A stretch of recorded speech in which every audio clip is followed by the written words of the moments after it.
Czech Republic. I think it's the 16th of February. In Warsaw, Warszawa. So in Vilnius,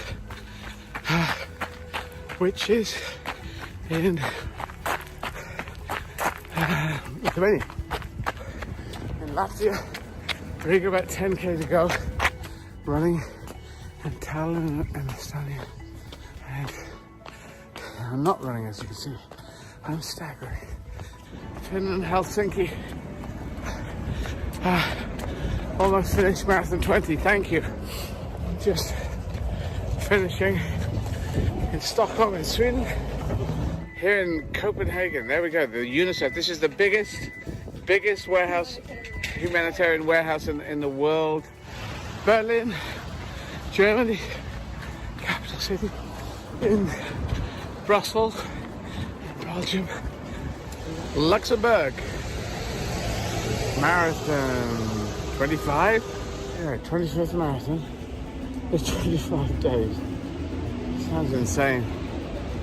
February 26, marathon 26. Out of 28. Netherlands. Amsterdam is canals. There's canals everywhere. Canals. So, this is it, 27th. 28th is tomorrow. And been running through Ireland to Dublin. So I'm in France, I'm in Paris. Let's get the French flag in there. There we go. And 28th marathon, 28 days. I said I'd do it, and I have. It looks like I'm going to do it. So that's nice. It's nice to stick to your guns.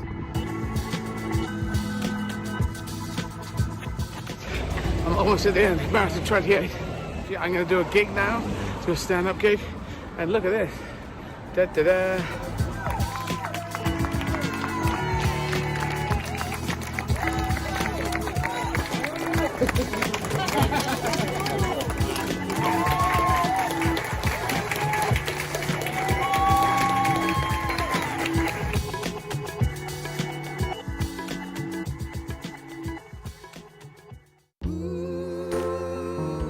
People say, oh, you must love the running.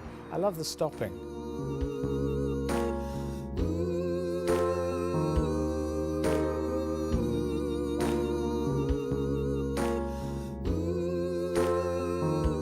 It's not a body thing, it's a mind thing.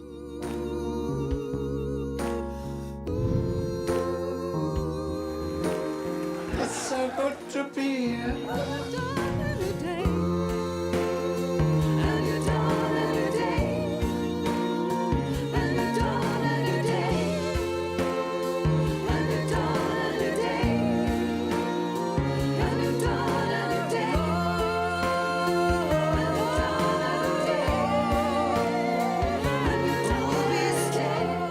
Goes to charities that make humanity great, because they do wonderful things out there. We'll be strong.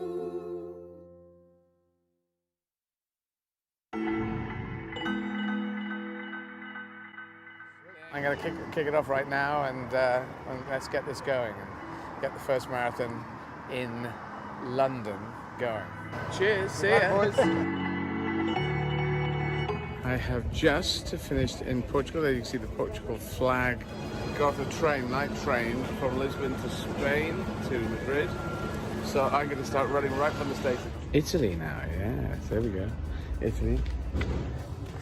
Running through the streets in Malta, in Valletta. Is it the 6th marathon? Nicosia in Cyprus, which has had its own problems of separation, division. In Greece, in Athens, Sofia, Bulgaria, day 8. Here in Bucharest, in Romania, running in the snow. This is Hungary. Hungary is in Budapest. The February 11th, and 11th marathon. You see, it all ties up. And this is Slovakia, Bratislava in Slovakia. Off to Vienna. Each one I get up and I'm thinking, Zagreb, Croatia. Here we are. Slovenia. Ljubljana. Is this marathon 14? I think this is, when I've done this, it'll be the halfway point. Thank you for supporting. So, I'm in Prague, Czech Republic. I think it's the 16th of February. In Warsaw, Warszawa. So I'm in Vilnius, which is in Lithuania. In Latvia, Riga, about 10k to go. Running in Tallinn and Estonia. And I'm not running, as you can see. I'm staggering. Finland, Helsinki. Almost finished Marathon 20, thank you. Just finishing in Stockholm in Sweden. Here in Copenhagen, there we go, the UNICEF. This is the biggest warehouse, humanitarian warehouse in the world. Berlin, Germany, capital city. In Brussels, Belgium, Luxembourg. Marathon 25? Yeah, 25th marathon. It's 25 days. Sounds insane. February 26, marathon 26. Out of 28. Netherlands. Amsterdam is canals. There's canals everywhere. Canals. So, this is it, 27th. 28th is tomorrow. And been running through Ireland to Dublin. So I'm in France, I'm in Paris. Let's get the French flag in there. There we go. And 28th marathon, 28 days. I said I'd do it, and I have. It looks like I'm going to do it. So that's nice. It's nice to stick to your guns.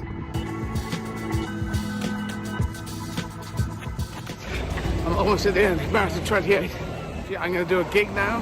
Do a stand-up gig. And look at this. Da da da.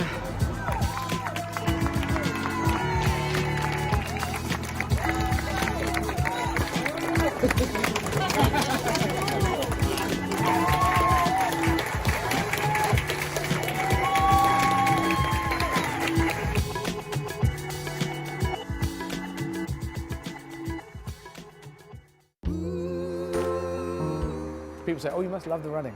I love the stopping.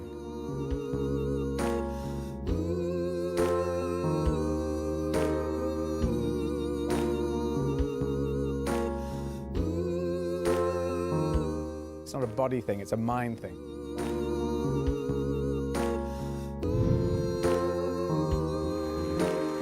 It's so good to be here.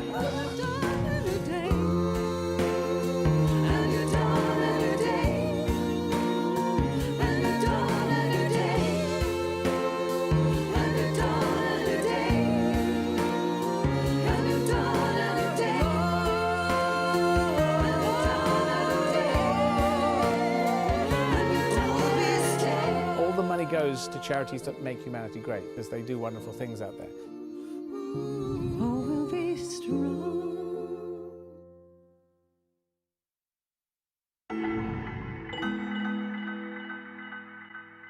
I'm going to kick it off right now, and let's get this going and get the first marathon in London going. Cheers, see ya. Boys. I have just finished in Portugal. There you can see the Portugal flag. Got a train, night train, from Lisbon to Spain to Madrid. So I'm going to start running right from the station. Italy now, yes, there we go. Italy. Running through the streets in Malta, in Valletta. Is it the 6th marathon?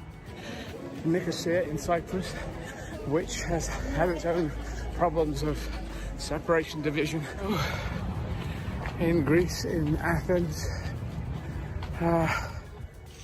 Sofia, Bulgaria, day 8.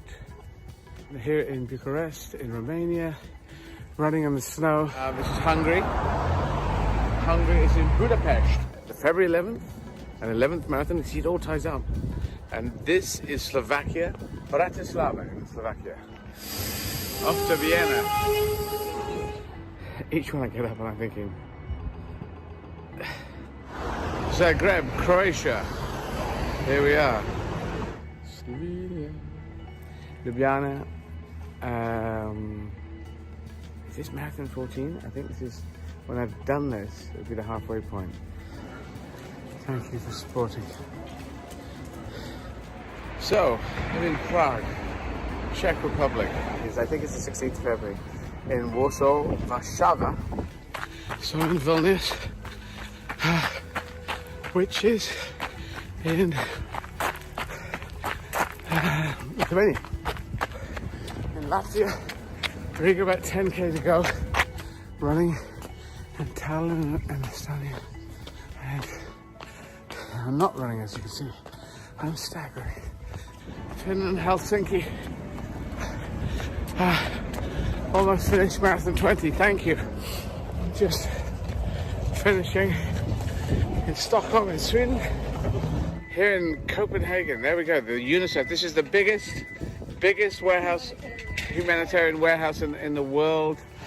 Berlin, Germany, capital city. In Brussels, Belgium, Luxembourg. Marathon 25? Yeah, 25th marathon. It's 25 days. Sounds insane. February 26, marathon 26. Out of 28. Netherlands. Amsterdam is canals. There's canals everywhere. Canals. So, this is it, 27th. 28th is tomorrow. And been running through Ireland to Dublin. So I'm in France, I'm in Paris. Let's get the French flag in there. There we go. And 28th marathon, 28 days. I said I'd do it, and I have. It looks like I'm going to do it. So that's nice. It's nice to stick to your guns.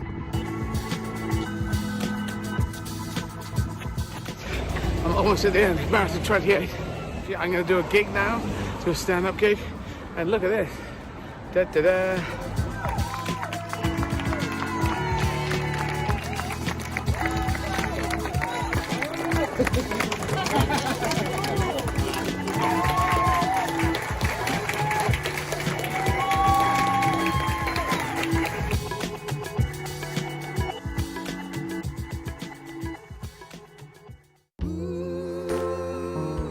People say, oh, you must love the running. I love the stopping.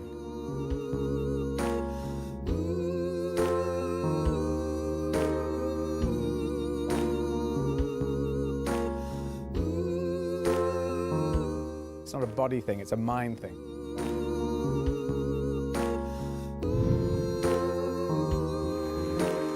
It's so good to be here.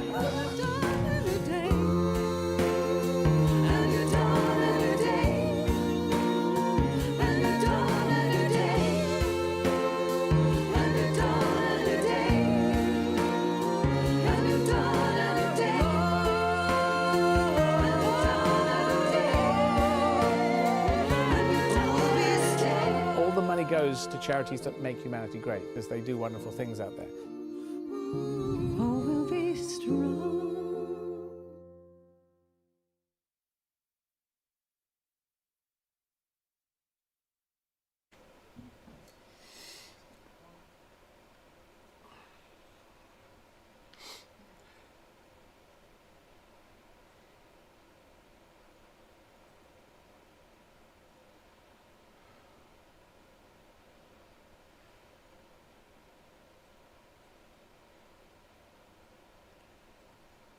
30 seconds.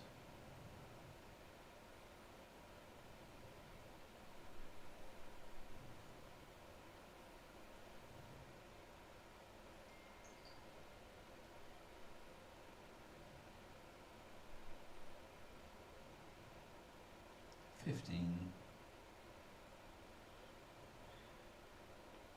10. 5, 4, 3, 2, 1, midday. Good morning, just taking a knee for Black Lives Matter. Because they do it at a time on the 6th of January, when it's under Donald Trump's instigation, seemingly white supremacists trying to attack the seat of American democracy, we must remember, Black Lives Matter, and it's not about white supremacy and Donald Trump and his lies. It's about humanity, make humanity great again, and that includes people of every skin colour in the world, male, female, LGBT+, everyone. So, I'm off running my 11th marathon in 11 days. Hi everyone. Just a good message.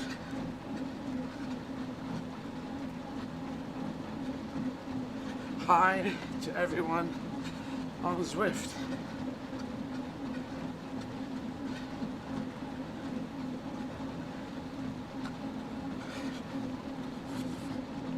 Team Blue, yes. Team Humanity in the blue shirts. Today we're doing the jungle circuit on Zwift. Do come and run with us.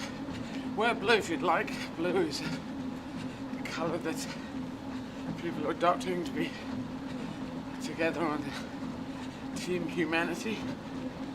And you're welcome to come and run with us. So, that's what we're doing, but you don't have to wear that again. Just like with pronouns. I'm saying the big hoo-ha about pronouns, but I'm saying I request. I don't demand, I do not insist. I just request. And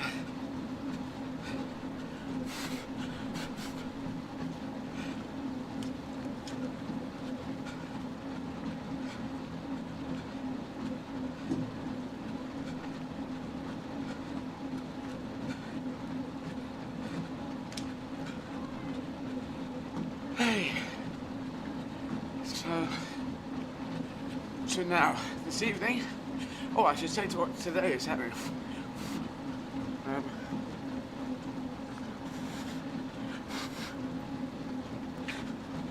Oh, I have a stray hair, I cannot find it. Where is it?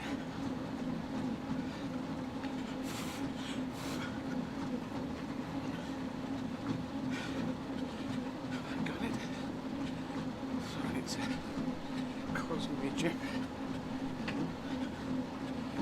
So, at 12:30 I'm going to be talking to Catherine Nightingale, head of Advocacy for Care International, one of the 5 charities that we're championing that help make humanity great. Care International, Covenant House, and Fair Share, Unite to Combat Neglected Tropical Diseases, and Walking with the Wounded are the 5. And your money, if you donate at Izzard.com, or if you make a text, we're going along to help those people right now at a time of COVID, a very tough COVID situation going on all around the world. And as soon as we can get Donald Trump out of the White House, and President Biden can get in and start trying to help in America. So, hi Clive, Jason, Fabia, Amanda, hello morning, and Richard, all running nearby. Well, there are 51, well, we've got cyclists as well, but there do seem to be a ton of people around. I'm not sure if they're all running or not. But, okay. So,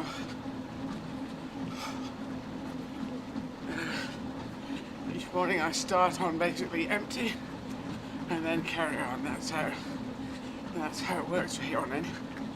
I've said before, after 10 marathons, it gets a little easier. And hopefully that's going to happen. Unfortunately, I've got a a weird thing happening on my shin. Sarah, do you remember what Tim said it exactly was? The exact thing I had? Not totally. In my head, it sounded a bit like Tina Turner. That's all I remember. I'll have to check with Tim. It's got a very long name. All right. I'll find People out. putting in stuff. Is it working okay? Is that working okay? Is it okay? Great. Is it making the sound still, the machine? Yeah, it makes a little beep. Yep, Did I you hear hear the I hear the little beep every time. Yep. And you heard it just then? I did. Yeah. People doing exercise, walking along the bank between Riverside Studios and the Thames, and you can donate. Thank you. Donating money. So yes, at 12:30 I'm going to talk to Catherine Nightingale. We'll talk about Care International. 1 o'clock I'm going to talk to Jim Dale, who's a fan who's been helping make humanity great, and has donated. So if you donate and you're doing something that's helping make humanity great, you can apply. There's an email address I've got to get. Sarah Miranda's going to send you an email address. Yes, I may already have that actually. Let me look. And then you can have a chat. Come and have a chat. 1:30 we're going to do questions on Facebook. 2 p.m. Dr. Camila Ducker, partner of Uniting to Combat NTDs, which is neglected tropical diseases, another one of our charities we're championing. Kevin Carnell, we're talking to Kevin today. Talking to Kevin, who's our project leader, our campaign manager, and ex-head of Sport International and Sport Relief and Comedy Relief. Sport International. Comedy Relief and Sport Relief. And who's helped us be working together for some time and before when it was Sport Relief to make everything work. 3 p.m. These are all London times, by the way. Donna, Yuri, another fan who's been helping make humanity great, we're going to have a chat with. 3 o'clock, YouTube questions. You can jump on YouTube. That's at 3:30 p.m. YouTube, sorry. 4 p.m. Simone Connolly, Managing Director of FareShare Operations in the Midland. Have a chat with Simone about the situation there. 4:30, Rebecca Lowe, Premier League sports anchor for NBC in the US. I'm a fellow Crystal Palace fan. So yes, NBC, I believe, is covering, she's the sports anchor, Premier League sports in NBC. So I believe, well, actually, it doesn't actually say that there, but the NBC were covering all the Premier League matches in America, I think in real time, covering them live. Probably have repeats as well. So we'll talk to Rebecca at 4:30 p.m. London time, 5 p.m. Dave Mott. We're going to talk to ex-England under-18 football physio from Bournemouth. And 5:15 p.m. John Snow, news anchor for Channels 4 News. There we go. John Snow of the Snow family. There are many Snows in the media. And so we'll talk to John at 5:15 p.m. London time. And I'll stop around 6:30, depending on my energy and everything. And my everything.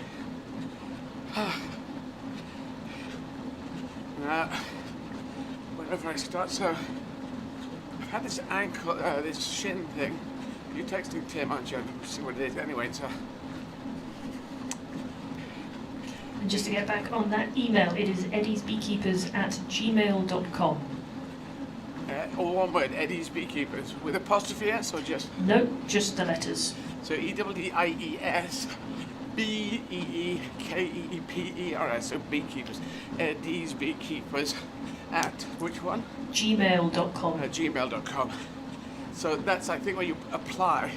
So if you're doing something, if you're a fan, if you have donated, which is great, and we're not saying how much, so that, you know, obviously certain people can give more, some people can't afford more to give so much.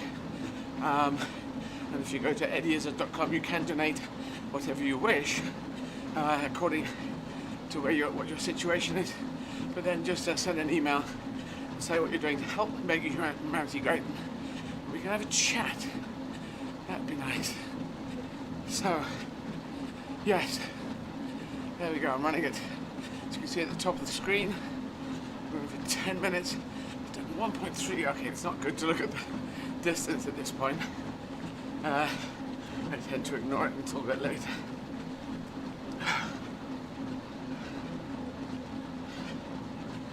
Okay, Clive Fandom is going to be doing his usual work regime, which is 5k start, then back at the end. And Amanda Moore. Amanda, you're doing 5k as well. Are you coming back at the end, Amanda? So I'm going to talk to everyone. I'm going to just hope everyone's doing the thing. Now this shot we've got up today, is it Ian upstairs in the roof? Hello. Ian, we haven't got the Bratislava board sign up. Can we widen that shot to make it so it's not just... Yeah, I've got... It should have both in, yeah? Yeah. No, not that one. No, back to the front. No, I've just got to... Yeah. Oh, you have to do stuff. I've got Okay, I understand. I've been asked to play around with some more camera shots and try some different angles. Oh, I see. Oh, you're mixing it up. Yeah. Well, as long as you don't...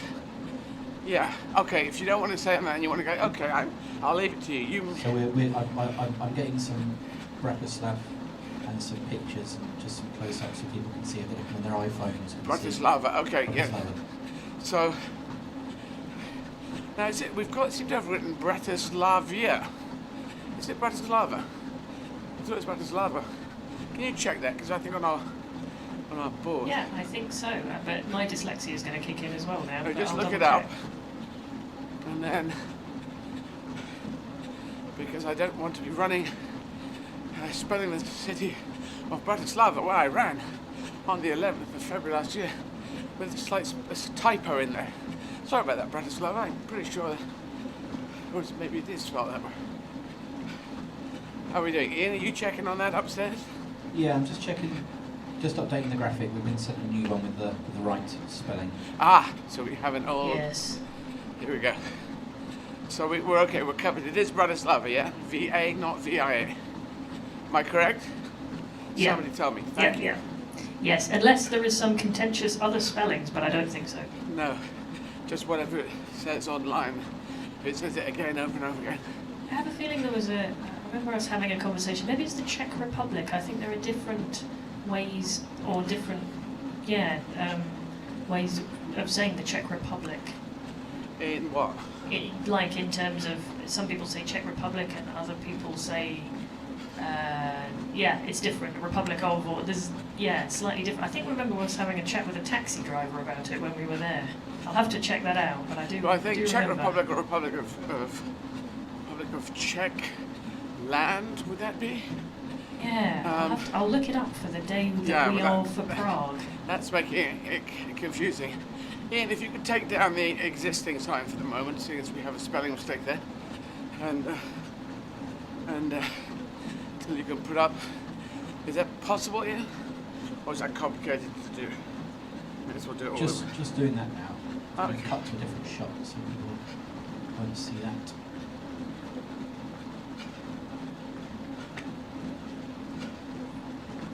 Oh.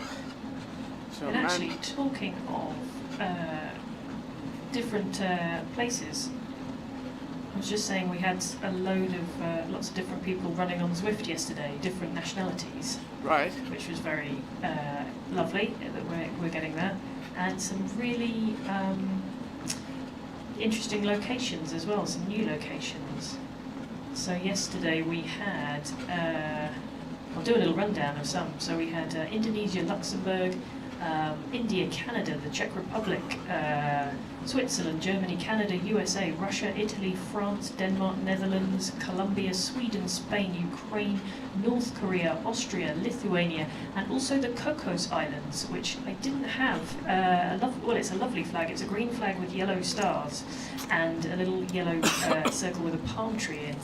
Not on my list of maps, so I looked it up, and it's an territory outside of Australia, between Australia and where was it? I looked it up. Here it is. Yeah, it's just kind of northwest away from Australia. Oh wow. Yeah, the territory of the Cocos, the Keeling Islands, an Australian external territory in the Indian Ocean. So it's a small archipelago, and it's between Australia and Sri Lanka. So yeah, so we have someone with us from there. I think I'm going to have to draw that one on my list of flags.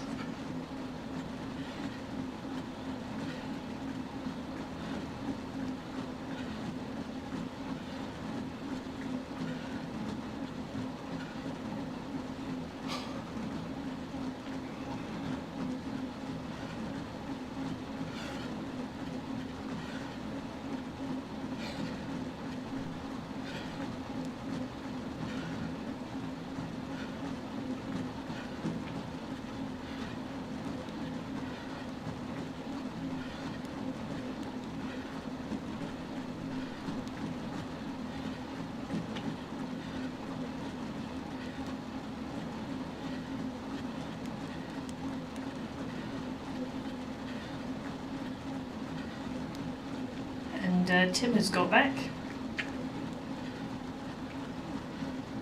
with the name of your shin thing. And what's the word? You gonna read it out or you're not? So it's called tenosynovitis, or Tim says Tina Turneritis, which is essentially what it is in my brain. But yeah. Say it again. Tenosynovitis. Tenosynovitis. It's like for a tendon. Tenosynovitis.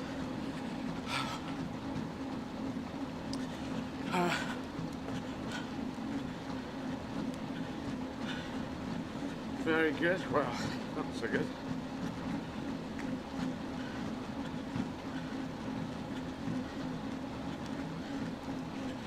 Tenosynovitis, which I assume links it. If you look it up, is that to do with the tendon? Yeah. Yes, it is. It is to do with the tendon. I think that's what Tim was saying. It's to do with friction on the tendon, I think, which is happens after extensive exercise. So that makes total sense. Yeah. So it does. Okay. So I'm going to talk to Catherine Nightingale at 12:30 and how she's dealing with and how Care International are working with COVID in this difficult situation.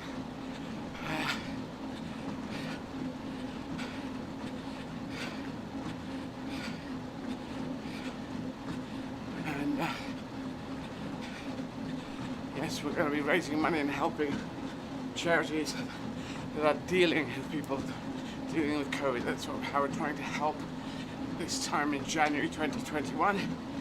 All hands to the pump to try and help people having difficulties in a time of COVID, and see where we can get to. A lot of people in blue shirts today.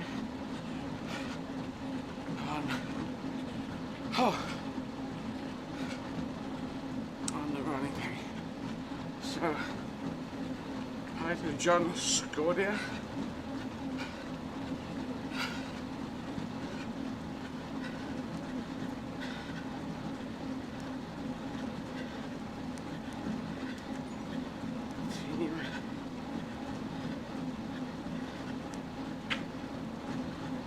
Humanity.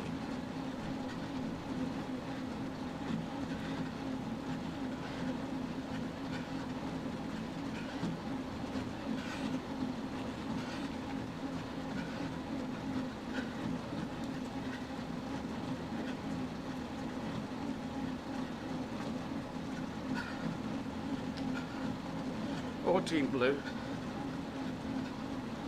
Yep.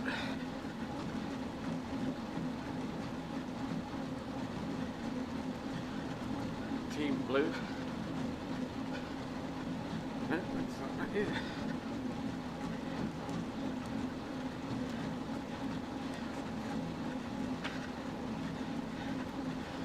Team Blue.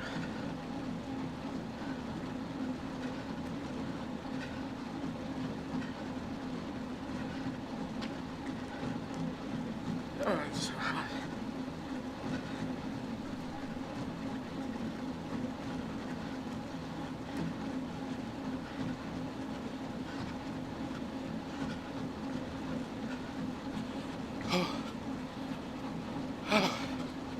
So I'm gonna outside of my right foot is talking to me now, which is confusing.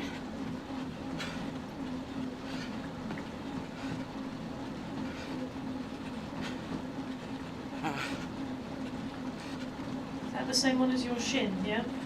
Yeah, on the same side, but it's a completely different area. Okay. Outside of my foot. So 25 past, I'm gonna do a pit stop. I'll have a little check as well because we've strapped that foot as well. I'll just check nothing's rocked up. No, it isn't. It's something else. Don't worry about it. Okay. I'll sort it out, please. Oh, so yes. So I'm talking to lots of people today.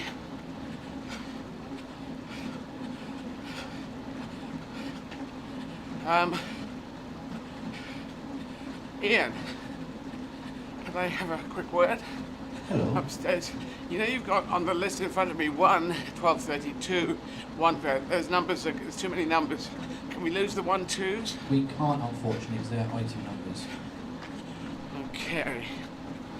I did try and lose them. Can we put the name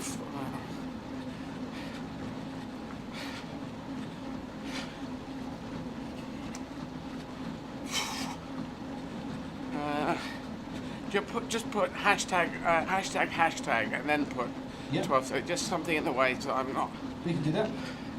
hashtag gap 12:30 and that'd be good. Okay, Yeah, do that. for each one. We'll try with that, see how that looks like. Yes, Clive Fandom, repetitive stress injury. It's interesting because, well, it could be to do with how we're strapping the thing, but the strapping feels good today. At the front of the calf is feeling good. That's good. But it might have just moved something to the outside of the foot. But what the hell? Let's hope it'll go away soon.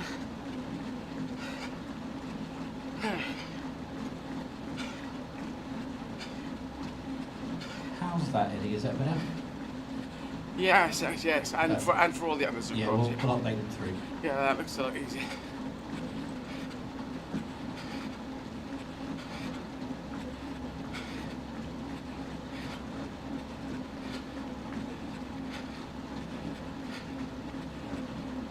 Oh,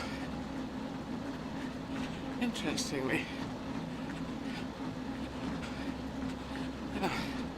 So Catherine's going to talk about CARE's advocacy work, how they influence politicians and decision makers to improve lives of people living in poverty. For example, CARE is doing interesting work around the key role local women play when an emergency strikes. It is interesting how microfinancing, and here we have with CARE International, local women. Women seem to be amazingly strong in getting things going from a very difficult base start. Dealing climate emergencies, aiding recovery from the effects of COVID-19. The campaign is called She Leads in Crisis. She can also talk about the role CARE played in the ratifying of the ILO Convention around ending sexual harassment in the workplace. We also discussed their work in Yemen, and I was born in Yemen. Okay, I'm slowing down, guys. Gonna have a quick break.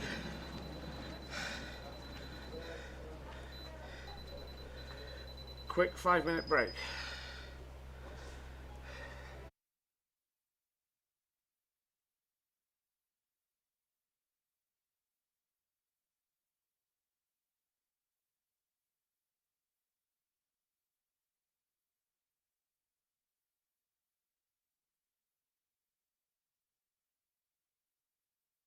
Hi, I'm Kevin Ryan, the President and CEO of Covenant House International. For nearly 50 years, Covenant House has been a place of promise and of hope for young people experiencing homelessness. Now more than ever, we need partners in the community to unite with us to end youth homelessness. Every person deserves a safe place to sleep and hope for a brighter tomorrow. For young people, homelessness interrupts progress toward adulthood and a future of independence and self-sufficiency. Covenant House's doors are always open to all young people who need housing and help, regardless of their race or their religion, their sexual orientation, their gender identity or expression. Our trauma-informed services help bridge the gap between potential and progress, and we also advocate for systemic change through public policy while promoting awareness of the critical issues related to youth homelessness. The Covenant House mission is centered and built on community, where youth and staff and volunteers and our partners love one another unconditionally, respect each other absolutely, and dedicate ourselves to a covenant of compassion and hope. Learn more about resilient young people at Covenant House and our life-affirming services at covenanthouse.org.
Back running.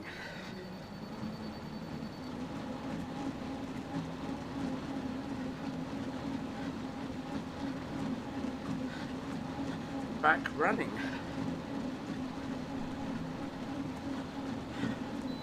Okay. Alrighty, I'm ready when Catherine's ready. Okay, put you through to Catherine now.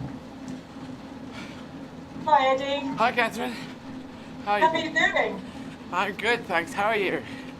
I'm good, thanks, but I'm so impressed, and I want to say hats off to you for your amazing effort and amazing work this month. I can't believe it, and I'm so inspired.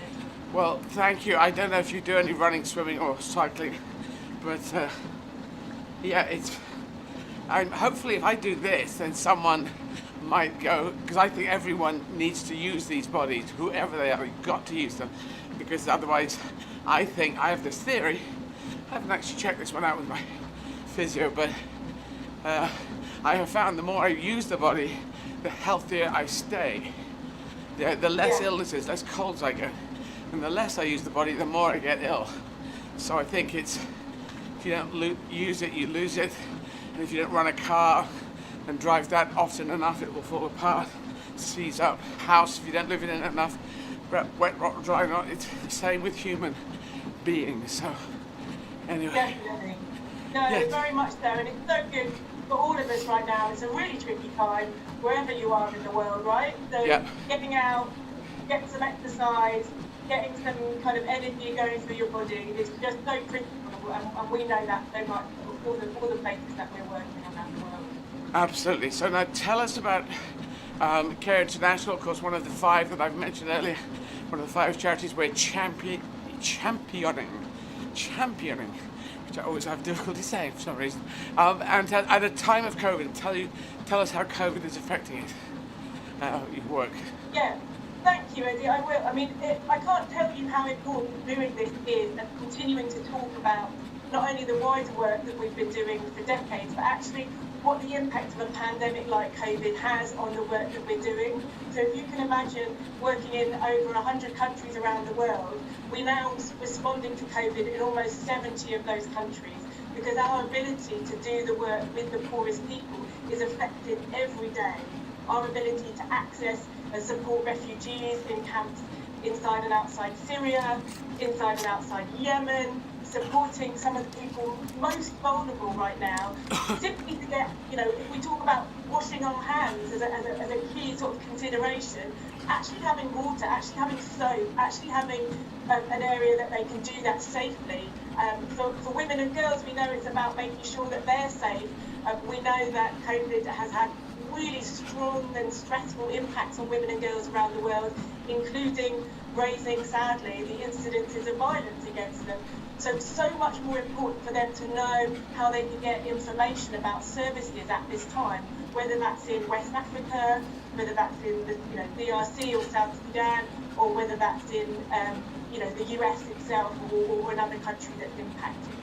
They're really trying to sort of do the practical programming that is getting people better food, or still getting them food, still getting them shelter, still getting them water and sanitation, and in a safe way, and then trying to do work that documents what is happening, what is COVID doing for people, and how is it impacting people around the world, and trying to get that information to politicians and decision makers and governments around the world, so they can get the responses to be as effective as possible. Right, and yes, so as people listening in from around the world, we have to obviously be very focused on COVID. The charities everyone's doing, any chat, but we will constantly be going back to COVID, because that's the thing we need to inform people of and find out what's going on to try and keep things going in this hellish time. Now, tell us a little about the local women, the key role that local women are playing, because I find it's fascinating, because I noticed this fact that women are a great engine when we're talking about people on a very low income situation. Women are often the big engine that gets things changed. The microfinancing, a lot of women were involved in that and getting microfinancing, getting small businesses going. So tell us with Care International and about local women. Yeah, definitely. Well, just to say, I think I was saying to you, we're responding in almost 70 countries around the world. And we know that in a lot of those communities, we're working with some of the poorest and most marginalised. And that often means that some of the people most affected in those communities are women and girls. But we do know that working with them does, as you say, create a sort of engine for growth, an engine for better, more sustainable response in those communities. We know that working with women, if we can get nutrition and food and vouchers to women, we know that that goes to their family, and we know that in a better way than we do if we just get it to people in general. We know that if you can get microfinance, as you say, to people, that money is spent in ways that actually diversify out to the community, whether that's in spending on healthcare, whether that's about getting money to some of the sort of poorer communities. And in CARE's work, in communities around the world for the last sort of 30, 40 years, we've been working to show that women can come together, and if you support them, they will save together, they will loan to each other. They're an amazing, resilient safety net. And that's in normal times, right? So even now, those sort of resilient savings, resilient safety nets are what many of these communities are sort of relying on alongside the support when they can get it from people like ourselves or from their government if they're able to. So we know that just supporting women with, for example, I think I said sort of food and nutrition, gets that out in a way that is shared much better, much more widely. But we also know that, tragically, women are some of the hardest hit right now, because in some of the jobs that have been hit, and if you think about it, people moving around, maybe they can't go to markets. We think it's pretty similar whether you're talking about West Africa or Southern Africa and here, right? We're trying to reduce the spread of the disease, so people are not able to move around in the same way. So some of the jobs that women would be doing might be some of the more insecure jobs. So they might not be in an office in the same way, but they might be on a market floor. And those jobs are the ones that can be hardest hit. We know from our work in Southeast Asia with women who are producing clothes, for example, in garment factories, often that work is very precarious. They're asked to produce work when it comes in. And of course, right now, because for understandable reasons, people aren't necessarily going shopping in the same way, but those women are the ones who are first to lose their jobs, and they're not necessarily getting support or a social safety net. They're not necessarily getting the kind of unemployment benefit or whatever you might expect. So how they're supported as part of a community response, again, whether that's a voucher, cash, whether that's information about where they can get additional support, or whether that's about actual food itself, or additional hygiene kit, or practical kind of healthcare kits. All of that goes to trying to address that bigger impact that we know women are experiencing. And we've done some research that's shown us that. So I can say a bit more about that if it's helpful. We've done research that shows where women are on decision-making panels. We did this report called Where Are the Women, and it came out in the summer last year, that really showed you can directly look at evidence about where women in governments across the world are part of decision-making on the COVID response, and the better kind of response that government is making for women. So where you have more women in decision-making about what is needed and where governments need to get those resources, whether that's healthcare and how to provide healthcare, whether that's food and how to get food out to the right places, whether that's about addressing the economy, trying to get the economy moving again at a difficult time. If you have women as part of a diverse panel of decision makers, your response will be better. So our report, Where Are the Women, helped show that the evidence can demonstrate that we need to have women across the world in this decision making. That is good to hear, and I hear that there's a title for a campaign that she leads in crisis. That's right. That's right. Thank you, Eddie. That is our campaign for the last 18 months has been about trying to help make sure that decision makers, politicians, parliamentarians, both in this country but all around the world, are listening to women, and that they are particularly understanding that women are the key people when it comes to responding to and preventing crises. And that goes for whether it's COVID response, and you're trying to help and understand how best to support a community to be safe and respond to COVID, or if it's about a climate response and you're wanting to hear from the communities hardest hit by climate change and know how to sort of invest and support them in sustainable ways. If you don't have women leading that process or being listened to as part of that process, your response is not as effective. And we know from what you were saying about women, Eddie, being such a driver for sort of positive growth and sustainable growth, that when we're talking about getting investment to climate adaptation, whether we're talking about getting investment in COVID response and the decision makers that need to be part of community organisations doing that response, there need to be women leaders at the front line of that. And tragically, overwhelmingly, there are not enough women in those spaces. So our research shows that the majority of decision making, particularly around the COVID response around the world, only in some cases up to 1/3 of the panel members or 1/3 of political decision making structures have women in them. So what we're seeing is, in some cases, there's only one country in the world that I think had parity, both equal numbers of men and women as part of that decision-making structure. That's one country in the world where that happens. And this is 2021 now. How can we be living in a world where that's, women are only being listened to as much as men in one country? And which was the one country? I can't remember. I think it might have been Norway, but it certainly, unfortunately, was not this country, and it wasn't many of the countries that we would want it to be. It wasn't the US, it wasn't the UK. It's one country in the world where, and I think we're also seeing that now. It might have been New Zealand, so we'll have to kind of double check those figures. But what was critical is that we think of ourselves perhaps as being countries where we've really embraced gender equality, and yet there's still so much work to be done here, and there's so much work to be done around the world. So no one's better than anyone else here. We all need to be addressing this. We all need to be making sure that women can be leaders in that process, and that they can be equal decision makers. Because when that happens, your response will be better, and your economic recovery will be better.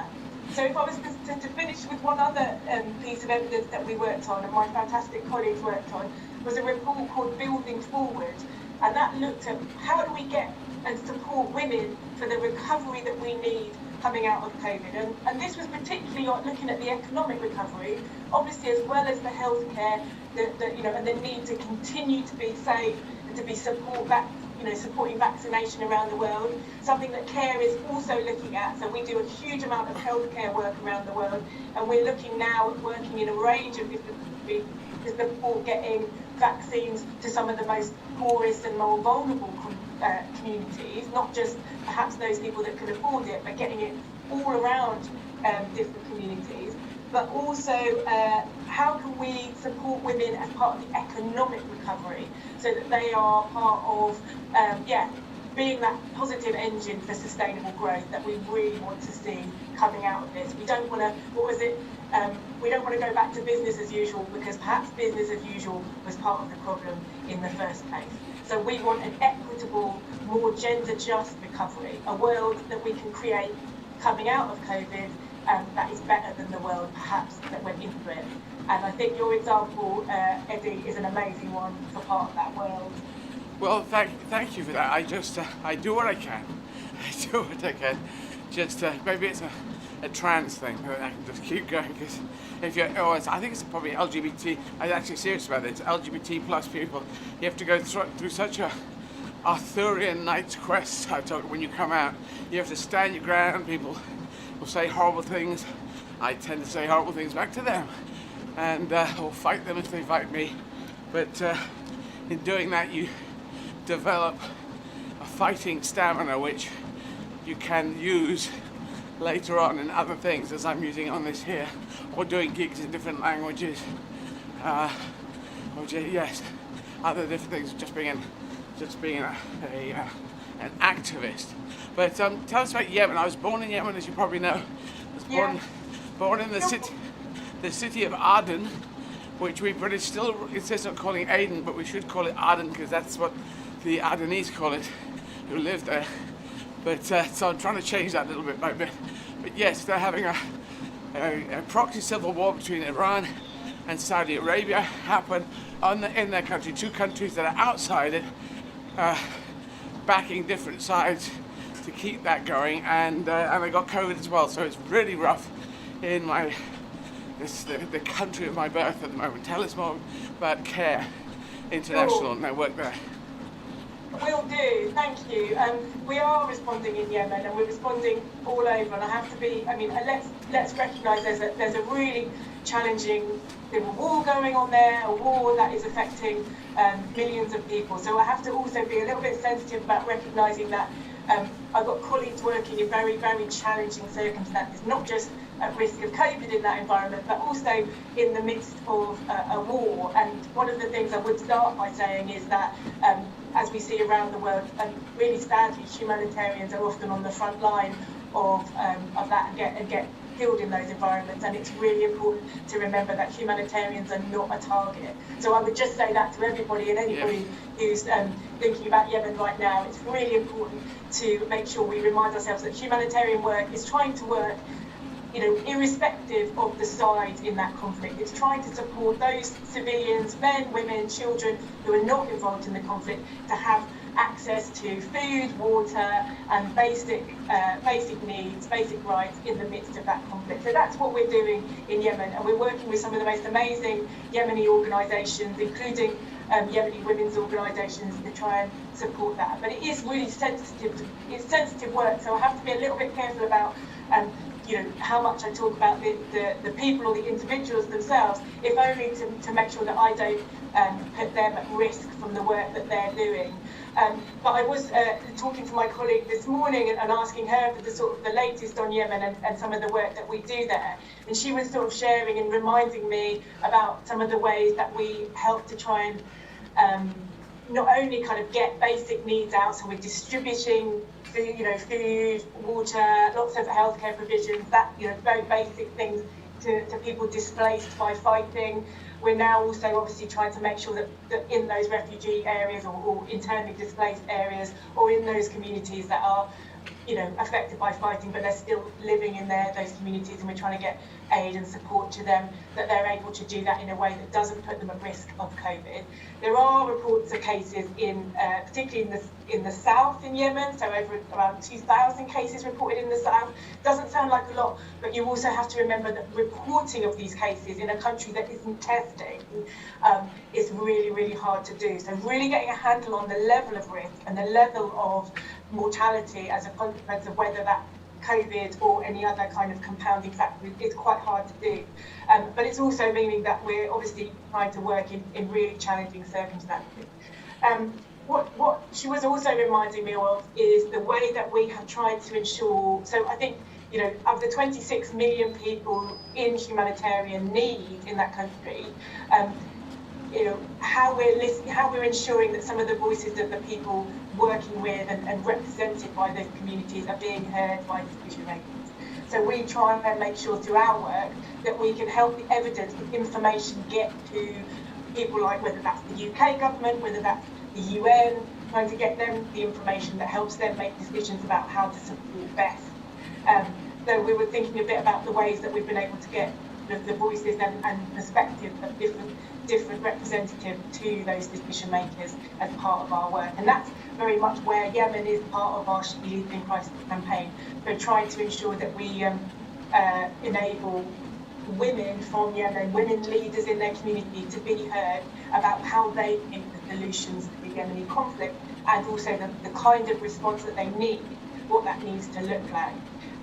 And we do know that, you know, that it's a situation that kind of fluctuates with the politics. I won't necessarily go into loads of that, but, you know, Eddie, you'll be familiar with the sort of the different political actors, how our governments, the UK, the US, then relate to those actors, and what that means for the ability for people to get humanitarian aid to them safely. I think it's just really crucial. We ask all governments to recognise that this is a conflict, and that humanitarian imperative means that people do have the right to have, you know, food, water, and humanitarian agencies like CARE and like others and the UN do need to be able to get to and access those people so that they can get that. Civilians in the conflict do not deserve to be unable to access that aid and support. So, like I say, 26 million people affected, 4 million people in Yemen displaced from their homes, over 100,000 civilians, sadly and tragically, have been killed, reported killed in 2015. And 16 million people are severely food insecure. So this is all before you're adding something like COVID, and CARE has been there all of these years to try and support what was a humanitarian and continues to be a humanitarian crisis, but also trying to make sure that we're listening to, and the governments in the north and the south and the stakeholders in this conflict are listening to the people who are worst affected, including the women. Okay, well, my best wishes go out, and I'm sure yours do, to people of Yemen having just a hellish time, and particularly in the city of Aden, the city of my birth. But now I'm going to ask you, so what exercise are you doing? Are you doing exercise, or do you go for walks, or do you do any running or cycling, or what? Thank you, Eddie. I have not prepared for this question, but now I feel inspired. I do. Yesterday I went for a run with my one friend, so I think we're allowed to still do exercise with one other person, keeping active. So I did get out into the park and run with her, keeping our distance and making sure we're trying to be respectful of people on the path. I went for a run, and I have to say I've been doing that now, I think, since the November sort of second lockdown, because I have to say, probably like many people watching this and many people out there, I found it really hard. I do find it. I find it hard. You might see that I'm sat in my bedroom here. Yeah. My husband is sat in our other room, and our children are running around the house right now. Sorry, everybody. Because it's hard. And so getting out for a little bit of time every day, running, doing something physical, getting my body working, and getting out and thinking and looking, if I can, into the park or into a space that's open, really, really helps me, and I really, really value that. That's mental. Think it's critical. Yeah, that's mental health. That's good for our mental health at a time of COVID. I know things could get even tougher, but at the moment you can exercise, so please do take a walk, take a run, a cycle. That's probably the three most grabbable things, and take in some keeping your distance and respectful distance and social distancing, but that's a good thing to do for mental health, I think, at a time of COVID. So well done for getting out there. It's tough for everyone, but thank you for coming and talking to us. If people want to donate, it's eddyizzard.com. Go there to hit the button. You can donate on crowdfunder, and you can do the text as you can see on the screen. Thanks so much, Catherine. Stay safe. Thank you. Oh, I just missed the last message. Thank you. Okay, so I'm going to slow down a bit for a walk again. Just trying to get my leg back into action without blowing it. Walking. Walking again.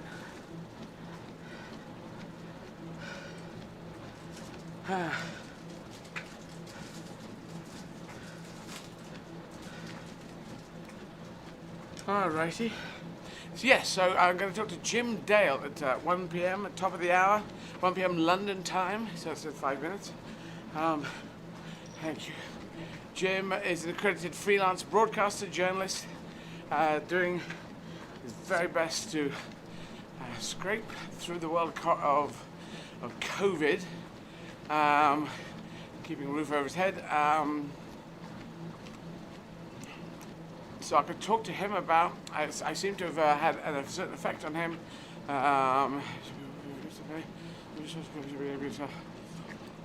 Okay. Jim has been an actor, comedian, intelligence officer, librarian, wine merchant, even managed the long room at Lord's Cricket Ground. Well, that's very interesting. So we'll talk about that.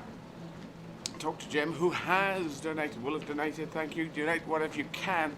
And then you can apply to Eddie's Beekeepers, E-D-D-I-E, my name, with an S, no apostrophe, then Beekeepers, all one word, Eddie's Beekeepers, at gmail.com, yeah? And if you have donated and you are doing things that are making humanity great, then you can come and have a chat. But you apply through there, and I think people have to have a chat to you and stuff. And Rebecca's saying to me from Zwift, good afternoon, Eddie, how am I today? Right leg still being a bit of a bugger, but hopefully it'll get better. So that's what I believe.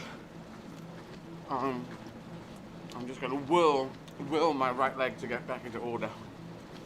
So I just run with the pain, and gradually, hopefully, that'll go. Not too bad. Strapped up today by Sarah. It's all right. A good teacher in Tim. Yeah, physio Tim has taught Sarah. Me and Sarah's just saying we're the only people we interact with each other. That's why we have our face masks. We don't wear face masks because we're the same household, same work unit, household unit. And we move from house to car to here, and we do the show, and then we go here to car to house, and we interact with no one. Just as well we get on, isn't it? Hmm? Yeah, we'll do an argument, I think, something. Some spectacular argument, yeah. I do feel like I'm Tim's hands and eyes at the moment. I feel like some sort of robotic arms for Tim. Yeah. That's, well, people can do this around the world, trying to save lives.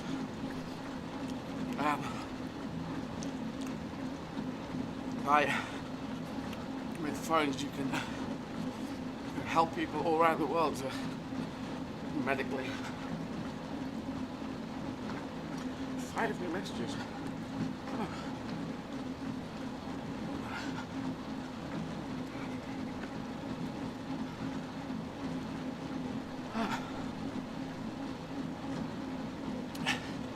So I'm going alternatively hot and cold, which is kind of weird. But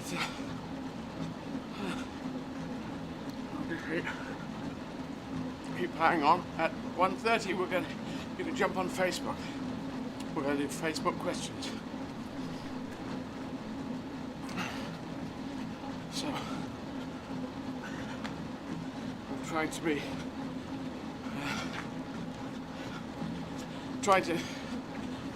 do questions. I'll try and answer all those at 1:30, and then talk to Jim Dale, who is not the actor Jim Dale, but a different actor Jim Dale. I think Jim Dale lives in America now.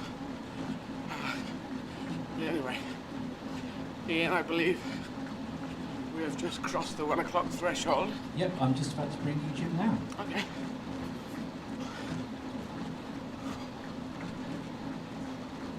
Oh, Jim. Hi. Hello. Hi, you. I'm okay, Eddie. How are you?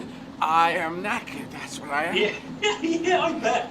I'm knackered, just hanging in there, going along. It gets a bit weird from now on. It should be a bit easier, like mentally I know what I'm doing every day. So hopefully body and brain have linked up. My right leg's knocking that. I've always talked about 10 marathons. After 10 you get into the zone. But my right calf is doing some sort of tendonitis weird thing.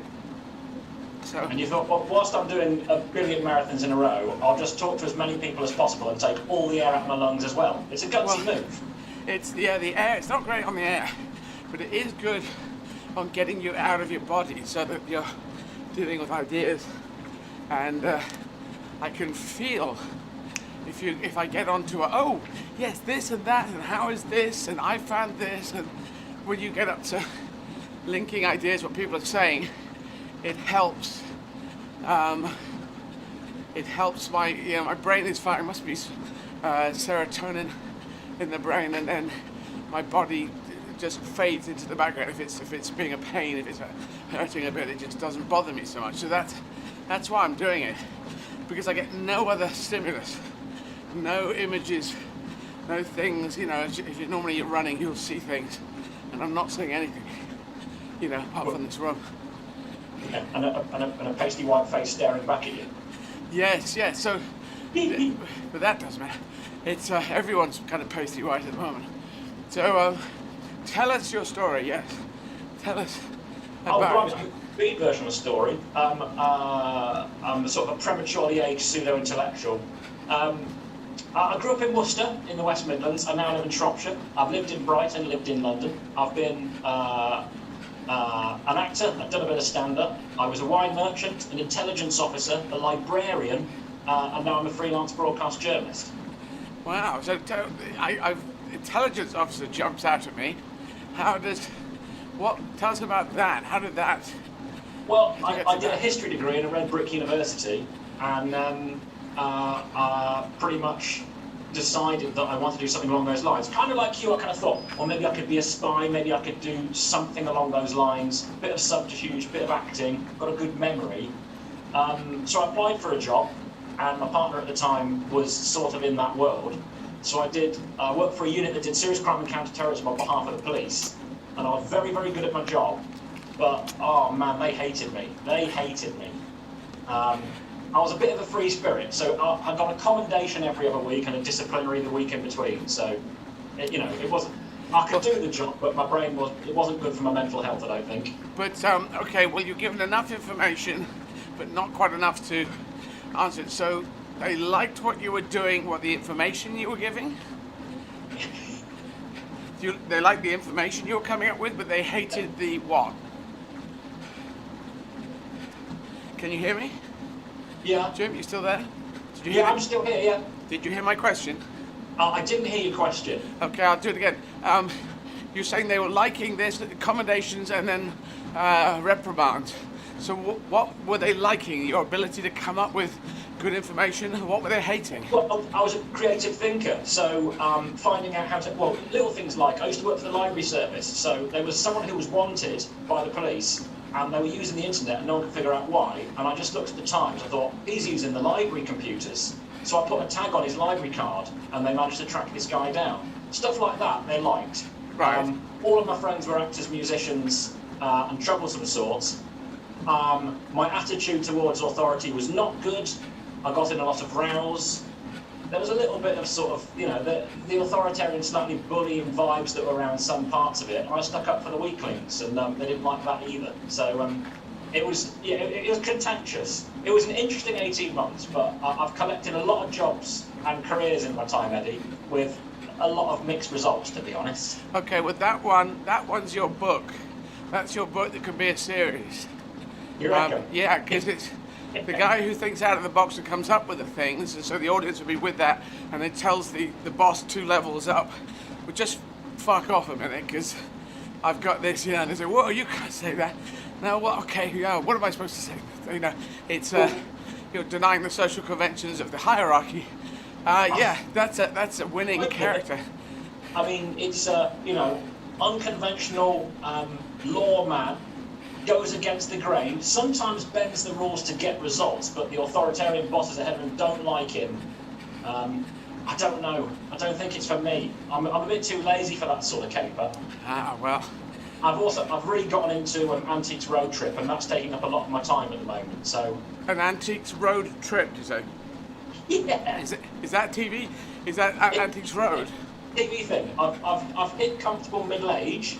Yeah. Because bargain hunt, antiques road trip, my 2 favourite things. I'm not proud to say this is not how I anticipated this going, but it's true. I like antiques programmes with an element of competition. Is it called Antiques Road Show or Road Trip? Oh, Antiques Road Trip. Road Trip, Road Trip, where 2 comfortable middle-class, middle-aged people driving around classic cars, trying to outdo each other at auction sites. Oh, I see. So it's a different one. What's the one that's the classic old BBC one then? Antiques Roadshow. Antiques Roadshow. That's a bit more static and stationary. I've got you. More mean-spirited because everyone's hoping that they bring this painting in and it's worth £1 billion, but it actually told it's 10 quid, and they're disappointed, and that's what you watch it for. Gotcha. Okay. And at this time of COVID, how are you getting through this? How are you getting through this? Is it? I'm doing okay. I'm very happy in my own company. I've got lots of books and lots of records. So I'm sort of at peace with that. I'm working okay. I'm a freelance broadcaster, so I work predominantly for the BBC.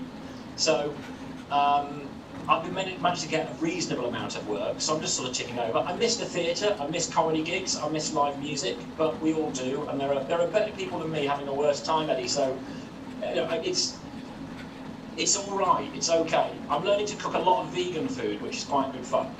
Right.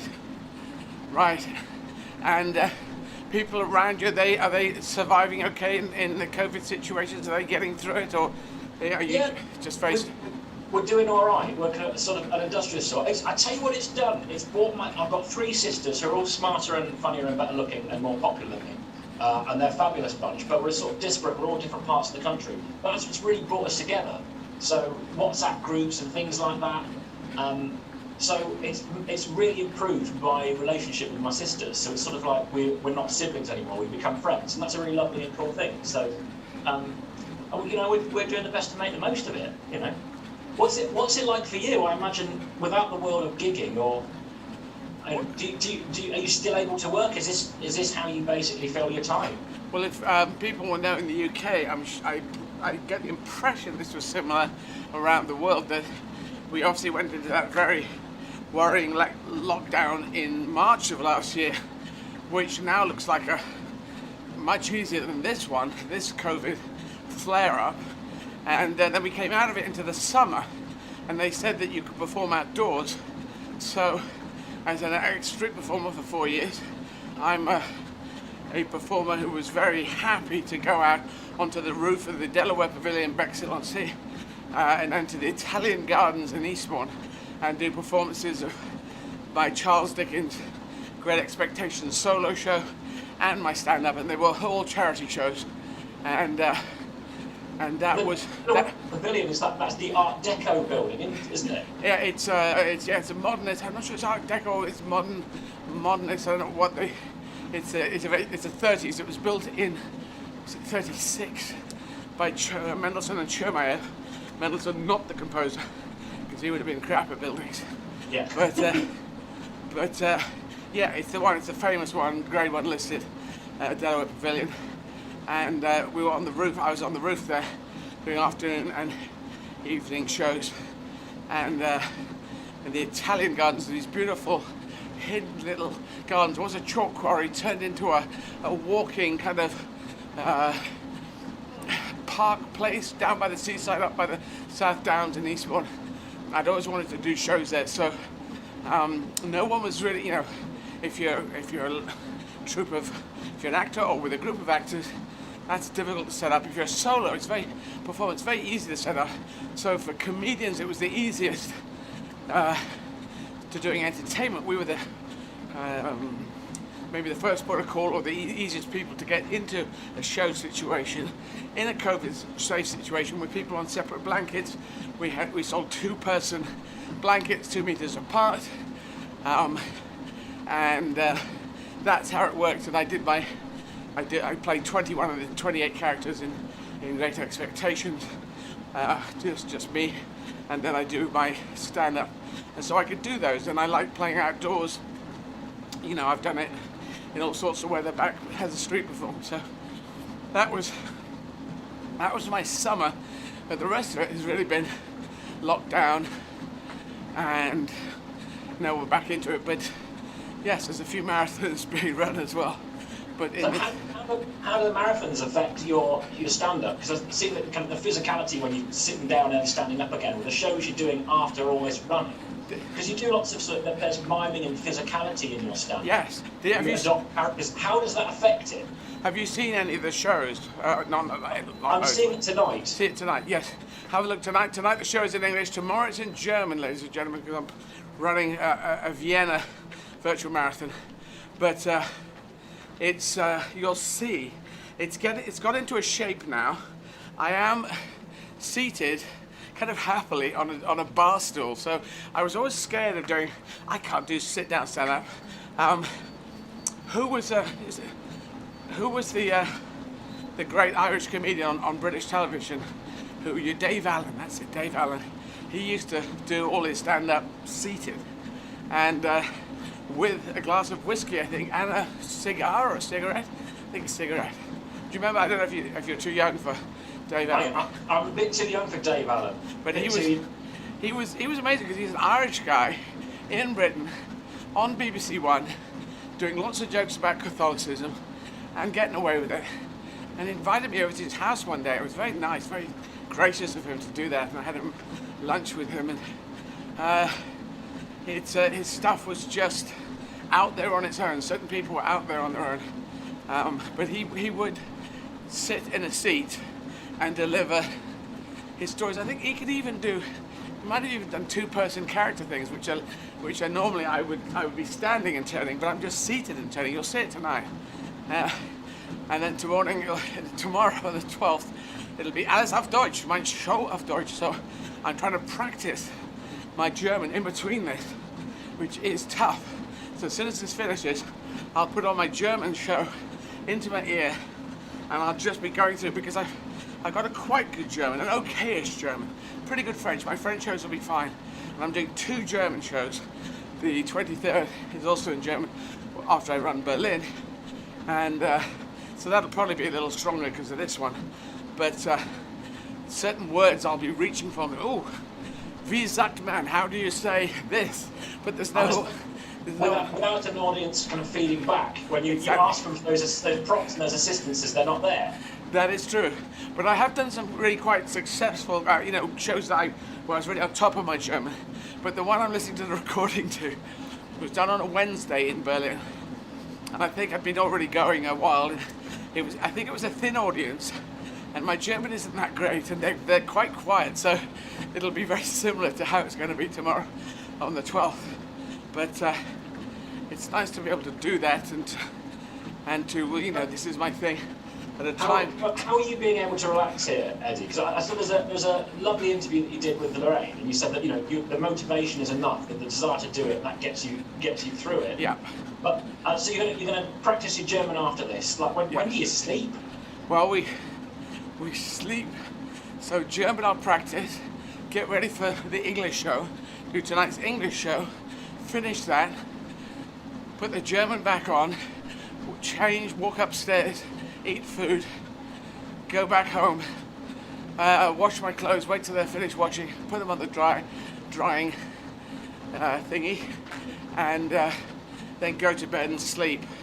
And then I get up at 8, breakfast at 9, it starts, and I'm getting up at 7 tomorrow, and 8 o'clock I will be rehearsing with Sigrun, my German friend and who corrects my French. I don't do teaching. I have friends who I listen to and I work with, and they say, no, you have to change that.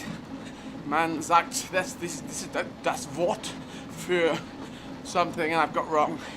So I'll do a kind of a higgledy-piggledy run through tomorrow with her between 8 and 9 UK time, 9 and 10 Berlin time. And then have breakfast and then come here and do it again and then do the show. So resting is not really happening. No. there are some hours in the night, but I keep waking up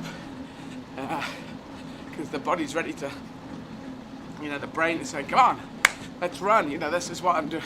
This is what the brain's saying every day in the daytime. So at nighttime, it still tends to go, come on. It just keeps making me want to wake up probably every hour. Which is not great. No.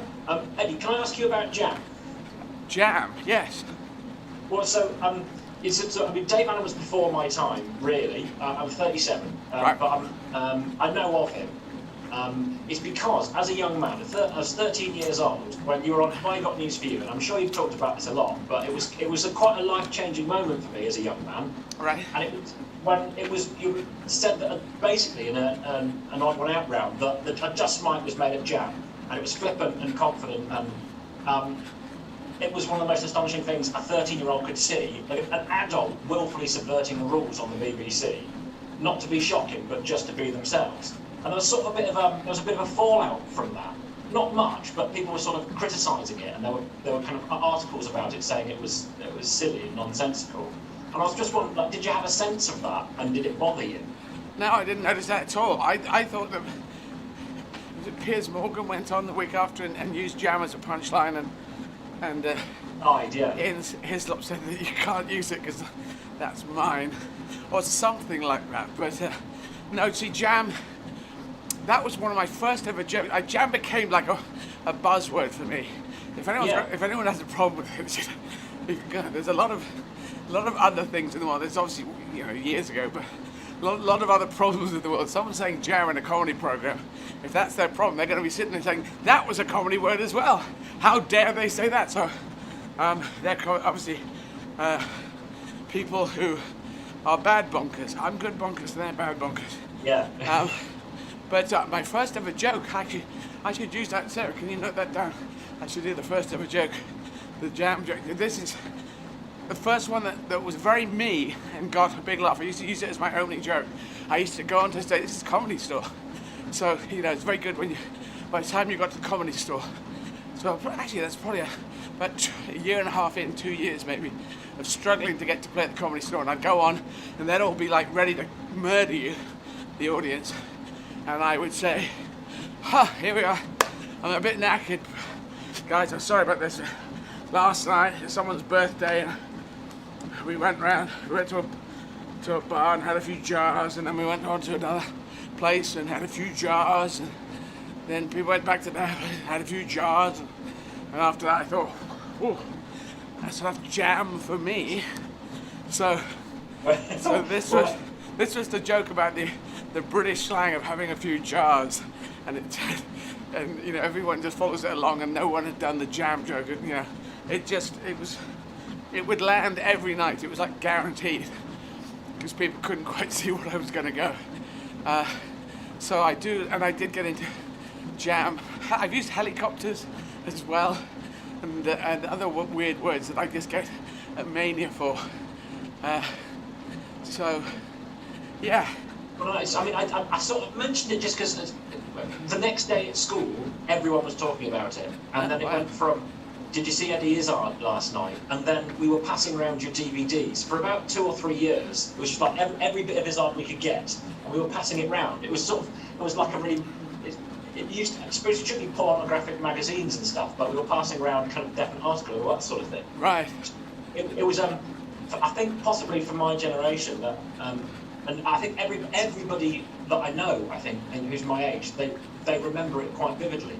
So I was interested to know if you had similar memories of it, but obviously it was... No, it was more a thing I was passing through because, I think the discovery of someone that anyone decides they kind of like this thing they've discovered, that's a very important time. But of course, the individual that's being discovered is on the other. Think of Bowie and being at Ziggy Stardust. He'd be 11 years to be going.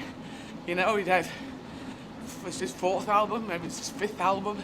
So many singles had already been out. So by the time everyone was going, you're great, and Ziggy has Ziggy and Ziggy Stardust and the Spiders from Mars, he was in another place. He was okay, now it's working. 11 years later, here it goes. Because he had. I'm looking at it. I had 11 years.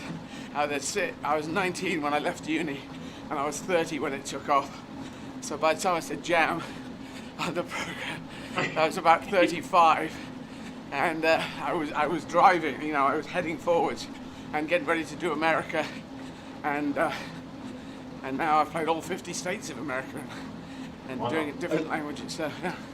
Well, I take it Bowie was a big deal for you, because did you compartmentalize yourself throughout your career at different stages? Did you sort of repackage yourself or re-characterize yourself? I tell you this, Bowie, because he went through, there was the glam rock period, which he could have started if we analyze it back, but I don't think that was really him. I think that was David experimenting, trying things out. The album before Hunky Dory, is he Hunky Dory in the dress? I'm not sure, but later on, David didn't seem to be into that. But what I like about studying David, one, he started coming to my shows. 2, he started doing he did a bit of my stuff on stage, which people told me about, and then he told me about when I met him. But I also respect, and I've sort of retroactively gone back and checked how it came up, because he was obviously older than I was. but at the time of the Beatles is where he started. And I think it kicks through in about 74, and it's about 63 when he's in his first band. So I respect that. Let's try this. So that is one. Let's try that. This and that and this. Okay, what about this? Let's do the Laughing Gnome song, which is way not part of a David Bowie. You know, he's an artist, and he always said that he was an artist. He wasn't a rock star, because he'd go through his mime and the Kempian stuff. Yeah, you go to that early stuff. It is kind of scattergun. So he's doing Lindsay Kemp, he's doing the mime stuff. There's these great documentaries around. So I find it fascinating looking at him, because by the time he gets to Let's Dance and Niles Rodgers and all the way through the Glass Spider tour, that's him saying, no, I am mainstream. And at the end of it, he says, actually, I'm not mainstream. I shouldn't be doing this. I've got to get back to arenas and doing what I want to do rather than doing what other people think. I'm not trying to pandering to the people here who are not into the curious stuff. And see, I had this choice. I could go much more mainstream. I could turn my stuff more mainstream. Although there was a point. I was never going to do it, actually. So, but Lenny Bruce, I'm watching the Lenny Bruce film at the moment. Lenny, Dustin Hoffman, and you can see him. Lenny was so mainstream at the beginning. Probably because everything was mainstream out there. Yeah, you played Lenny Bruce, didn't you? Exactly. So I knew his story. So I wonder what, having played him, and went back to see Dustin Hoffman playing him again. Oh, I've done a film with Dustin Hoffman, so I know Dustin, and it's great. It's a great performance, great film. Bob Fosse, but it shows him very mainstream. Then sort of blowing up at the Catskills and going, because he's swearing. He says, they said, you said a bad word, he says, and he apologized. So I'm sorry I said a bad word. So I think I'm gonna pee on you. He said, piss on you. This is what he says. And it looks like he's giving in, saying, I'm gonna be a mainstream performer, so I'm apologizing on my knees. And then he just jumps over that and says, bugger it, I'm gonna do this. And then he's performing in strip joints and trying to make the band laugh. And when I played in Lenny, I would try and we had a real jazz band on with us, as he did in the strip joints, and I would try and make them laugh. I mean, it was just, that's what you do as a comedian. You try to make the people who've heard everything laugh. And they were there, and I would do stuff just to make them laugh. So it's kind of beautiful having gone through that. And he fought for freedom of speech on the stage. So, and he was oppressed by a very mainstream, conservative, governmental law and order system that was saying you can't say this, you can't say that. Anyway, yes. No, I mean, speaking of a sort of mainstream and conservative governments, are you going to go into politics? Yes. As I've said. Sorry, I've said many times I'm going. I was looking for a seat in the last election, couldn't get that. I'm a member of the Labour Party, so if a by-election does come up and there's a good fit, I will love to be considered in that one. Did the Labour Party kind of actively talk to you? Is it an ongoing discussion? Well, I'm a member of the party, so I know people, so I do try and say, I think they're aware that I would love to come in and help fight to get Keir Starmer to be the next Prime Minister. So that is there, and then the rest of it, there's obviously a lot of other people who like to be Member of Parliament, but so everyone's pushing and trying to get in a good position so they can become an MP. So, but if it's not a by-election, the next general election, I will not stop until I get in. Wow. So that's how it works. Just relentless bastard technique. Yeah. Well. 31 marathons in 31 days will pretty much say that, won't it? Good on you. Jim, I'm going to have to cut off because I have to go talk to Facebook people, so thank you. Thanks for coming on. Thanks for putting up with me, Eddie. I really appreciate it. And thanks for donating. My pleasure. Travel well. Cheers. You take care. Be safe. So, it's Jim Dell there, someone who has donated, eddyizzard.com. Anywhere in the world you could donate in pounds or US dollars or euros. And then at past, I will be talking to Facebook. Jump on Facebook at 5:30, and I will answer your questions from then. And then at 2 p.m. I'll be talking to Dr. Camila, partner of Uniting to Combat NTDs, which are neglected. NTDs are neglected tropical diseases, which and Camila is a GP, a public health consultant, currently works for WHO, World Health Organization, on neglected tropical diseases. She's also supporting the government of Mali with the COVID-19 response and women and child health projects, as well as being a locum GP.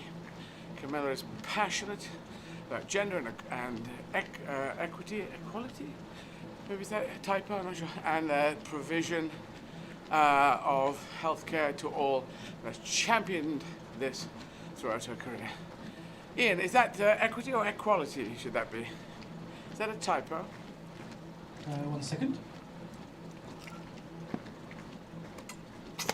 They tend to go together. Gender and equity tends to be gender and money. Equity, I sort of broadly term it that. Oh.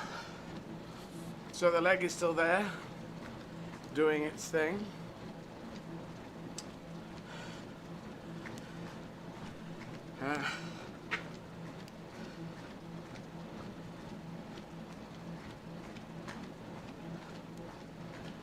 Maybe that'll do that.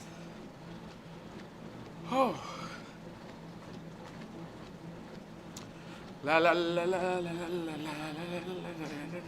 So yes, we've got Facebook questions coming up, haven't we? Yes. So we should say again, so for Facebook questions, if you want to put your questions to Eddie, then if you go to the live stream on Facebook and then put your questions in the comments section, then we'll try and get through as many as we can. Yes, indeed. So we're talking to you on Facebook. Jump on there at 5:30. But they shouldn't go before that, should they? Or do things get lost if they put questions on right now? 2 minutes to... Now is good, but yeah, it's too early and they do get lost. Okay, so you can do it from now, 28 minutes past the hour, as opposed to 30 past the hour. Because we're like the World Service here. We're the alternative World Service. And talking out around the world. Oh, I'll tell you what the time is, where you are. I should do this. The ones I've got. Wellington, it's 2:29, or just about 2:30 in Wellington in New Zealand. If you're up at that time, well, hello to you. Only midnight in Sydney. Osaka, Japan, where Mizuno comes from. It is 10:30. So I hope you're doing well, watching some evening stuff, maybe having a meal. Mumbai, it is almost 7 o'clock, because it's half an hour different to a lot of the other cities. So they're almost 7 o'clock. It's just at 7 o'clock. Aden is 4:30 in the afternoon. Best wishes to everyone in Aden, the city of my birth. Cape Town, 3:30 in the afternoon. In South Africa, Paris is 2:30. 1:30 here in London. New York is 8:30 in the morning. Chicago, 7:30. Los Angeles, 5:30 in the morning. And oh yes, that's Dallas. It's 7:30, so I do know that. There we go. Oh.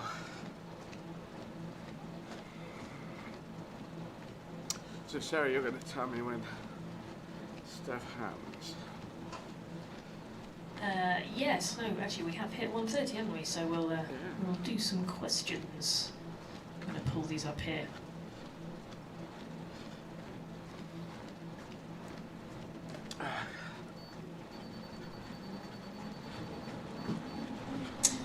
Okay, so first question from Hayley Hart, who asks, Eddie, are you still bowled over when you meet famous people? Or, what does it say? Sorry, all the questions are picking up now. 1 sec. Or, yes, okay, so Eddie, are you still bowled over when you meet famous people or see them? Well... And I think that was a reference to you just talking about David Bowie. Yeah, it's kind of... You kind of want, if you like the person you meet, because, you know, wouldn't want to have met Hitler, because Churchill almost did, but, yeah, It is. Well, if you like the person, it is great and kind of wonderful. But they are just a human being, and they go to the loo too. So yeah. So, but it's yes, it's it could be fun and kind of out there and kind of oh. And if they happen to know you, then it's oh. And sometimes they don't. I went up to a very good actor, and he didn't know me from Adam, so I just said, I love your work, and he went, oh, okay, that was that. Yeah. But that's fine, he was just a very good actor. I liked his work. So that's the answer to that question. Okay, next question is from Angela Lamb, who says, or who asks, do you ever get woken up by ideas at silly times of the night? She says, I had that last night, and now this morning I've been trying to make the idea happen as I try to get involved again in Grayson's art club. Well done on your endeavours so far. I think that's a reference to Grayson Perry's art club. Right, and the question was, do you ever get woken up by ideas at silly times of the night? I don't get woken up by ideas. I sometimes wake up with an idea in the middle of the night. But more usually they come to me during the day, just in the middle of something else. So, but sometimes I do. Sometimes I do get woken up. And then you have to just note them down in the notes section of my iPad. Yeah. So, yeah, it's good to note them down and try and act upon them when you wake up again. Okay, so next question is from Jonathan Ian Shaw, who asks, have you always had a passion for running? No, I didn't like running long distance when I was younger. I can do it, I can get through this because of determination. I've tried to restructure it. Normally I don't do the running to order. I don't do it. I try not to run a thing where I have to finish at a certain time. But more and more, I've got into situations where I have to get things done by a certain time, so that's unfortunate. And yeah, so I like just going out and running and getting it done when I get it done, what I call the holistic marathon. So yeah, that's what I do. Does that answer the question? I think so. Yeah, I think so. Okay, next question is from Alistair Booth, who says, you are doing amazing, Eddie. Thank you. When did you realise you were transgender? I officially came out to the world as a trans man back in September and have had a lot of positive support. Oh, that's excellent. Great news. I knew when I was 5. It's either 4 or 5. I think it's probably 5. My thoughts have never really changed. They weren't obviously very concrete at that time, but the idea of throwing on a dress seemed good, makeup seemed fun in my teenage years, growing my hair long. Yeah, I was very happy to have been born a girl, but I knew when I was 5, and it's never really moved. So well done you. Thank you. Next question. Okay, next question. Slightly cryptic one. Helen Lowe says, what was St. Augustine's famous quote, Eddie? I don't know. Yeah. I think you're supposed to look it up and tell us. Not sure on that one. I thought I might have missed a trick there, but we might need more information. Yes. Okay, next question. Let me scroll down.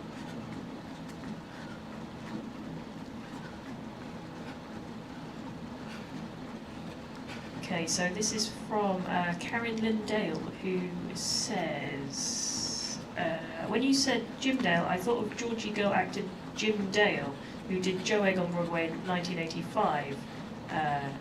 She says, I understudied the role of Joe. Can you get him on your chats here? But then the question is also, what's your favourite memory of doing Joe Egg?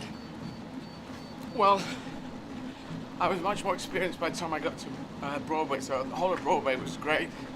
So you got the American Airlines Theatre, crazily named, on 42nd Street, and that was a kind of wonderful experience. And I sort of managed to win the Outer Critics Circle, the Drama Desk Award, the Broadway.com Award, and I was nominated to get the Tony Award, but didn't get it. Brian Dennehy got it, Long Day's Journey into Night, and I remember being a little disappointed because I won everything else, and even Brian had said, "Oh, you're going to get this."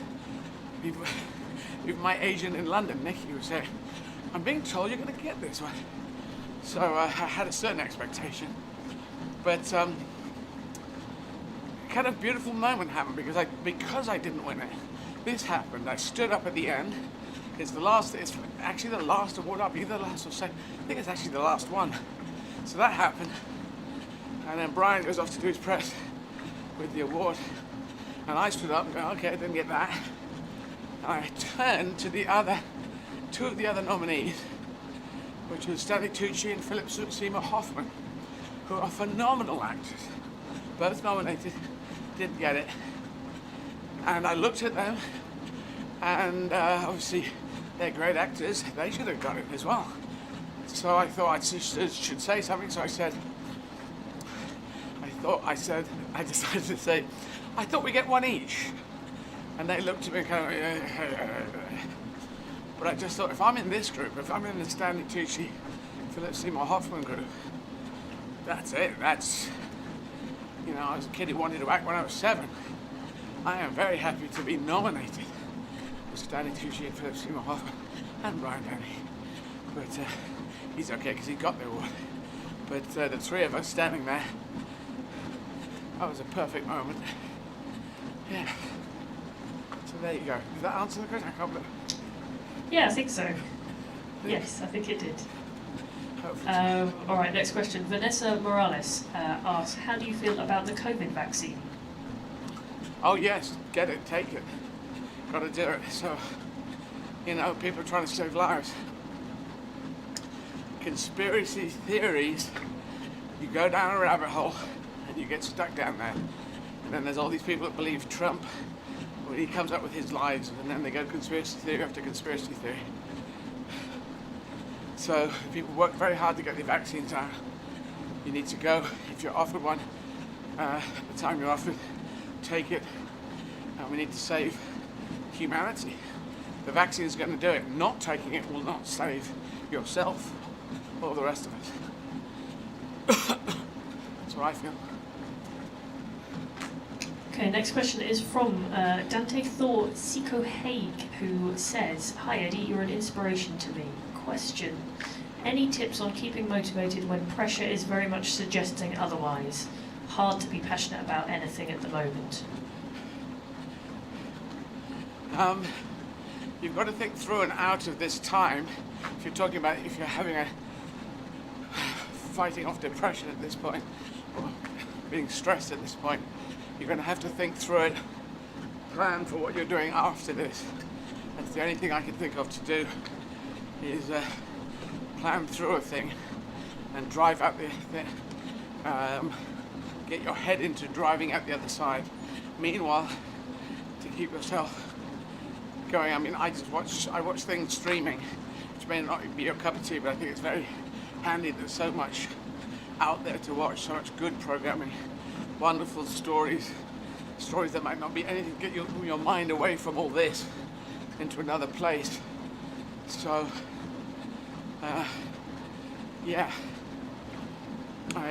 that's what I advise, is plan through and think of the way out of this for yourself. Think of what you're going to do after this. Okay, so next question is from Lauren Milberger, who says, "Hi Eddie, I'm also dyslexic and have dysgraphia and dyscalculia. Hope I said that right. Learning languages have been difficult for me. Do you find you learn languages different than most? Any advice for fellow difference learners?" Yeah, I think you've got to get to, this is obviously not the time of COVID, but immersion is the best way to learn a language. You need to really get a job in another country, which as a member of the European Union, is very easy to do, or much easier. Now it's going to be bloody hard, but for young people, just, I'm a proud European, and it is inevitable that we will be back with Europe, part of the European Union. So that's just an inevitability. There's no way the British people will be held back. I think we must be heading forwards with our continent. So, yeah, but if you can go through the paperwork that's now being kicked up, then look for a job in the country, a job in waiting staff, because if you're in a cafe, you will be forced into the language, whatever language is of the city you're in, and they probably might want to hire you if you have English, because you could translate into the other language. Obviously, you have to get your other language up, but big immersion is the key thing. Being in the other country is the key thing, and communication first, grammar second is the way I do it. So just try to talk with people and ask people to correct you. If they're Spanish people, you speak in Spanish, say, please correct me when I make a fault, when I get it wrong, and that way you can learn. Okay, so next question is from Liz Argument, who says, what is your favourite comfort food? Well, it was breakfast cereal, I suppose. Sugar-coated breakfast cereal, but I'm not allowed to eat it anymore. I have no control mechanism on it. So, yeah.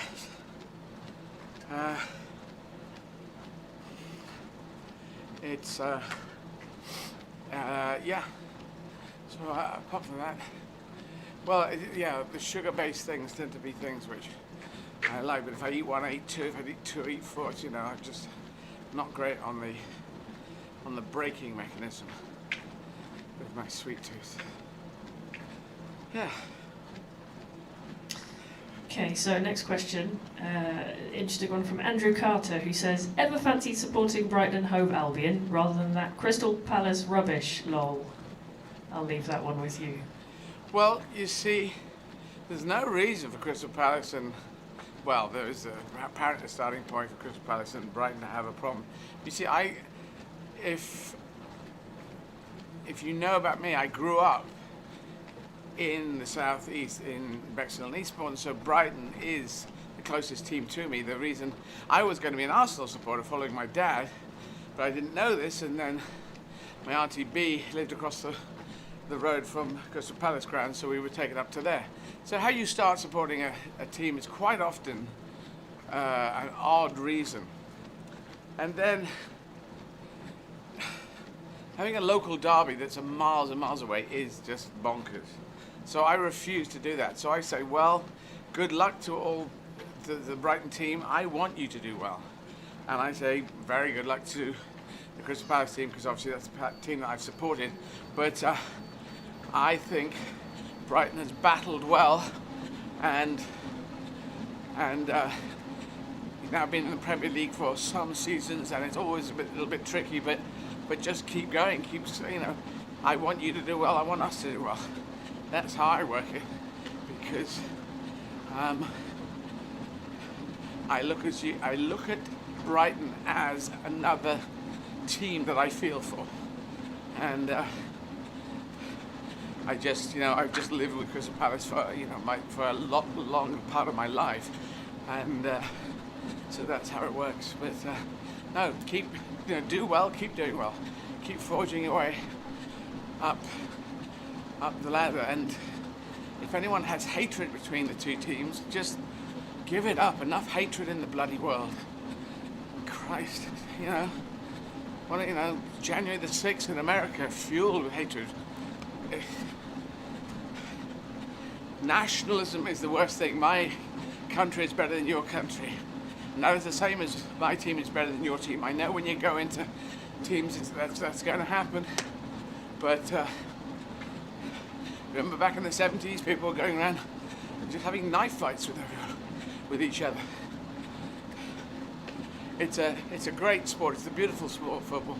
So it should be about the football as opposed to any rivalry, yes. Hatred between teams, no. It's not the way forward. So that's what I say.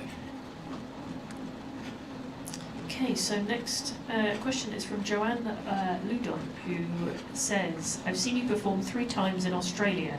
I loved your book and think you are an inspiration. Do you have a favourite song lyric or Mondgreen, which I just had to look up, which is a misunderstood or misinterpreted word or phrase resulting from a mishearing of the lyrics of a song? Oh, there was that one. Every time I go away, I leave a piece of meat with you. That was leave a piece of me with you, which I remember hearing, and people were getting confused about that. The other one was Police track, So Lonely, which sounded like Suloli. So those were kind of curious ones. Suloli. Sting was singing her name over and over again. But do I have a favourite song lyric? Yes, a favourite song lyric. No, yeah. I don't really deal with lyrics. It's a curious thing. I listen to the sound of the music is something that grabs me.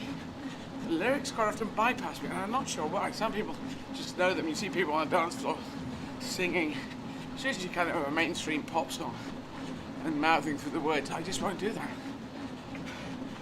And it's not that I refuse to do it.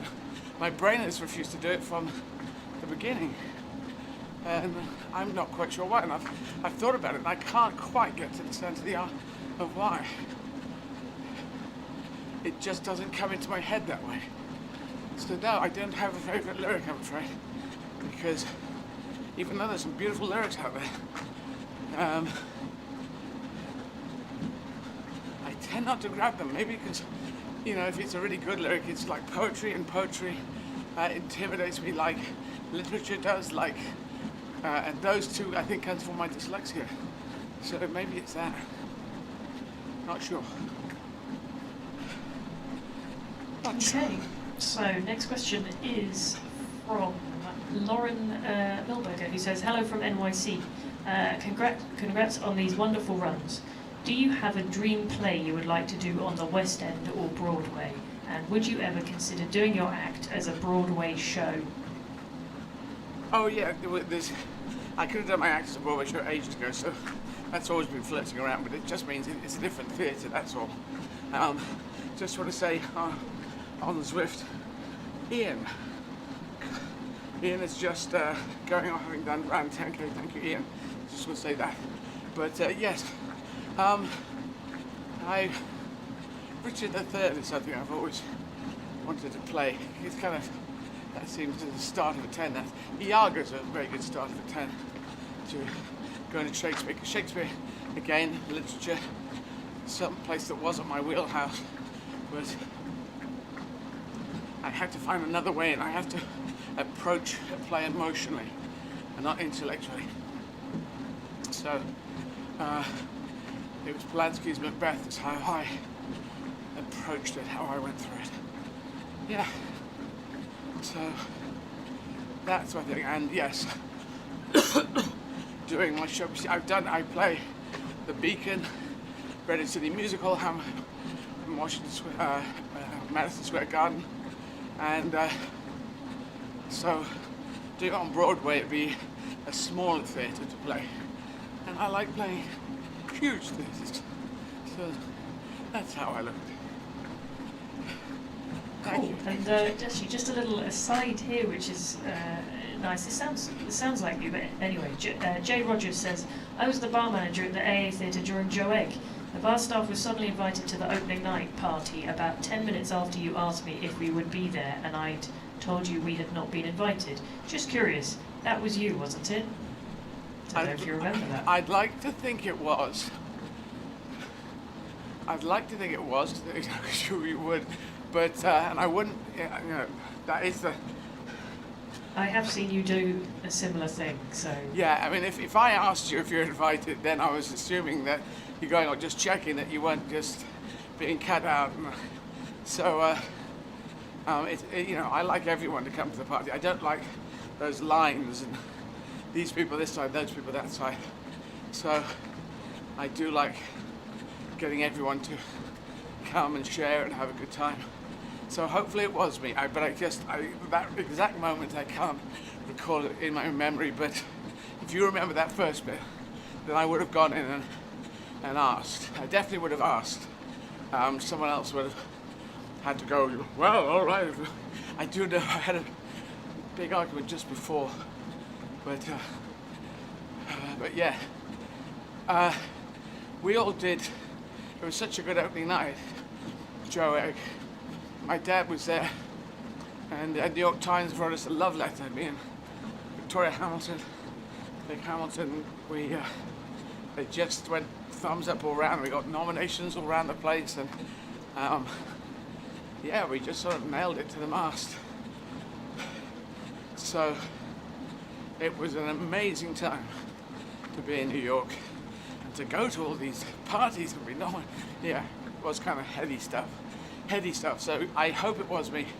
I just don't want to lie and say absolutely, because I can't quite remember the conversation that would happen. If I asked you that question, I would have asked it inside. I know that is my way. So I do remember you doing a similar thing at the V Festival.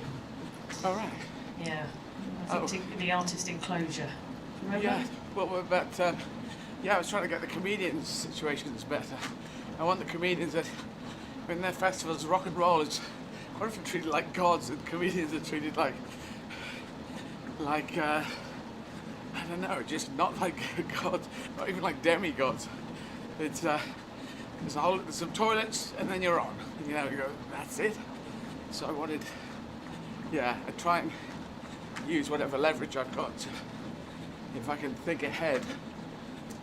It's like at benefits, try and use my leverage to make sure there's a monitor, TV monitor, and a good sound system set up in the green room so people can watch.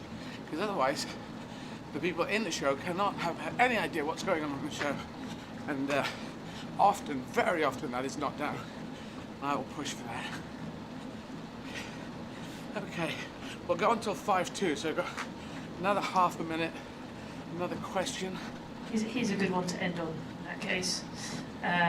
So this is Eliza Johnson asks, do you have a favourite Python sketch? Personally, I enjoy Defence Against Fruit. Defence Against Fruit is good. There are a number of good ones. The ones that I quote often is the Mr. Hilter sketch. Living in Minehead. Hitler got away and he's living in Minehead. And they're all trying to pretend to be very English in jolly chums.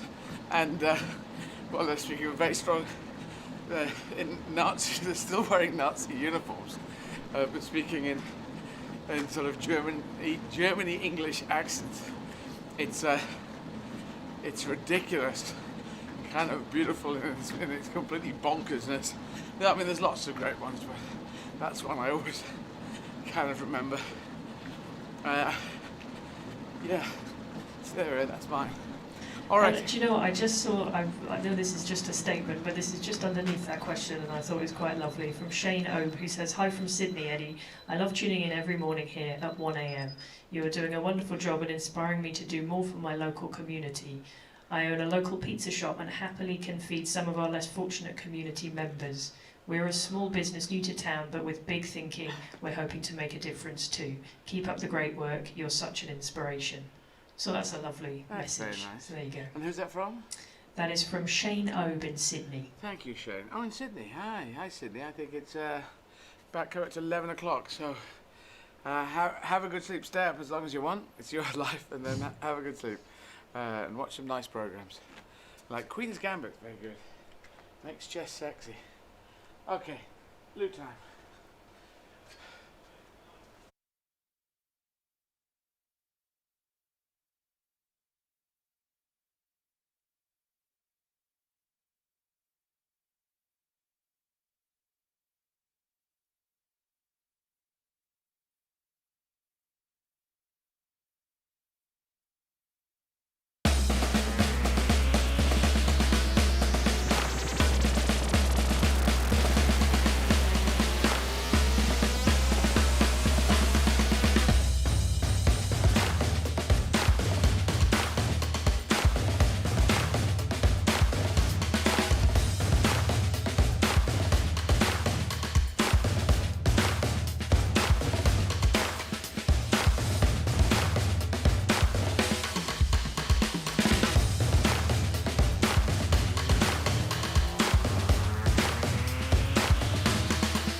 Shockingly, over 2 million tonnes of food a year is wasted within the UK supply chain.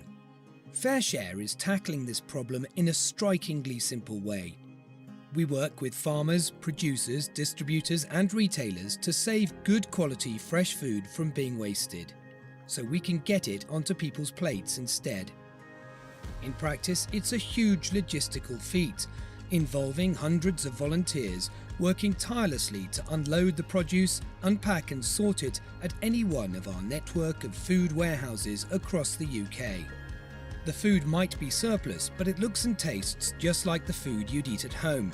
Most of it arrives well before it would have hit the supermarket shelves. Food becomes surplus for all sorts of reasons. A glut of courgettes from overproduction, or a lack of demand as unpredictable weather plays its part. Incorrect packaging and labelling, wonky fruits and veg, and cancelled orders. Wherever it comes from, with the support of our team of volunteers, we prioritise the incoming food, itemising it for traceability and breaking it down into smaller quantities for redistribution. FareShare gives nearly 11,000 charities access to food, all of whom are onboarded safely and meet all food safety regulations. These charities and groups range from food banks, children's breakfast clubs and homeless centres to small local community groups. Not only does this food save charities thousands of pounds on their food bills, it means they can offer the people they support more fresh, healthy fruit and veg and a wider range of food in general.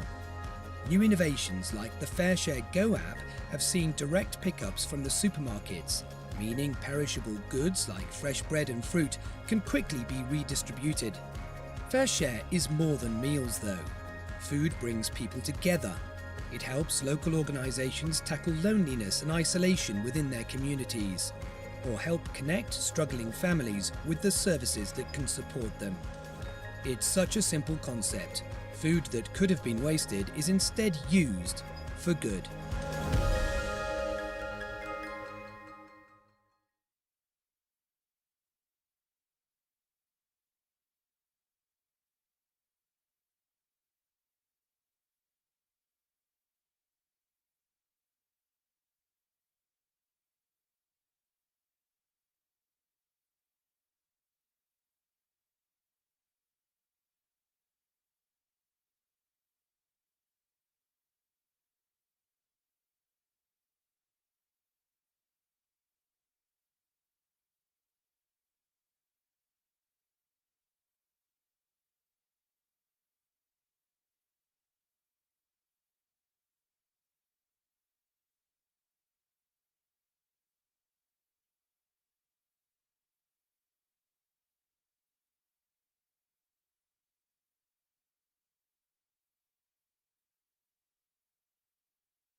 Not sure. You are live. Hi, go. Dr. Camila, hopefully is ready. I'm sorry I'm a bit late. Is Dr. Camila ready? Are you ready to go talk? Yep, putting you through now.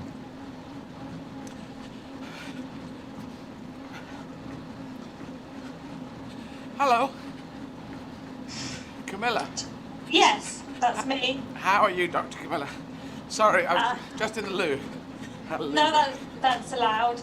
I'm good. Can I start by saying what a huge fan I am, and I have been for nearly 30 years, I think. Well, so I just wanted to start with that. Well, thank you very much. But I say you have great taste in comedy. There you go. How are you today, anyway? How's it going? I'm okay. I'm knackered, my foot's hurting a bit, but my calf was hurting and now it's shifted a bit, but anyway, it's all okay. But you're going to talk to us about uniting to combat NTDs, which is the neglected tropical diseases, which I hadn't heard about NTDs before. You we decided we would champion your charity. So Yeah.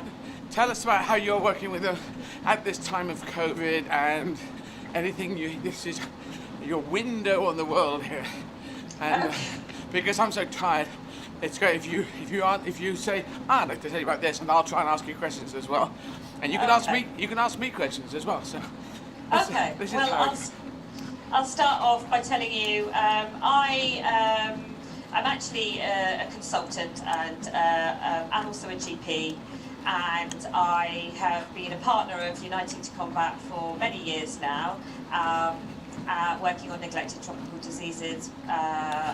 At the moment, I'm working with the World Health Organization on neglected tropical diseases, as well as Uniting to Combat. And I also work with the government of Mali around their COVID response, and various other projects in Mali around women and child health, which are big areas of passion for me. And yeah, so that's what I'm doing. I can talk about neglected tropical diseases, but I think the reason that I am so passionate about them, and the reason that I wanted to talk to you today, is really that I feel that they are diseases which impact the most poor and vulnerable populations, and they just create more barriers for people who are already suffering, for people who already have inequity in their lives, stopping them from being able to reach their potential.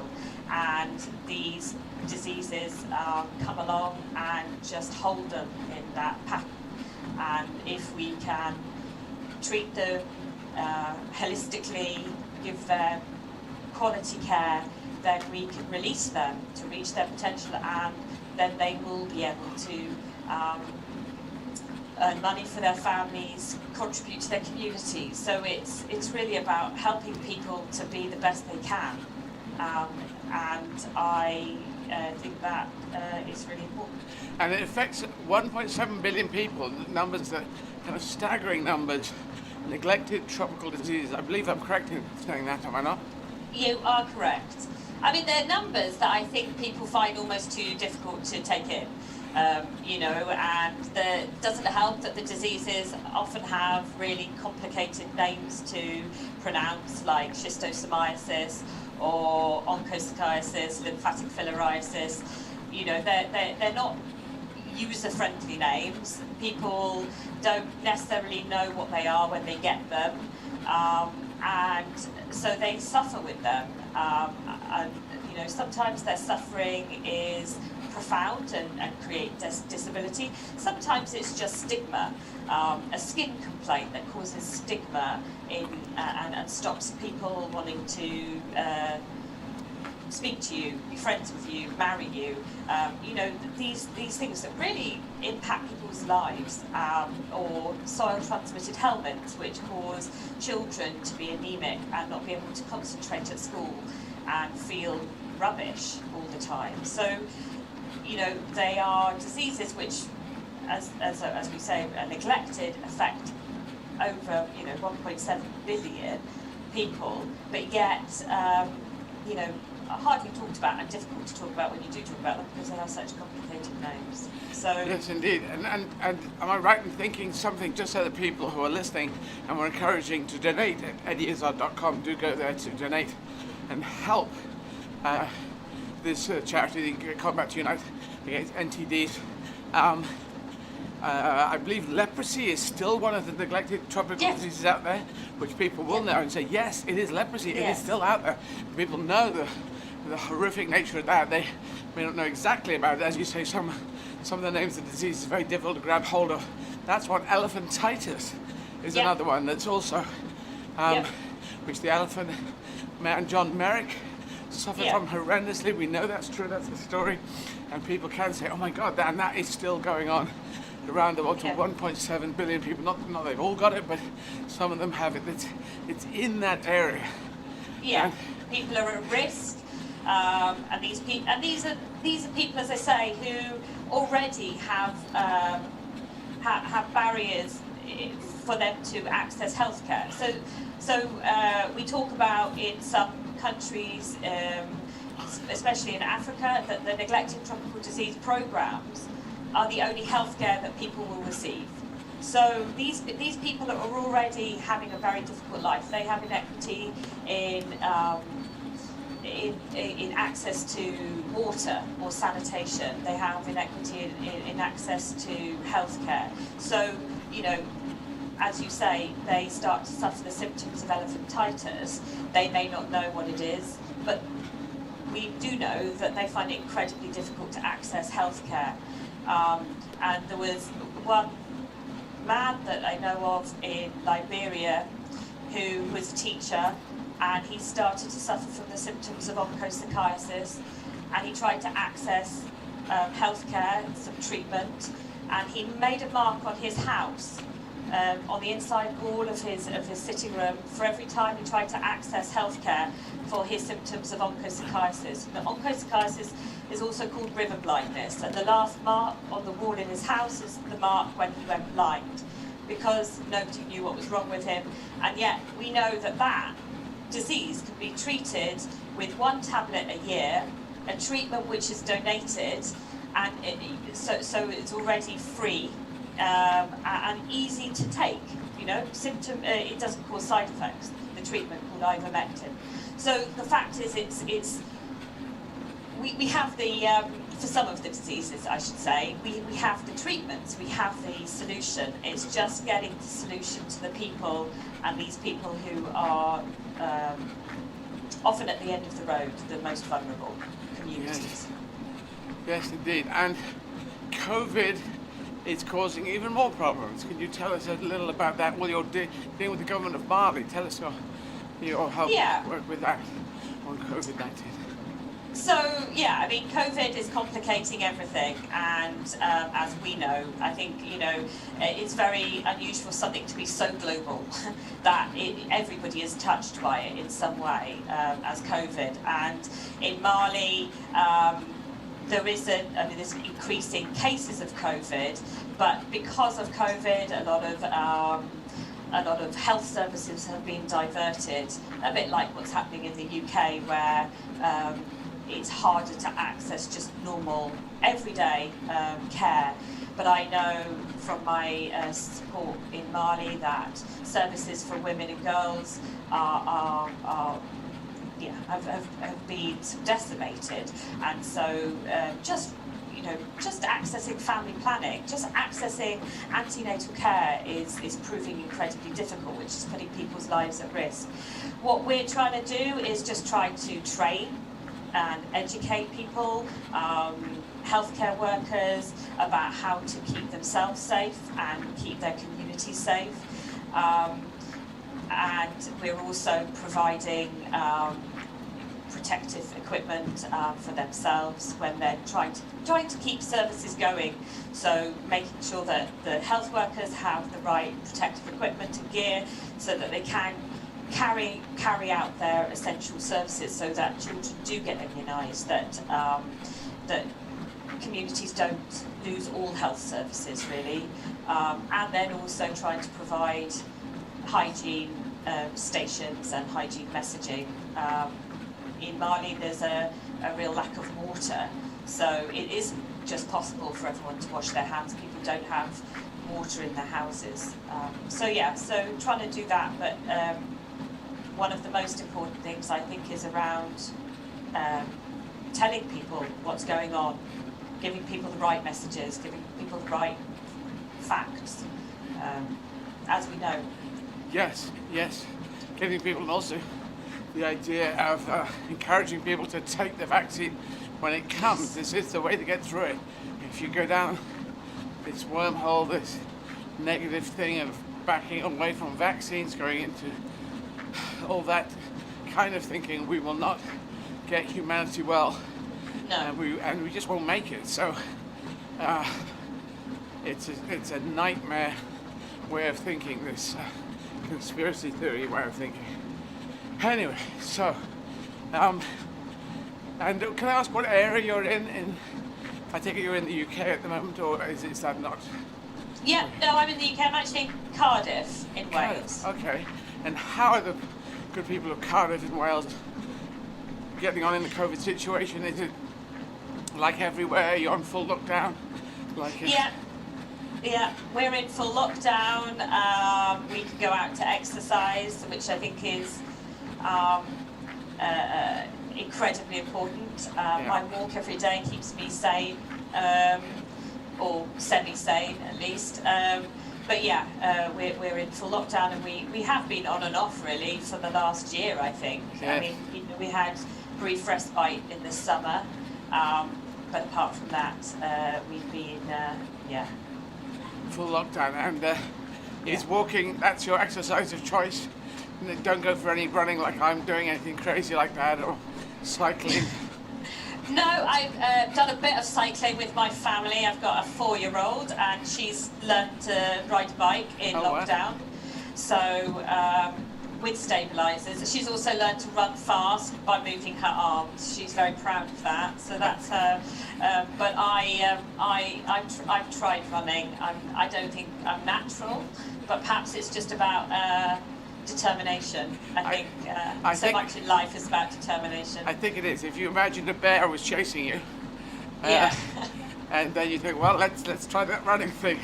So that's what I find. Or if you had to get medicine, I mean, you're a GP yourself, but imagine, and you had one of your loved ones, we've got to go and get that thing and get back, and then you just, woof, off you go. It's the motivation is the key thing, because all these human units are designed to hunt and gather.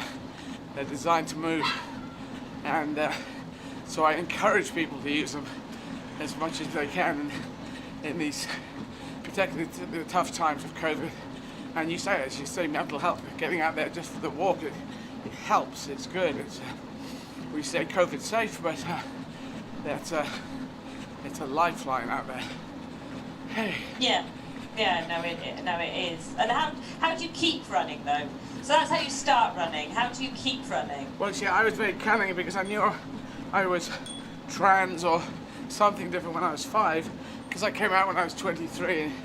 And any LGBT person will know when they're coming out, it's quite a tough journey. Once you've done that, everything after that, it's kind of easy.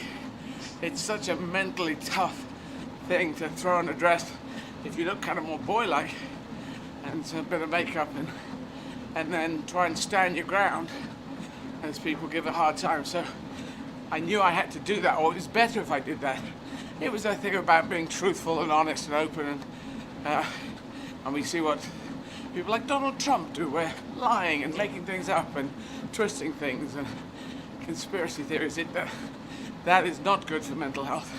But I thought it would be good to come out. So since then I've found I can do things, the performing in different languages and the running being two things which are kind of equally hard in different ways.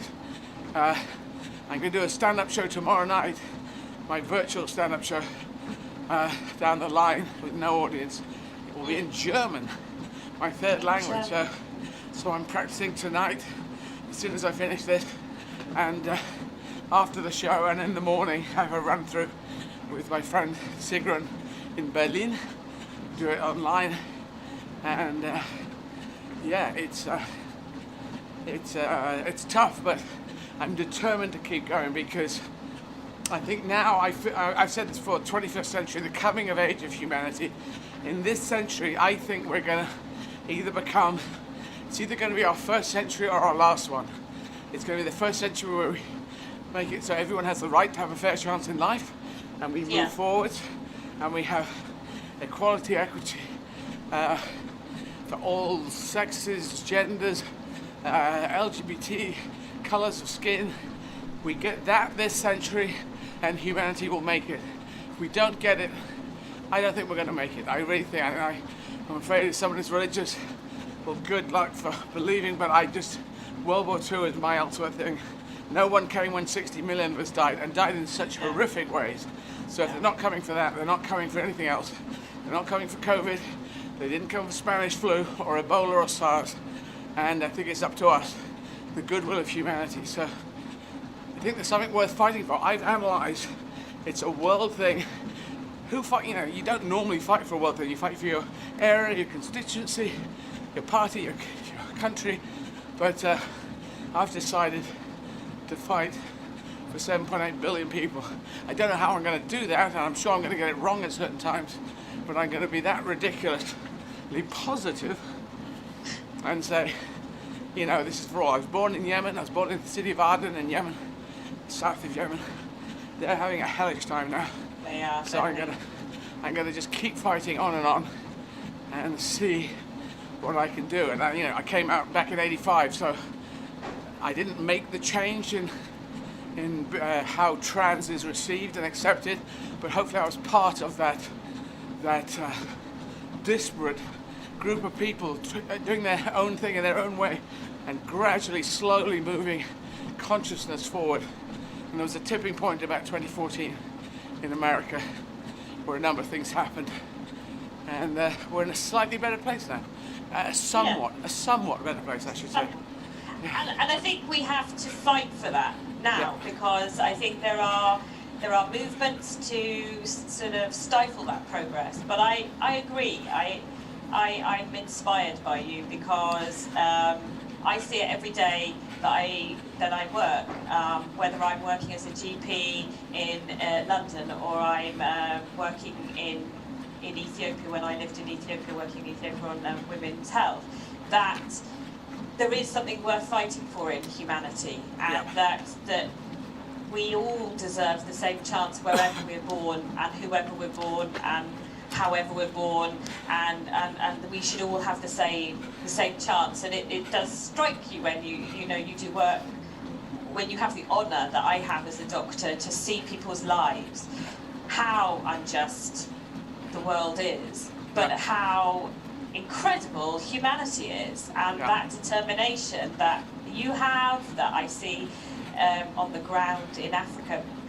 Amazing women fighting against the odds to change their small world.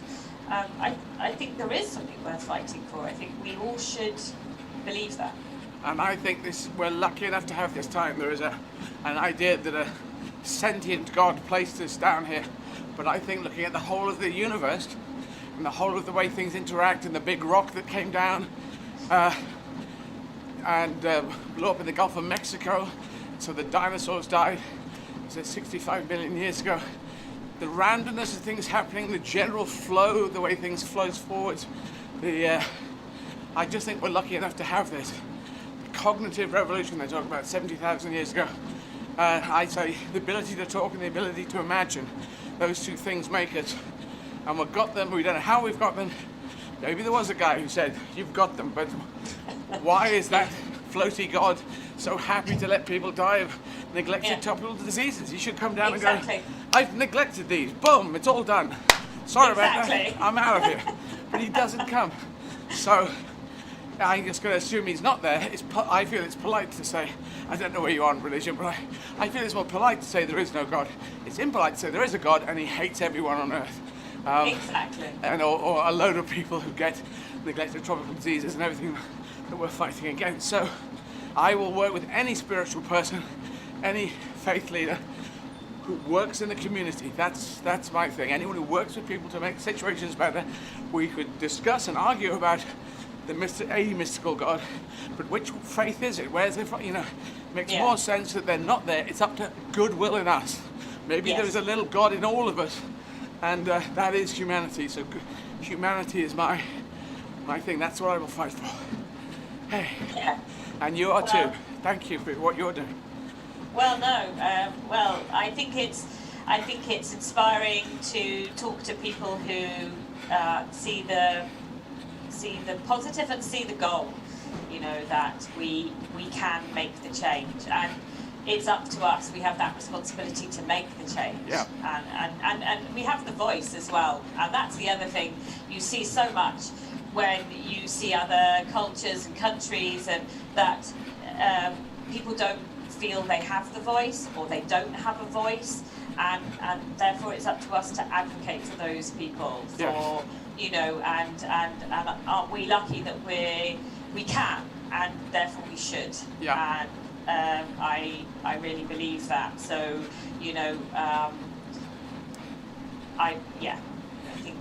That's it, Dr. Camila. goal. Dr. Camila, you're saying it right. You're doing a great work there. Thank you, everyone. Thank you. Uniting to combat neglected tropical diseases. If you donate at eddieizzard.com or using the text, and if you have a UK phone, you can help people, the 1.7 billion people who are suffering at these times of COVID. So thank you so much, Dr. Camila. Thank you so much. Stay safe and be well. You too. Okay. Keep Bye-bye. on the fight. Thanks. Bye-bye. Bye. So, I'm gonna walk for a very short while. Yeah, just put it on whenever you're ready. So, in Bratislava, I've got about 12k to go. And as you can see, streets in the old town.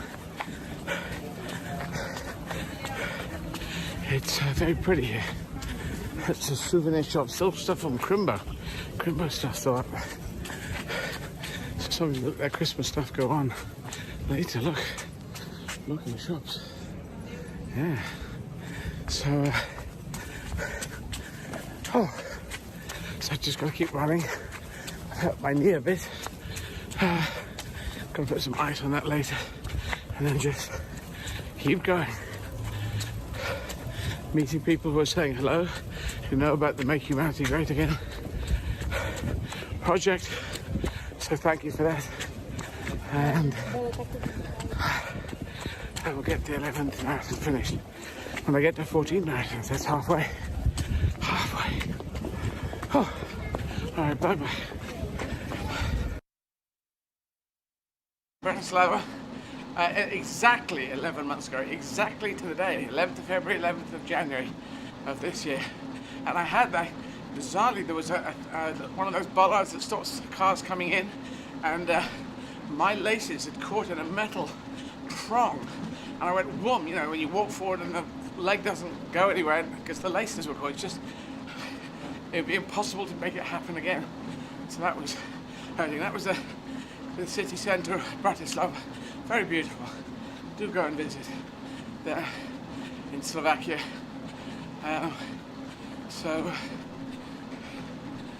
So yes, and there's Slovakian flag, lots of flags in Europe. You can kind of remember Slovenia and Slovakia kind of have similar colours, but Slovakia's got that cross which almost looks like a K if you rearrange it. That's mine. It's a bouncing. Sorry? The flags are bouncing slightly, so Okay. just making the cameras go a bit fuzzy. Well, let me just push them in now. Because they're pretty. Yeah.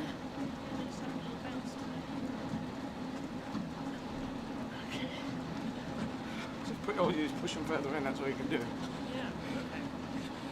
Alrighty. Then we're going to talk to Kevin Cahill now. Ian has 2 L's in Cahill at the end. I just every time I look at it, it's doing my OCD nature. Now Kevin is former CEO of Comic Relief and Sport Relief, and now runs his. I'm going to argue. We're going to discuss it because he's our leader. Well, maybe we're all leaders in Make Humanity Great, the MHG group, and I say he's campaign manager. I'm going to give him that title. We haven't got titles really, but Kevin's been. This is his idea. He just saw that this was coming. And he describes himself as a purposeful meanderer. There we go. Talk about that. And okay, so whenever Kevin's ready, I'm ready. We're just getting Kevin standing by. Very good. Kevin lives on a boat on the Thames, and I have run a half marathon to him, and then hung out with him for a bit, and then I ran back. It was a very nice day. To have a break in the middle of a marathon, it's an unusual thing. Usually just do a half marathon and that's it. But, yes. So, I'm just going to make a quick adjustment. If you're still going, hold Kevin for just a second. There's something I forgot to do at the beginning of today. Sorry guys, I'm having to stop for a second. Sarah, what's the green tape? I need the green tape. Okay. Here.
Hi, Kevin. We're on now.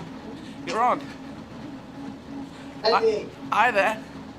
How you doing, long Kev? time no speak. Yeah, I haven't talked to you for ages. Maybe since this morning. So how are you? I'm going to interview you now.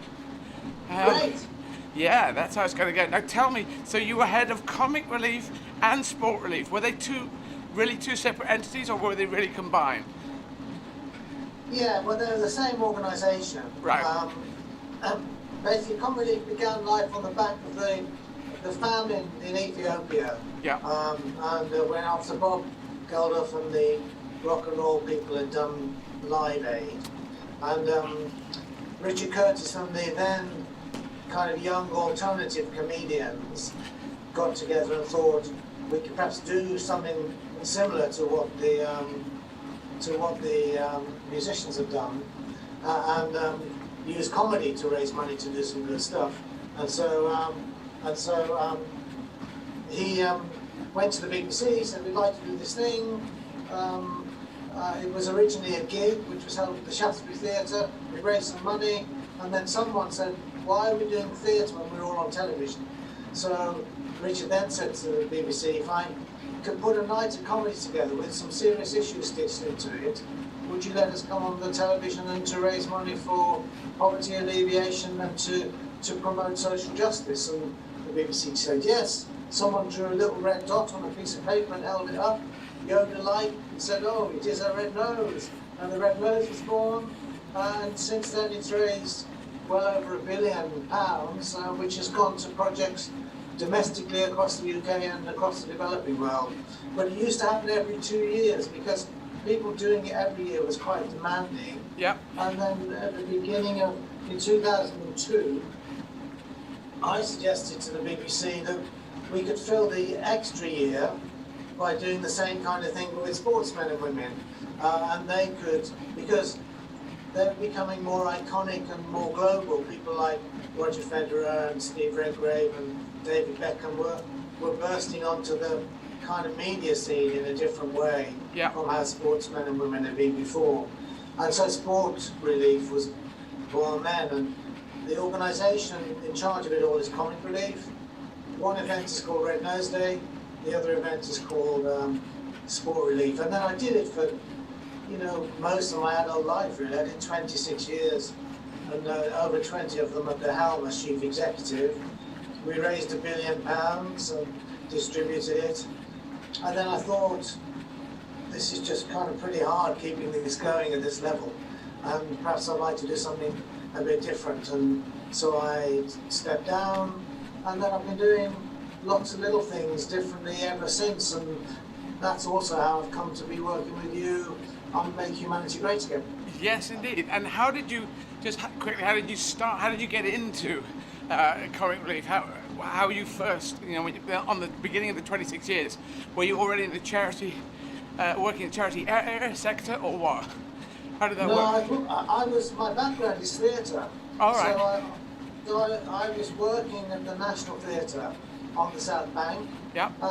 And they'd set up what was called an education department, which was to try and use the repertoire of the National Theatre and the actors and the technicians and the designers and everybody in the building to try and open up an understanding of what theatre was about, how it worked, what the plays were about, what different visions of a particular play could be. And I got the job of starting that whole thing. So I spent a number of fantastic years as a younger person just using everything of all of the assets of the National Theatre, to try and have fun and explain the whole kind of theatre story to both its young audience and to its adult audience. And then I used to produce shows that went on tour, that went to schools and village halls, and so we did the Chalk Circle, we did Macbeth, we did Roots, and they just kind of turned up in a van, 7 actors, and built the show for that night, packed up the van and went on to the next venue. So because Comic Relief was interesting, it had an idea that you need to explain the reasons that lie behind why you're asking people for money, right, in order to make that giving kind of, I suppose, grown up and intelligent. And to also reinforce understanding of how the world is interconnected. This plays into your thing now, how the world is interconnected and how people can support each other in different parts of the globe. And so, weirdly, the work I've done explaining theatre to people has put me in a place where I could then do work around explaining poverty, explaining the need for social justice, and working with comedians and other people in a way I'd worked with actors at the National Theatre. So Gotcha. This young, bespectacled chap called Richard Curtis turned up one day and said, we're looking for someone to do this job. Would you be interested? Comic Relief was 1 year old. And I was loving the National so much, I said I wasn't interested.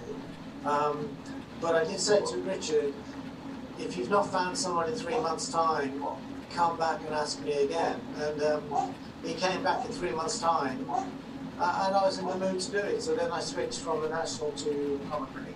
Okay.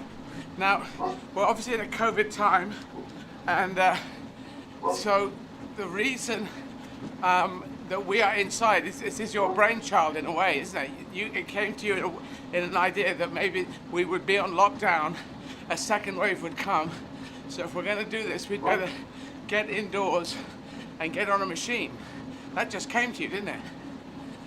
Yeah, because when you expressed your commitment to bookending the transition period in a way, to doing it in February and then doing it again at the end of the year or beginning of the new year, originally, I guess the thought was it would happen the same way. You jump on an airplane, you fly to Lisbon, you fly to Madrid, and that was, I think, what we'd all thought. Well, there's only a few of us when we say we all thought you'd be doing again.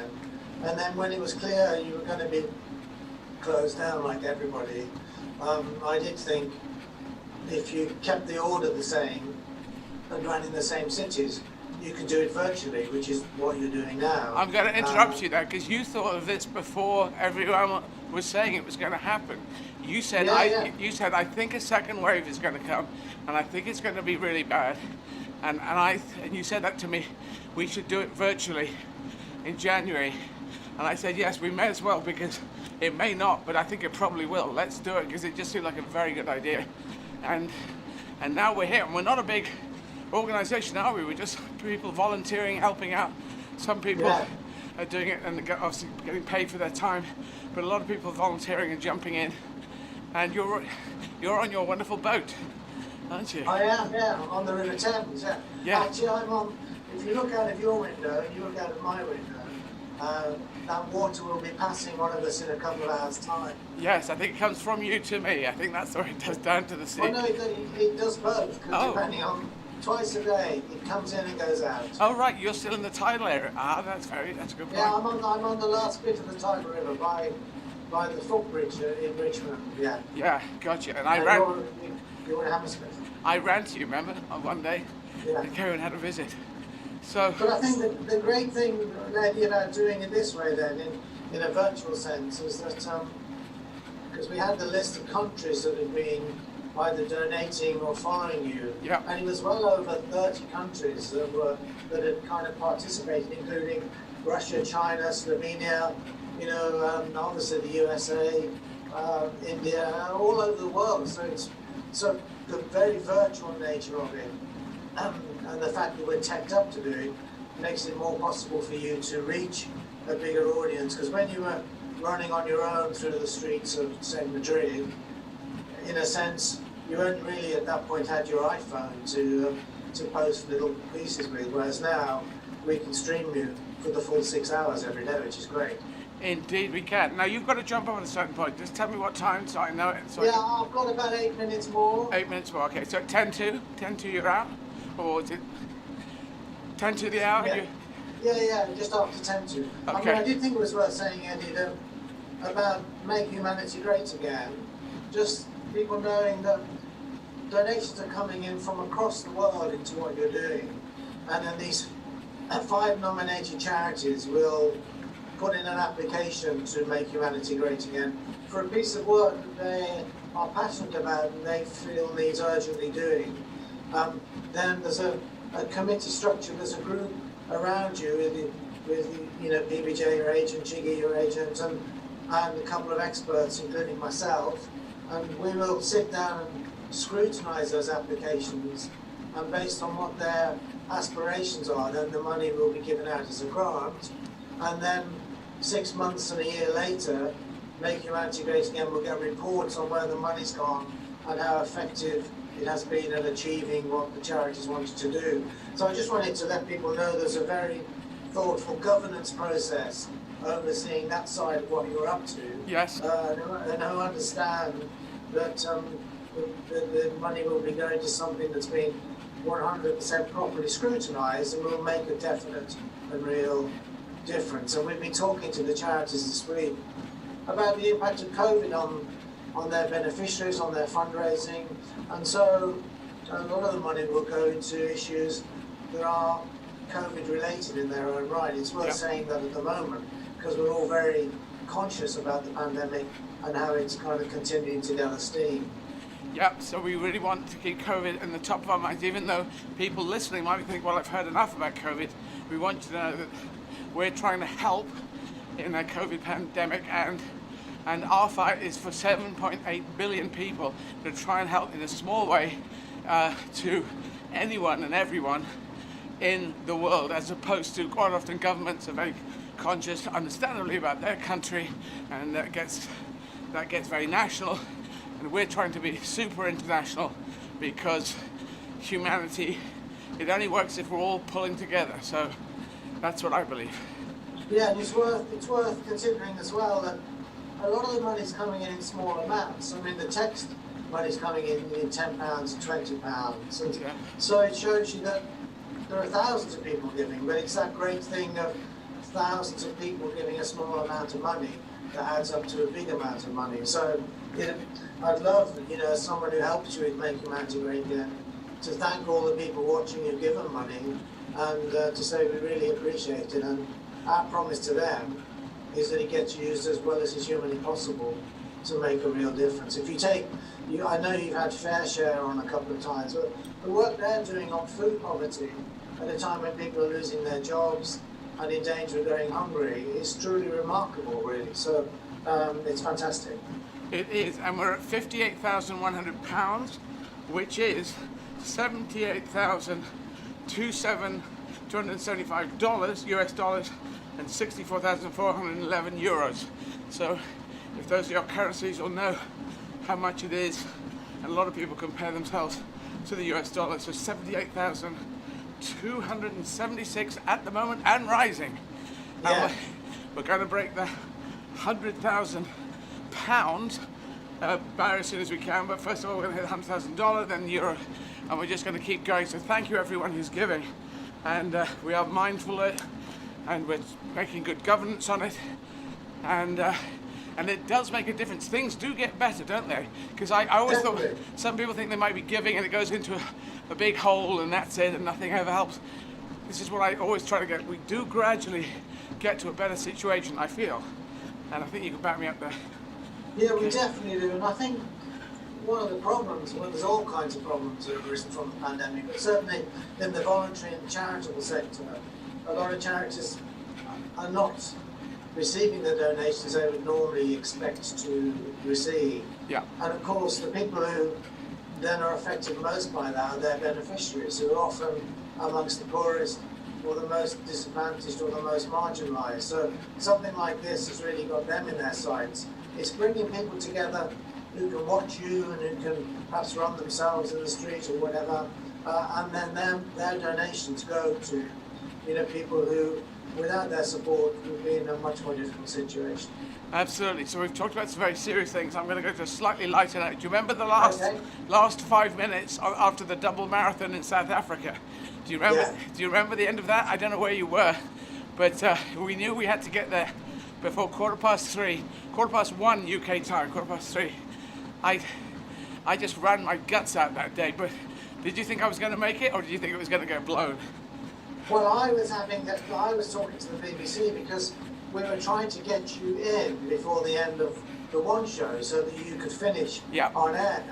And we were worried that the plug would be pulled on you because the one show had to kind of finish at a certain time, so that Coronation Street or EastEnders, it would have been actually, EastEnders could get on air on time. And so I was saying, please, hold it, no. And then I think you might have found some steps or something, you had to do a U-turn, come back up, and just at the last second, your timing was perfect because you collapsed at the feet of Nelson Mandela, and we got it in on air. So that was, they say in these kind of projects, particularly when you're making films, one of the most important ingredients is jeopardy. Yes. And you gave us jeopardy in spades on that day. I think it might have been, I didn't plan it that way. It was 11 hours and 5 minutes to get to that point, but I think it might have been 500,000 raised just by being seen on television. You know, you build up this person, they could get there. Oh, they've got there. And it was such a long way, 84K, 56 miles. Yeah, that was rough, but people saw it. They did see it on the television, didn't they? They did, and it was fantastic. And look, we're thrilled that you do these things, and I'm in awe of your kind of determination and generosity of spirit, really, in doing them. And I think the message of, we all know, make humanity great again at a time like this has never been more needed. So I'm going to jump off in a second. Absolutely. Call. But I'll come on again before you finish. It's nice to talk to you on that. Okay. Thank you, Kevin. Thanks for all your help. Take care. Be safe. All the best. Thank you. So that's Kevin, who is campaign manager.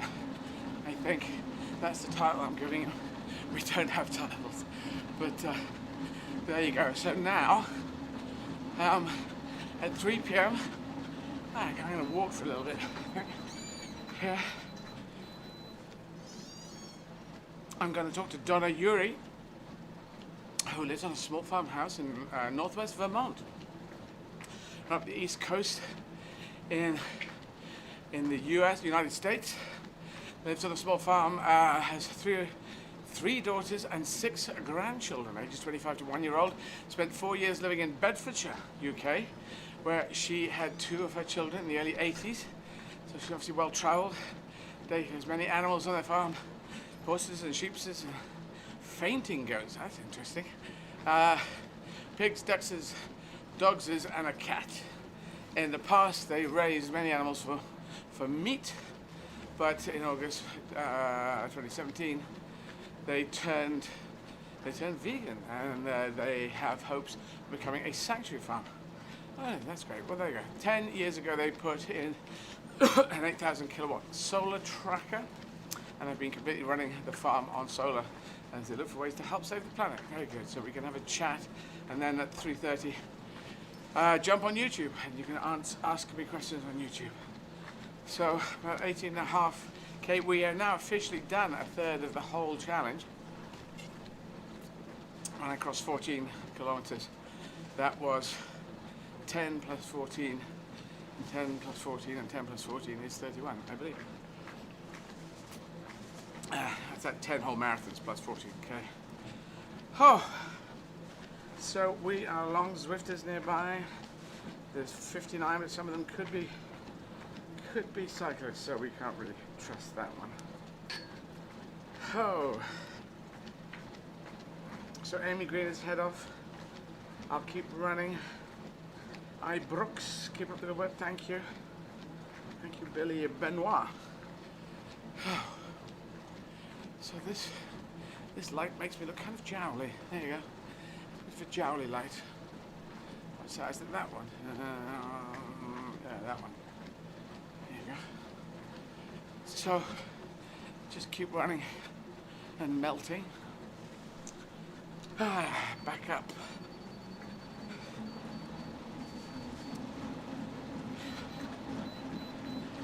And can you show me in the full, what's after 3 o'clock, like go back to the initial list, or is that a big tricky thing to do? We're just going there. Okay, so after YouTube, 4 p.m. London time, talking to Simone Connolly, Managing Director of Fair Share in the Midlands, I should say. 4:30, Rebecca Lowe, Premier League sports anchor for the NBC. in the US, and also supports Crystal Palace, as I do. 5 p.m. Dave Mott will be with Tim, Physio Tim.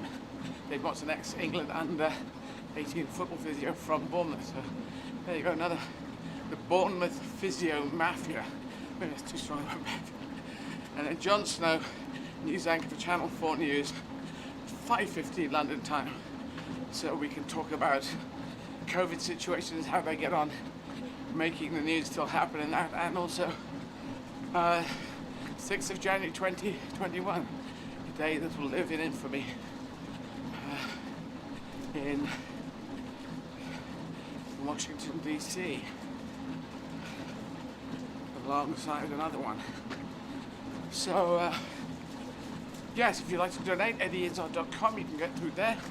You will soon be able, you can already donate in US dollars, euros and pounds, and we're going to be making that easier to do, because I think the buttons are in different places. Okay. Oh, I've still got one.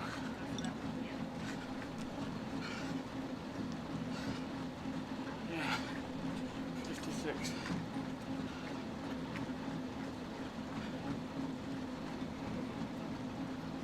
Gotta make a call.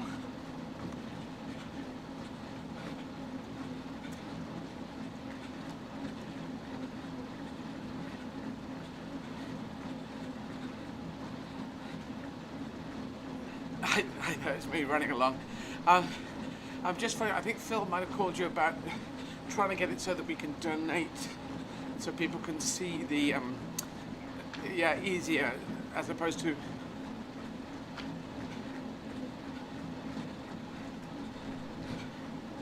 right. Okay, I'd love to get it going up as soon as possible, if possible, because it's, I keep telling everyone that, and then I have to tell them, you have to go to the button, go beneath the button, so anything you can do to expedite that would be beautiful. Alrighty. Thank you. Cheers. Bye. Okay. So yes, if you'd like to donate in different currencies, I think sometimes it's easier seeing it in your own currency. We've only got 3 going, but they are US dollars, euros and pounds. And if you go through, you hit donate at eddieizzard.com. It takes you through to another site, which is crowdfunder site. You'll see a big supporters button in orange, but just below that, which is a little confusing at the moment, if you scroll down, you can see donating different currencies. So it's you have to ignore the first big orange button and go down to the smaller buttons, unless you're playing in UK pounds, and then you can just hit that big supporters button. Anyway, if you look at it, if you just scroll down, you'll see it makes sense. But we're trying to sort that out as soon as we can. So yeah, another little walk here. Oh.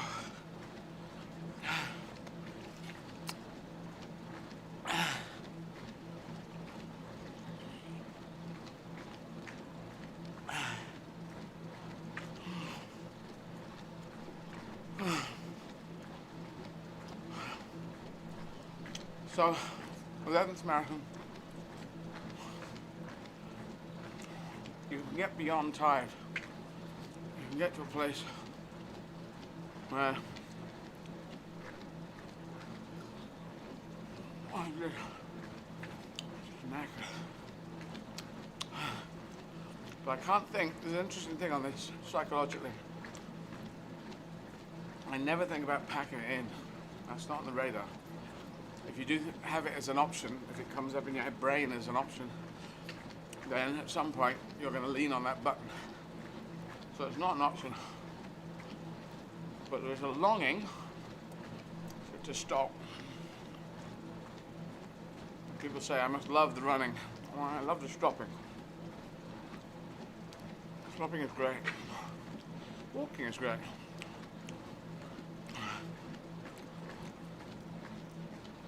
Came up to 21, good psychological 21k. psychological point. And if you're running, Sarah, can I get another one of these, please?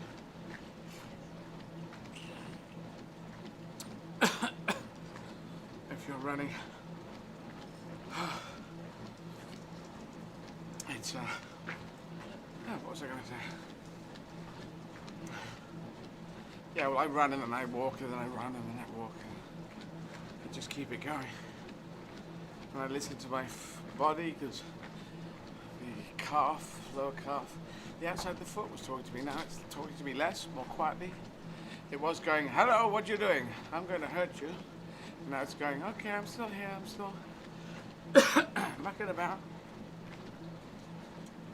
So,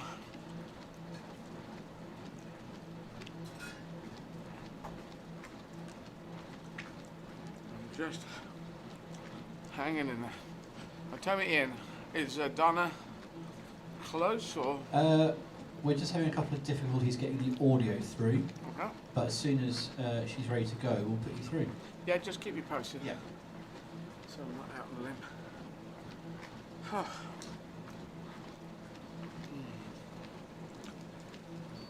And you should now see a live update, hopefully, on your auto cue. Ah, there we go. That helps. That's good.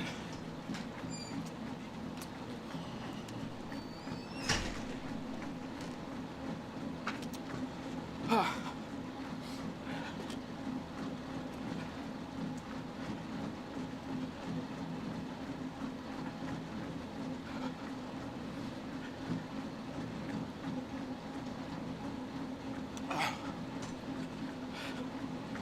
So 19K,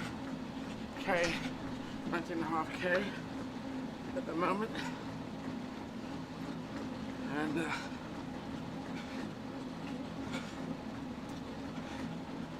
yeah, that's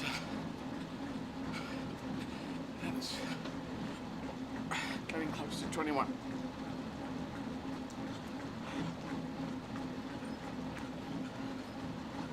Then I can begin the mental downhill of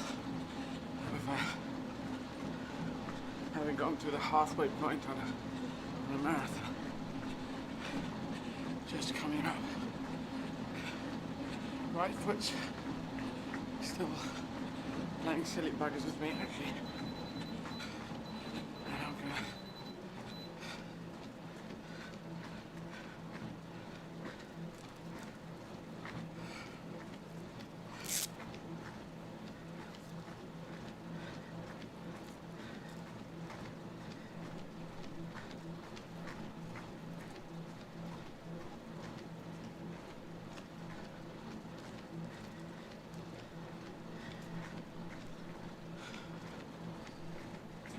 Hi Eddie, hopefully any second now we'll be able to bring you Donna.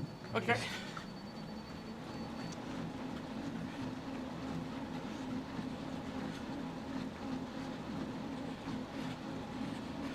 Here you go Eddie, bring you Donna.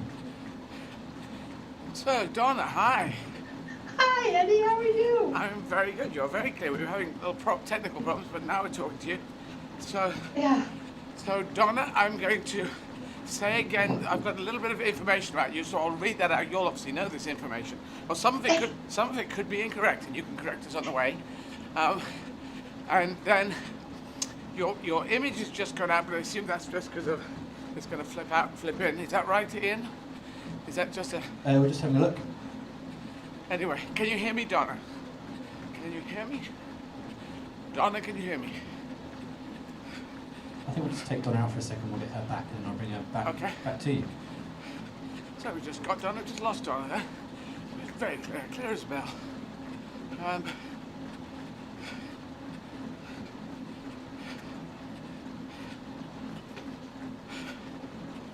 Oh.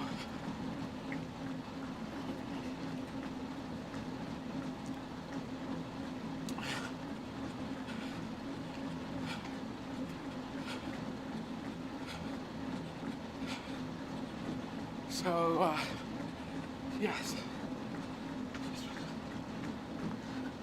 Sometimes I keep feeling my heart is just in the wrong place.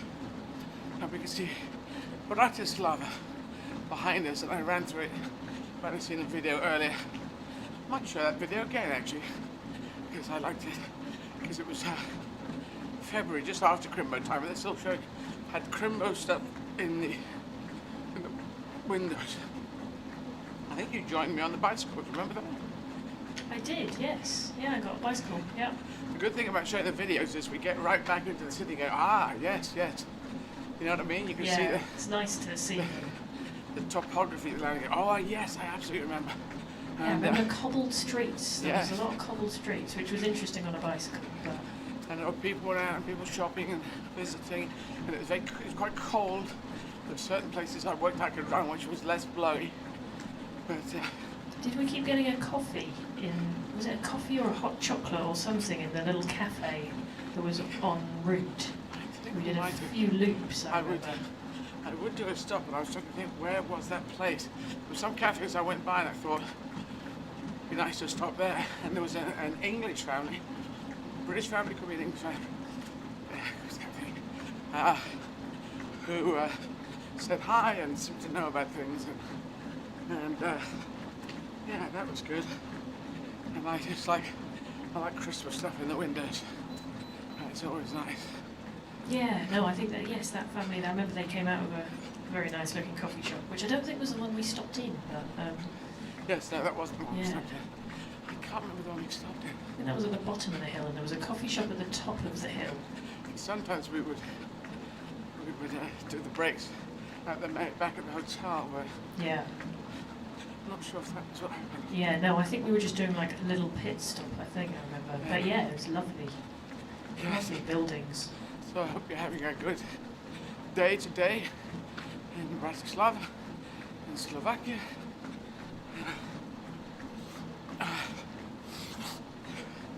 While we're just trying to sort Zoom out, I could try and find some facts about Bratislava. Yes. I could do my daily dubious facts from the internet. Yes, indeed. Do a fast walk. So today this is from justfunfacts.com, so we'll see how accurate these are. Actually, I won't know, but if anyone is in Bratislava and wants to tell us.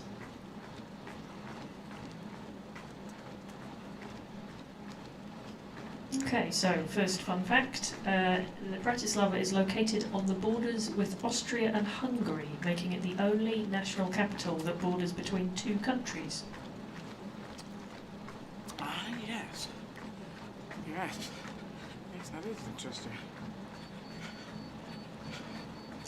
And Bratislava straddles the Danube River. Yes, the wonderful Danube that goes through Budapest as well, and many European cities. We were yesterday. Yeah, so it passes through the city from west to southeast. And you can. So, oh yeah. Good news. I believe we have Donna back. Donna. Putting her through now. Okay, more facts later. Hi again. Hi, Eddie. Okay, I'll get this going so in case we get cut off again. I'm going to read out all the information I have on you, and then we'll talk about that. And you can ask me questions because I'm very tired, so my ability to ask questions is tricky. So you can ask me questions, and we can talk about anything. So here we go. You live on a small farm in northeast Vermont. And you have 3 daughters and 6 grandchildren, ages 25 to 1 year old. And spent 4 years living in Bedfordshire in the UK, and two of your children there in the early 80s. You've got many animals on your small farm: horses, sheep, fainting goats. I want to know about fainting goats. Pigs, ducks, dogs, and a cat. In the past, you were a farm with animals to be raised for meat, but now in August 2017, you went vegan and have hopes of becoming a sanctuary farm. And 10 years ago, you put in an 8,000 kilowatt solar tracker and have been completely running the farm on solar in ways to help the planet. Great. Is that all true? It is. It absolutely is. Excellent. Excellent. Yes. So tell us about, so why were you in England? Why did you come to Bedfordshire? How did that work? my husband was in the Air Force. Right. And we got stationed over there for his very first tour. And I went over there pregnant. And it was like, today they would never have let me fly. I was like 8 months pregnant when I flew. Unbelievable. Wow. Yep. Wow. Yep. So, they wouldn't let you fly today in case you'd have a baby. So, did you think it was a good idea to fly when you're 8 months pregnant, or? I just was so excited about going to England, I don't think I even gave it a thought. Ah, okay. I just was so thrilled. Very good. And so, for how many? 4 years? Yep. Yep. So you know about how we are in the UK. But anyway, this program we're going out to everyone in the world, so that's good. And I love the fact. Yes, tell me about fainting ghosts. What? Oh, they're wonderful. They're just the greatest animal. They have a not the best reason why they were developed. They developed them to put them in with sheep or other animals. Right. And the whole idea was that the fainting goat would faint and it would save the herd from predators. But you got to Google them. They stiffen up and fall over. That doesn't hurt them. It's just a genetic fault, I guess. Wow. So you're actually saying that if they get worried or scared, they will stiffen up and fall out, and then they faint. Yep. Oh, wow. Startle. You just got to startle them. And sometimes the simplest thing will startle them, like dropping a hoe or a shovel will surprise them and they'll stiffen up and fall over. The very first fainting goat we had, my daughter was living in Oklahoma City, and she had it in her apartment for a week, and then brought it to us in the backseat of her car. Wow. Amazing.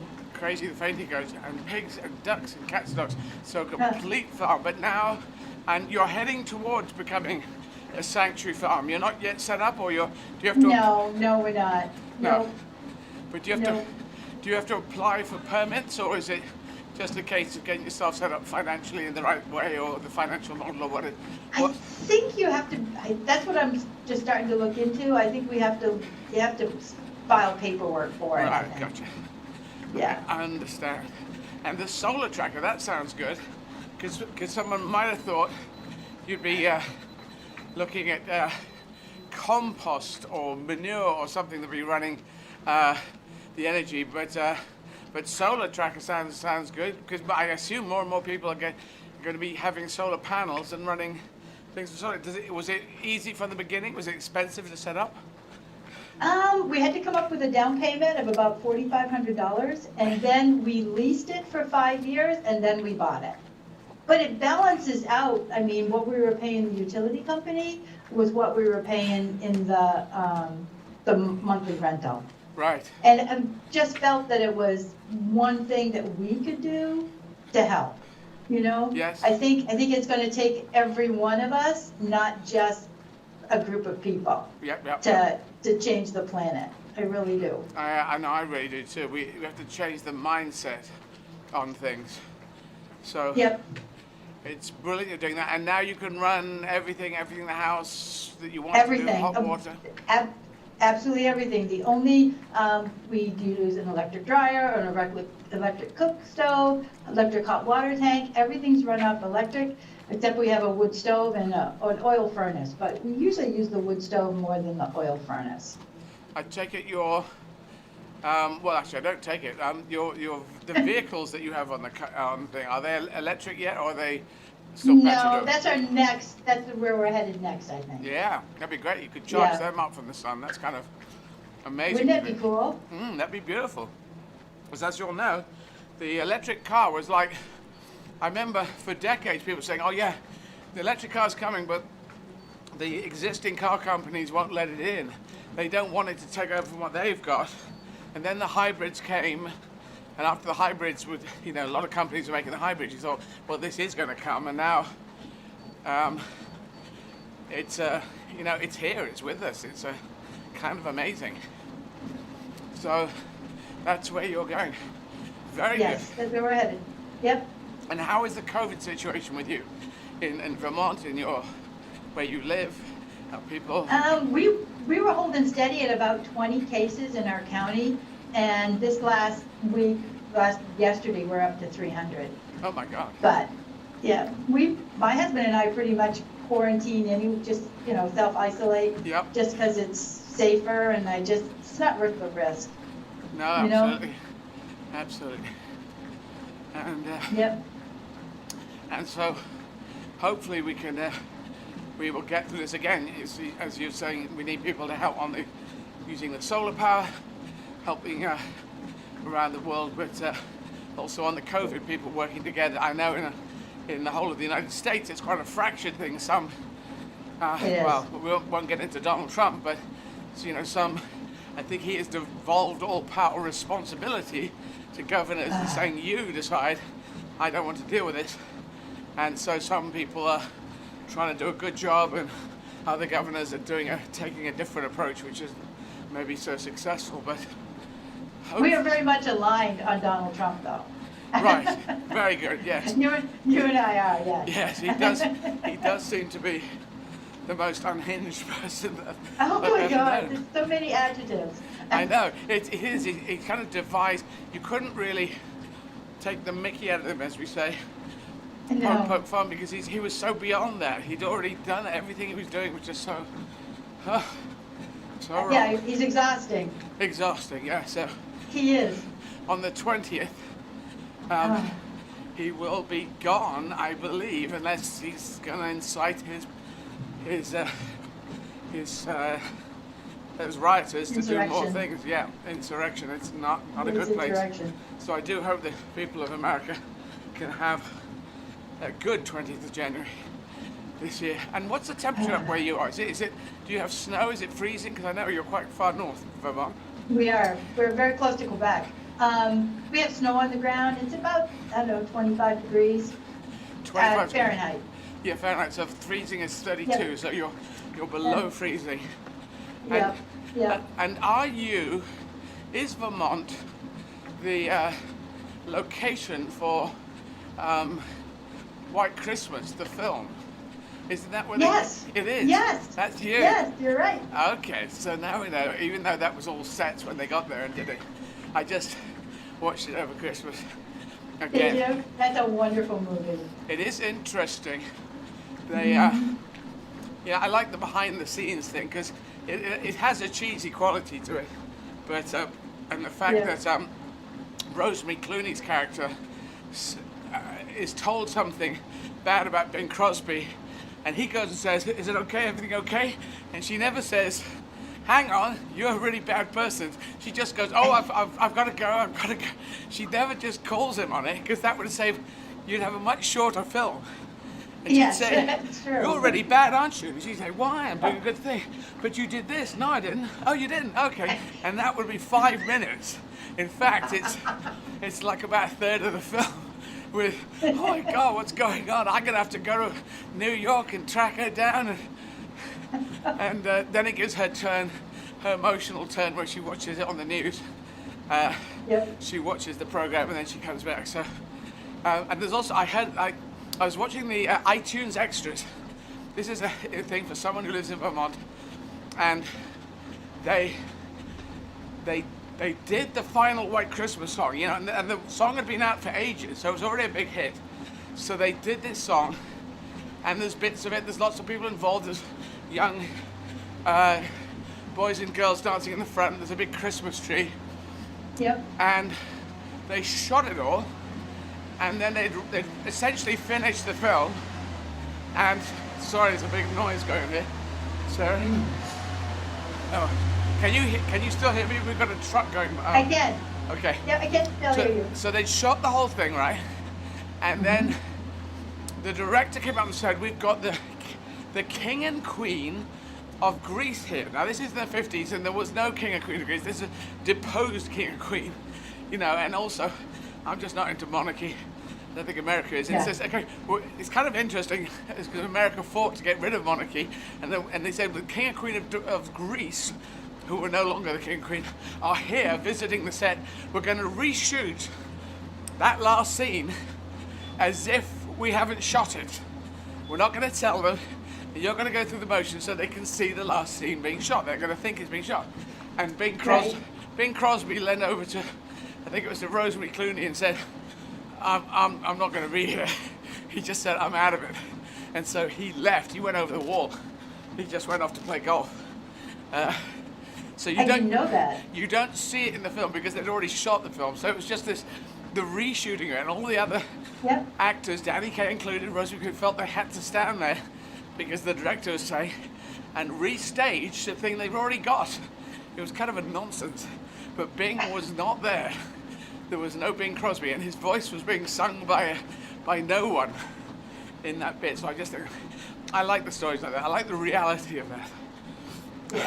Yeah, it's cool. My daughters actually sing the Sisters song every Christmas. Oh, they really? have to. Yeah. It's a nice song. Sisters.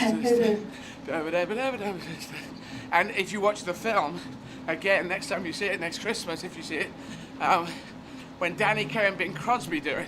Now Bing, I think, was not someone who was overtly a laugh-along guy, but Danny Kaye sort of found a way to get him. He could make him laugh, and you'll see them doing this bit where they have these big fans, and they're pretending to play the song that the girls have just done, and so they're lip syncing to the girls singing on a record, I assume, and then Danny Kaye keeps hitting Bob Hope, not Bob Hope, Bing Crosby, goes, sisters, sisters. And if you watch that at the end, Bing Crosby wasn't ready for it, and he's just laughing his head off. It's not a fake, he just can't stop laughing. And it must have been like the third or fourth time they've done it. And he just keeps hitting him, and he can't stop it. But they hang together, and they do it, and that's the one they kept. That is the version they used, with Bing Crosby laughing his head off. It's beautiful because it's real. So, in all the sort of sappiness that's in there, I kind of like it. Hey. Yes. Hey. So did you manage to have an okay Christmas or holiday We season? did. Yeah? Yeah, we did Zoom calls and that kind of thing with the grandkids. Yes, right. And was snow around? Was it deep and crispy even with snow? Wasn't deep, but we did have snow. Very good. Now, is there anything Did you have a good Christmas? I had to get ready for this, so it was a socially distanced Christmas, but it was okay. I liked being relaxed and just eating some food, watching some films. I have a list of Crimbo films I like to watch. So it was all good and relaxed. And I just had to psychologically get ready for this, because that was the 20th. I don't know how you do it. 31 marathons in 31 days. I just can't wrap my head around it. Never mind the stand-up you're doing at night. I know. I mean, it's just unbelievable. You're a superhuman.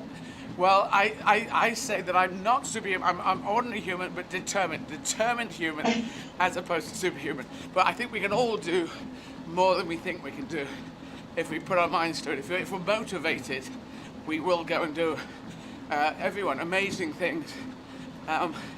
So I've seen that throughout history. World War II, a lot of people from democratic countries volunteering to go and do way above the call of duty, putting their lives on the line.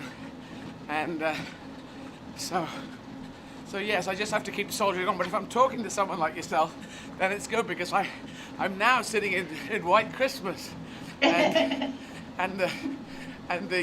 I like looking at the story. And someone who wants to make more and more of my own films, I see the story where it's good, where it loses it a bit, towards the end. It just doesn't make sense. She would have said, any human would have said, come on, before the train leaves. She would have had it out with him.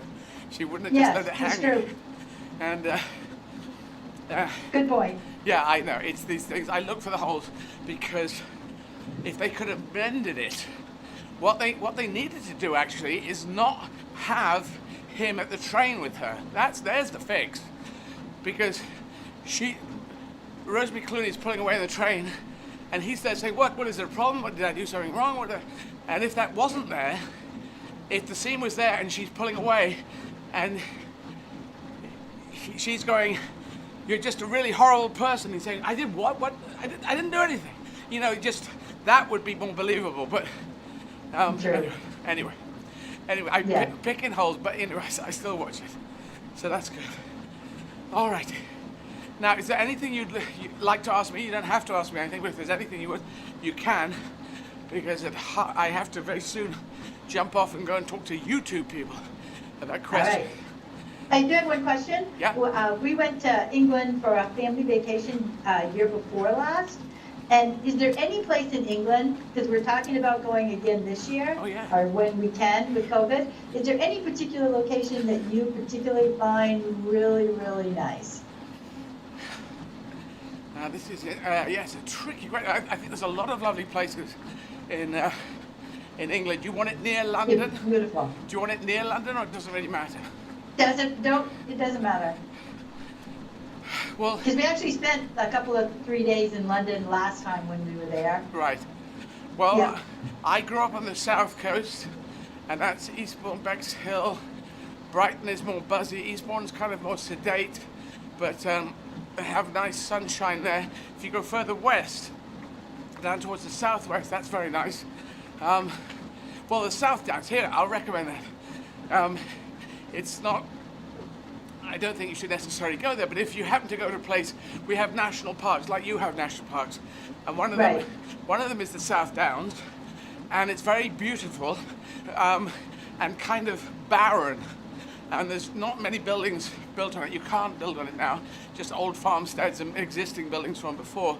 There's a place called Beachy Head, amazing cliff face, the chalk cliffs, the Seven Sisters, which are amazing chalk cliffs down at the Cookmere Haven, and that's all between Eastbourne and Brighton. I know that a lot because I run along there, but I love the South Downs. They're very, if you get north of Brighton, there's a place called Devil's Dyke, and if you got to Brighton, which is a fun place to be, and it's kind of youthful, and and lots of things going on. It's kind of London by the sea, but if you go north of there, you can get a taxi up to, or a bus up to, the Devil's Dyke pub, I think it's called, but it's Devil's Dyke, and you can see on a clear day the South Downs drops away, and you can see the whole of England spread out, and people are doing, what's that flying, hang gliders. You see hang gliders around there, and you can have a pub, you can have something to eat, you can walk along the South Downs Way, so that's a very beautiful place that I love to go back to many times. The Devil's Dyke pub. It sounds like a negative thing, but it's just a very deep dike, a bit of like a valley. But on the other side of it, at the pub, you can see on a clear day, go on a nice sunny day, and you'll see the whole of the south of England laid out in front of you. It's beautiful. So there you go. Perfect. Thank you. No problem at all. I will let you go. Then, Donna, good to talk to you. It's been a pure pleasure. I just love you. Thank you very much, and thanks, and well done on the solar trackers, and keep going on the sanctuary farm. Sounds beautiful. Take care, be safe. You too. Bye-bye. So that was Donna Uri, talking up northwest of Vermont, right up there in, if you want to see Vermont in on a soundstage, a film soundstage, watch White Christmas, the film White Christmas. And if you get White Christmas and download it, you can see, what can you see? You can see the DVD extras about the making of the film. Okay, so YouTube, at past we'll be talking to YouTube. People can jump on, again, it's the chat section. If you follow me on YouTube, and then the chat section underneath the doodah bit. Yes, so yes, the easiest way is to follow Eddie's YouTube channel, but yes, or you can go onto YouTube and search Eddie Izzard, then click on the Eddie Izzard channel. You should then easily see the current live stream, which is Eddie Izzard, A Run for Hope Marathon 11. If you go into there, then if you put your questions in the chat section, then we'll try and get through them all. Okie dokie. And quickly, just before that, Ian, if you could, I'm sorry, scroll back to the front thing. It'd be nice to be able to, we could flip to the whole list or whatever's left of the list, but sorry, that's a bit. YouTube at 3:30 London time. 4 o'clock London time, Simone Connolly, Managing Director of Fair Share, one of our Fair Share in the Midlands, Fair Share operation in the Midlands, I should say, and we are championing. I need difficulty saying the word. Championing. Yeah,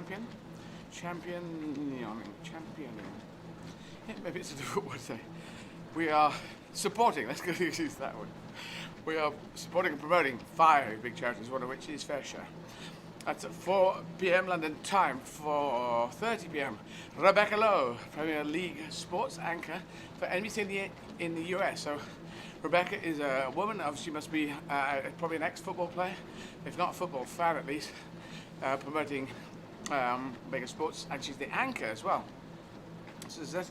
This is a big sea change. I want to talk to her about that and how women have had to, hack their way into a very male-dominated sport of, being a sports anchor, being a commentator, and that kind of thing. But it is now getting a little better. More women and men being able to talk about football, because women love football as well as men. Dave Mott at 5 p.m. Physio Tim. They're both, he's a physio and Tim's physio. We can talk about that, and he's an ex-England physio, Dave Mott.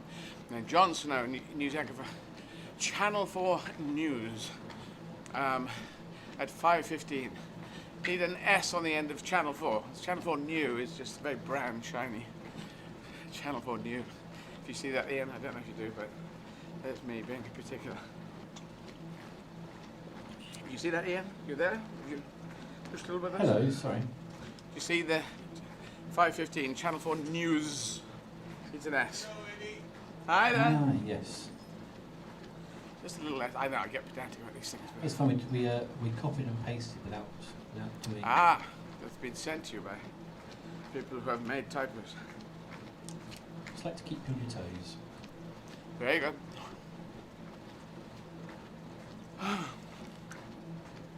Alrighty. Over halfway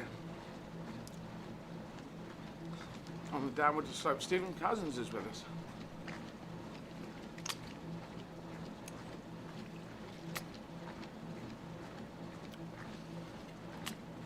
Hello to Stephen, I talked to him in the early days.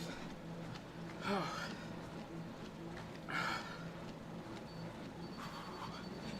back up to 7.5. How are we doing? Sarah, keep me posted. Okay, so yeah, we can go over to some questions on YouTube. So just to tell everyone again, we are taking questions from YouTube at the moment. So if you go onto the live stream on YouTube, you can put your questions in the chat section and we'll try and read them all out.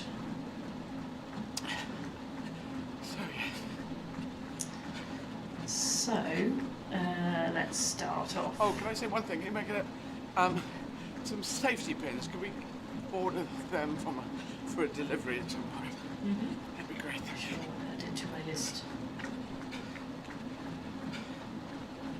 Oh. Okay, so first question is from Carrie Barrett, who says, good Monday to you, Eddie.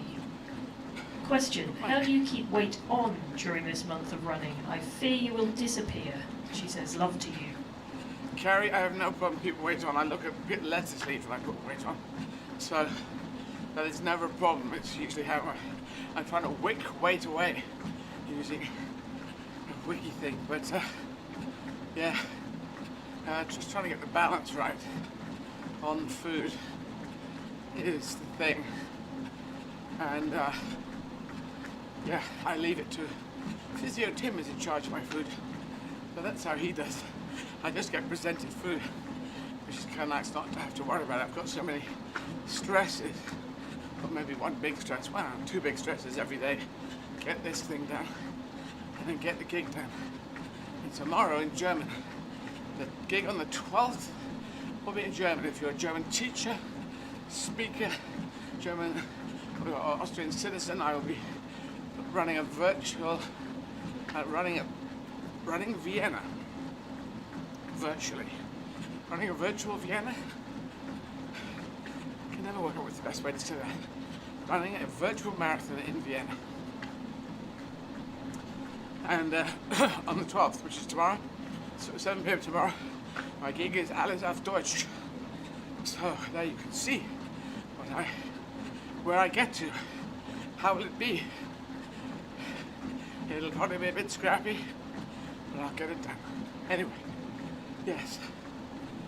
Okay, so next question is from Mimi Brasser, who asks, if you had 3 key pieces of advice for our younger generation, what would they be? If you had any what, sorry? If you had 3 key pieces of advice for our younger generation, what would they be? I think register to vote, register to vote, register to vote. We could put that as 1, but that could also be 3. It's so important, otherwise older people will just vote your future away. So you have a say, so get registered, and you can be registered at university and at home, I think. What else would I say if I was doing 2 more? I'd say don't try and find something you're passionate about. That's what you should work in. You probably just want to get a job anywhere, but look for something you can get passionate about. Because that will help drive you. Some people do a job that is a job that pays some money and that's it. And then I suppose having a holiday and having a break is their life. But if you can get a job that you're passionate about, that you're into, that you feel makes a contribution, then that is so much the better. That is a better thing. And third thing, I suppose if you're LGBT, let's say come out. And obviously if you're not, it doesn't affect you, but I will throw that one in there. Better to be out and honest and dealing with that than to be in. And yeah, and do travel. Some people take a travel year, some people get out there. My brother backpacked to Cairo in Egypt very early on. Get out there and see the world. It's a big world out there, and we're going to try and help everyone, especially here at Make Humanity Great. We're trying to fight for 7.8 billion people. Very tricky to do it, but that's what the blue team is doing here, running in on Zwift, and people donating. Thank you to keep donating at izzard.com or the text as well. 70810. You can just write the word 10 or the word 20, and that will take £10 or £20 if you have a UK firm. So there you go. Yeah, so there's a few things. Maybe not 3. Okay, so next question is from Ali Sparkle, who asks, what is your favourite Christmas movie, Eddie? I watch White Christmas and Holiday Inn, which is also Bing Crosby every year too. I was trying to watch Holiday Inn this year, but I got a little stuck. I need to follow it all the way through, because Fred Astaire I was supposed to be in White Christmas. Now, I'm not into musicals, so this is not my kind of thing. What is my best one? I suppose It's a Wonderful Life. It's good. Lost Christmas, the film I was in, Lost Christmas. I love that film. Directed by John Hay. Won an Emmy Award. And I say to the BBC, please make it available online to download. Why is that not happening? I'm going to have to follow up with that. Do make a note of that. I've got to follow up on this thing, so now keep thinking about it, not making a note. If you can't make a note, thank you, Sarah. I made a list. Oh, I'll tell you the list. Here's your Crimbo films. I made a list. C-R-M-B. Oh, it's not me. No, I wrote it wrong. Excellent. No, I didn't write that right. Let's try this.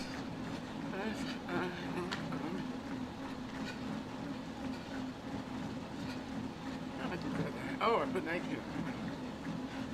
Well, in the UK, the Black Adder Christmas film is fun. White Christmas. Christmas Carol, the Alistair Sim one, that's very good. This is kind of useful in January doing this, isn't it? Bad Santa is intriguing. It's a Wonderful Life is a classic. Lost Christmas, I got that one now. The Bishop's Wife with Cary Grant. That was a classic from yesterday. I quite like that when I watched it. The Man Who Invented Christmas, that's more recent. Elf is always good. Jon Favreau film, and it's just, yeah, that works. It's got Trading Places. So Elf and Trading Places, most grabbable ones. Edward Scissorhands, Die Hard. There you go. I think The Apartment apparently is a Crimbo film. Meet Me in St. Louis. I think it's Meet Me in St. Louis. Even though it's called St. Louis. Anyway. And The Little Shop Around the Corner. Yeah, so out of those, Die Hard, there's a good Crimbo film. I was going to say, is Die Hard a Christmas film? Yeah. Okay. Yeah, answers on a postcard, please, but I think it is. Well, it is, because it's the weather outside, it's Crimbo time, Okay. and Bruce Willis is going out to see the family and the kids, and kind of estranged from his wife, and that's how that works. And so there's decorations out there having Christmas parties at the Nakatomi Towers, and So it is that's Christmas time. yeah, terrorists take over. Terrorists slash gangsters take it over, doing the great.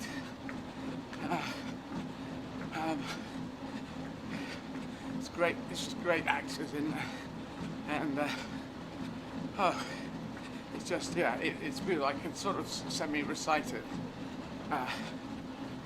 and Alan Rickman is just kind of steals it, although Bruce Willis is very good in it.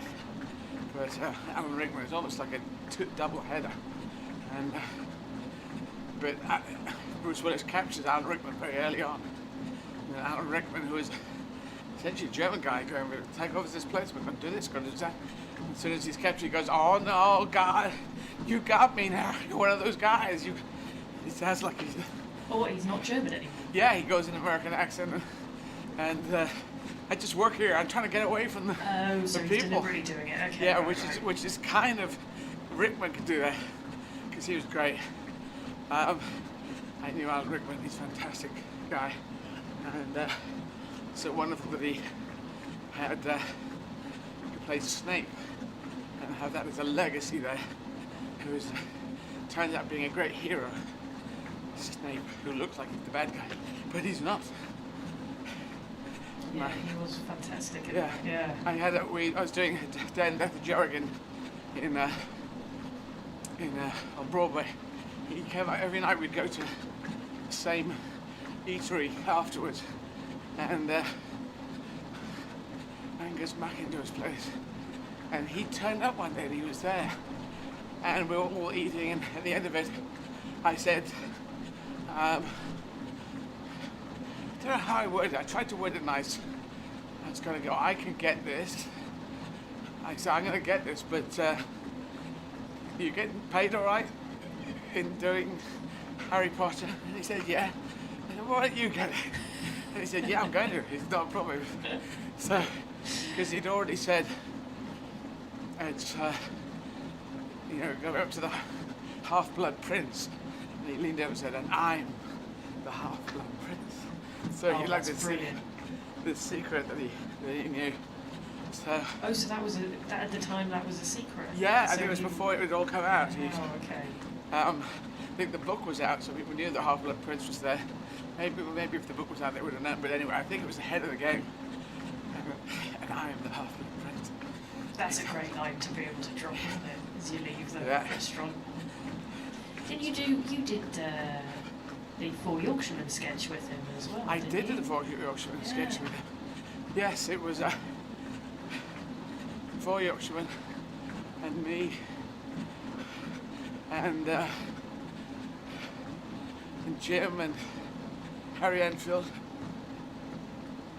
Jim Moyer, Vic Reeves, And so the four of us doing it, and I said to Alan, don't worry, you don't need to learn your script. Just have a newspaper. You're reading a newspaper, you know your script behind it. So he said, fine. And it exists on YouTube. Look it up. 4 Yorkshiremen putting Alan Rickman. And I laughed my head off during that. That was great. Vic, Jim went off on tangents about high ankles and macadamia nuts. It was beautiful. I think Harry was slightly reluctant to go the weird direction we were going, and then he decided to go for it, and he started ad-libbing and got the lines wrong. But it was great fun to do the 4 Yorkshiremen. Hey. I should do more questions, shouldn't I? Yeah. Right, more questions. Killer Queen 1 asks, hi Eddie, what happened to the Riches? Loved that show. Yes, to Run for Humanity. Love, love, love. The Riches, we had passionate fans, but not quite a big enough army. That's the truth of that one. So it still lives on. A lot of people love the Riches. We did 2 seasons, a lot of great American series, drama series. Did 2 seasons, then stopped. And there are plans about, never say never on the Riches, but it's there, it's floating around. Yes, so that's where we are at the moment. But yeah, we love doing it. And Sam Jackson loved it, so he asked me, I was in a lift, an elevator. Sam Jackson going to some award ceremony. He said, what? So what happens with your son? What was going to happen with Cal, who was my son? It was Jared Harris, great actor Jared Harris, had turned up on the scene, this charismatic traveller guy. So we don't know, that was where it ended. So yes, it floats around there. Never say never on the Riches, but we unfortunately only got 2 seasons due to the numbers. It's a numbers game. And the numbers are impossible to determine how they work. Yes. Okay. Okay, next question is from Pete Booth, who asks, what's your favourite stand-up routine you've ever done? I don't know, I don't really have favourites. I have a collection of favourites. I did a whole bit about human sacrifice. Now, it's a kind of hellish thing to talk about, but kind of a good use of my comedy, taking this bonkers viewpoint, going and saying, why did we do this hellish thing? What the hell was it all about? So that was good to use it on. Caesar being advised by chickens at the Battle of Elysia. The chicken Caesar salad story. That's a fun one. The message you're bringing, I'm doing every night at the moment, the message you're bringing, a message to a Roman centurion in Latin, which is too complicated because it's Latin. So that's kind of fun as well. There were loads in there. Death Star Canteen was good, but I do find it tricky these days because I have to re-find it to get a good remix on it. And it's become a bit set in stone, so it's a little tricky to re-find it. Oh, I found this tough.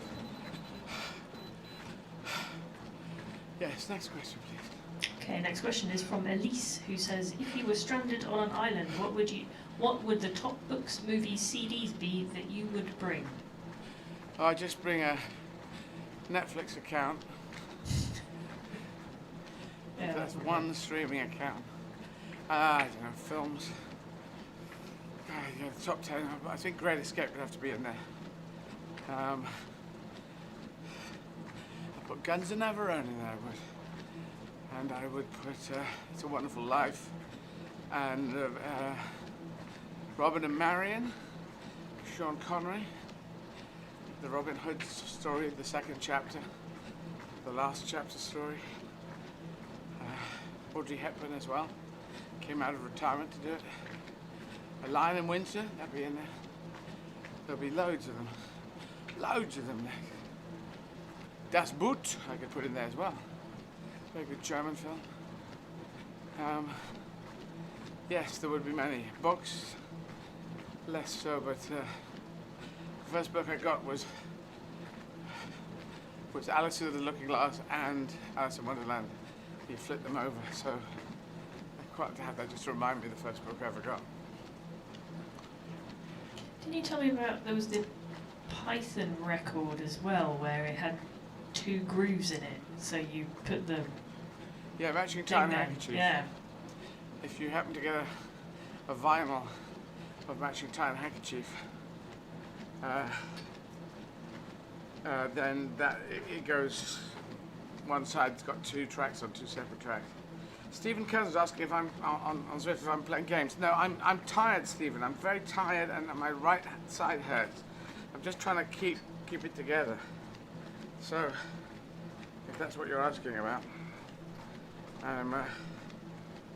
but I'm just here trying to run and sometimes walk. Sorry, it's just tough. I'm on my 11th marathon. Stephen, give me a break. Unless you're asking about something else. Oh, yes. Okay, next question. This is from 20 Shirt, who says, Lost Christmas convinced me you'd make a great Doctor Who. Would you be the first trans doctor if asked? Oh, and that's actually from Kendrick Horde, who is aka 20 Shirt. I'd be very happy to be the first trans doctor. I think that'd be very far-seeing of the BBC. So, but it is a tricky gig because it's so encompassing. It's so, well, actually what I'd really like to do if I did play a trans Doctor Who is really work on the American side of it, because America hasn't quite grabbed, it's a sort of half-grabbed Doctor Who, and it'd be lovely to take the profile I've already got in America and really make it work so that it's working in the UK and America and anywhere in the world, make it international. That would be my ambition. I'd be very ambitious for it. But it's a wonderful series, wonderful that was rebooted. And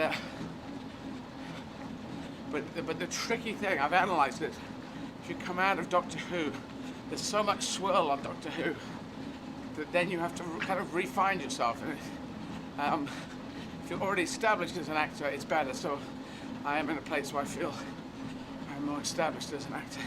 So you need to go in, do your time, and then come out and carry on your career. It's just like Bond or any of the ones where you're playing a character a number of times. You need to, it can be tricky because you can come out and a vacuum can be created because part of the buzziness of what you're doing is the character and the heritage of it. And so, yeah. That's, but a trans Doctor Who, why the hell not? It's, the time has come. But I'm not going to wait for things, because I've got to go into politics, and I've got films I have to make, or series, other dramas I have to make. I've just got to get on with it. But first I have to do this. Yeah, just a few marathons. Ian just said apparently some of, correctly, some of the filming for Doctor Who was done here in Riverside Studios. So, oh, really? Yeah. Ah, what, back in the day, or? Oh, it's now based in Cardiff, I think. Ian, you might have to be the voice from the pipes and tell us. Hello. So yeah, Doctor Who was originally recorded at Riverside Studios back in the day. All right. And whenever you see Daleks out on the riverfront or on a bridge, it's actually Hammersmith Bridge, or across the front of the river outside of the old building. And if you, on our dock doors to the external of the world, is exterminate, is sound wave for the word exterminate. And do you know up to which Doctor Who was, when did it move from here? I don't, I can find that out, that's a good question. Yeah, that'd be a nice question to... Yeah, the Doctor Who originated from Riverside Studios. Because I was with my brother watching from the first one, John Pertwee, I remember, very well. I suppose that was the one who really cut through. But even the guy before, whose name Hartnell, Mr. Hartnell, I think, who was very good as well. They're all good. Sylvester McCoy, I would love to have been a kid when he was doing it. But I'd sort of moved on by then. But Tom Bacon, fantastic Tom Bacon. I just loved what he did. So, and John Pertwee, you know, but Tom Bacon took it a different place. So yes, if you're watching around the world, particularly in America, half of America knows, or maybe a third of America knows about Doctor Who, but it deserves to break through the glass ceiling there. That's what it deserves to do. Yes. And actually, we were talking about David Bowie earlier. I remember a connection with Riverside Studios. I think it was 2003. It was here that Bowie did I think it was called Live Via Satellite, which was at the time quite groundbreaking of broadcasting a show to cinemas around the world and taking questions back from the world, which is rather interesting considering we're kind of doing that now with our questions from around the world. So there's another link. It's a little easier now with technology. Okay. I have a Doctor Who update. Yes. The first 5 series were recorded at Riverside Studios. First 5, up to which Doctor though? Oh God. Yeah, but you should be able to look up Wiki for Doctor Who and see We're which one. on the Doctor Who fan club page. All right. Which is the... I need a loo break, guys. Okay. Thank you, YouTube people. Brilliant. I'll be back with Simone Connolly from Fair Share at 4 o'clock. I just gotta go to that loo place. Thank you, Swifters.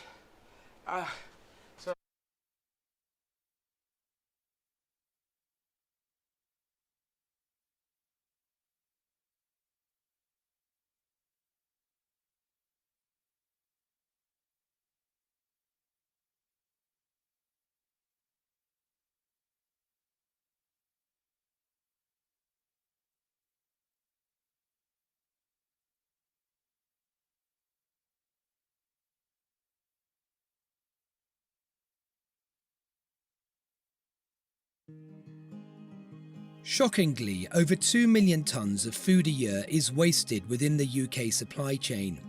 Fair Share is tackling this problem in a strikingly simple way. We work with farmers, producers, distributors and retailers to save good quality fresh food from being wasted, so we can get it onto people's plates instead. In practice, it's a huge logistical feat, involving hundreds of volunteers working tirelessly to unload the produce, unpack and sort it at any one of our network of food warehouses across the UK. The food might be surplus, but it looks and tastes just like the food you'd eat at home. Most of it arrives well before it would have hit the supermarket shelves. Food becomes surplus for all sorts of reasons. A glut of courgettes from overproduction, or a lack of demand as unpredictable weather plays its part. Incorrect packaging and labelling, wonky fruits and veg, and cancelled orders. Wherever it comes from, with the support of our team of volunteers, we prioritise the incoming food, itemising it for traceability and breaking it down into smaller quantities for redistribution. Fair Share gives nearly 11,000 charities access to food, all of whom are onboarded safely and meet all food safety regulations. These charities and groups range from food banks, children's breakfast clubs and homeless centres to small local community groups. Not only does this food save charities thousands of pounds on their food bills, it means they can offer the people they support more fresh, healthy fruit and veg and a wider range of food in general. New innovations like the Fair Share Go app have seen direct pickups from the supermarkets, meaning perishable goods like fresh bread and fruit can quickly be redistributed.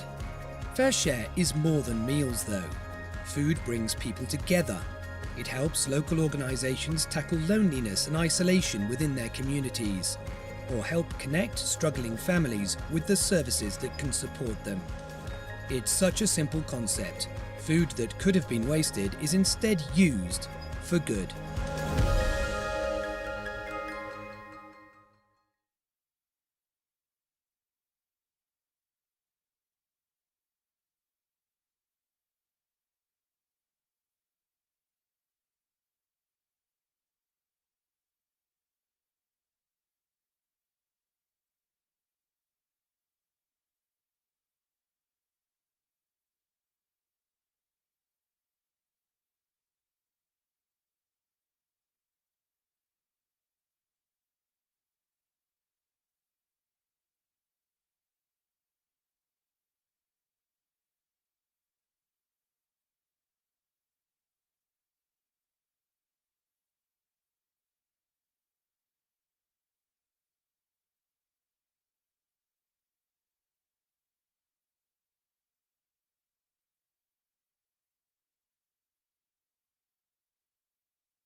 You're live. Back running.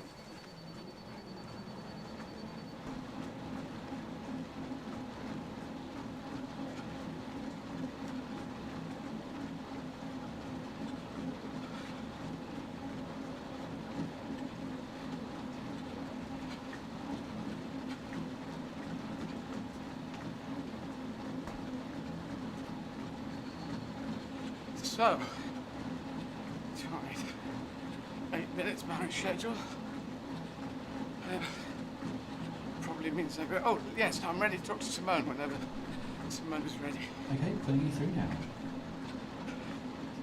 Hi. Hi Simone, Hi there. how are you doing? I'm doing very well, thank you. How are you doing? Struggling. I've always said after 10 it gets easier, somewhat easier, but my right foot is mucking me, my front calf.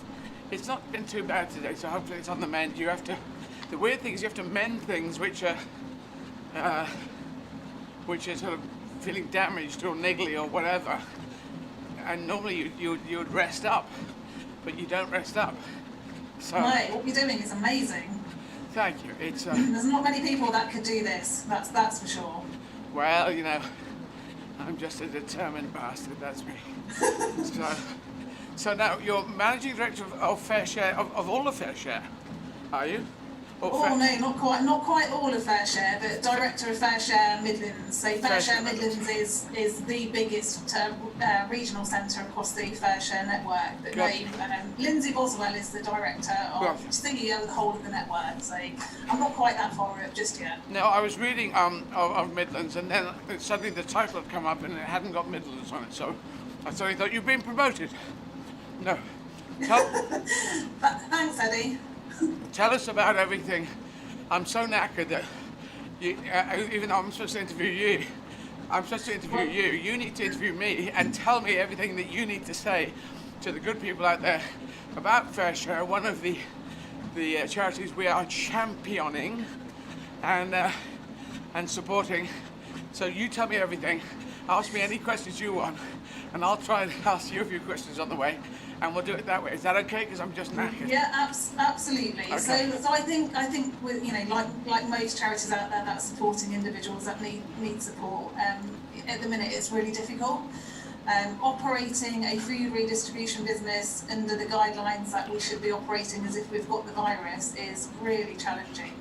I think lockdown 3 has created far more challenges. In some ways, even though we kind of know what we're doing in terms of keeping people safe this time round than it had done previously back in March last year. So, operationally, we've had to put in place different measures. We've had to separate work teams out. I'm going to interrupt you. Sorry, Simon. Explain to the world exactly in a nutshell about Fair Share, even though I have said it before. Just people who might have just tuned in now. Just give that and then carry on, can you? On the Fair Share. Absolutely. Yeah, so Fair Share is the UK's largest charitable surplus food redistributor. We have a presence across the whole of the country, from Aberdeen in Scotland, right down to the southwest, and also Northern Ireland. And as an organisation, there's regional centres, warehouses all over the country, and we all do exactly the same thing. We take good quality surplus food from the food industry that otherwise would have gone to waste, and we redistribute that food to frontline community groups and charities and organisations that are supporting some of the most vulnerable people in our communities. So collectively we reach millions of people and distribute every single week nearly 2 million meals. In the Midlands we support around 70,000 people a week, so that there's huge numbers of people that we are supporting through our network of warehouses around the country. Right. Thank you. So, and COVID is just making it ridiculously hard, yeah? It's been a really difficult year. It's been a really difficult year for the whole of the voluntary sector. We have had lots of recognition and lots of support for our work, which in some ways has enabled us to keep going. But the longer it goes on, the more challenging it becomes. Operationally, clearly we have seen a massive increase in demand at the beginning of the pandemic. The Fair Share network was sending out enough food to contribute to about 1 million meals. That's now around 2 million meals. That peaked, April, kind of May, June time last year. And that's the demand that we're seeing. You know, people are losing their jobs, people are being furloughed, so they're losing 20% of their income. And then it's the longer term impacts that we are, you know, starting to worry about, people's mental health. You know, the types of organisation that we support are historically, typically organisations that will make really nice meals for people and bring their communities together communally, so they get the added benefit of not only eating good food but also socialising as well, which is really, really important, you know, supporting people's mental health and their well-being. So the organisations have had to operate very differently. Clearly, a lot of them have had to close their doors in terms of, you know, opening their kitchens and bringing people in, because they just can't do it because COVID prevents them from doing that safely. Yep. But whilst we're still feeding people, it's in a very different way. You're handing over food parcels. The organisations are giving out food parcels to their beneficiaries, which you just don't get that human interaction, and that's already starting to take its toll. That will continue to get worse as time goes on, and the impact of COVID is just affecting people's lives in ways that we're not seeing that at the moment, and you know, it's going to be a good couple of years before people start to recover. Yeah. But you know, fundamentally, what we're doing is, with the support of the government as well, you know, DEFRA and the government have supported us with significant funding, so we're buying in food to support our members with the types of food that people can take home. Surplus food doesn't always allow people to take that food. It's not the kinds of foods that people can take home and make in their homes, not safely anyway. So we're doing absolutely everything we can to support our network of 11,000 members so that they can support their communities, because you know, people are struggling in all sorts of ways. And the least we can do collectively is try and ensure that they can at least eat as well as they possibly, as you know, we can support them to do whilst we're going through this terrible pandemic. And you're of course talking about the Midlands and fair share in the UK, but as we're reaching out to 7.8 billion people around the world, any of them can check in anytime they want. I assume there are sister organisations around the world doing similar things. Yeah, I would imagine, you know, different organisations. We work really closely with other organisations that are helping to relieve food poverty. There's many organisations in the UK, I think across the world. I think the resilience and the support of the voluntary sector, Fair Share included, has been absolutely remarkable. And I think, you know, without it and just, you know, stepping up when it's so difficult operationally is phenomenal really, and it needs to continue. But the problem is, you know, it's continuing when things are getting even more difficult, is becoming more and more challenging.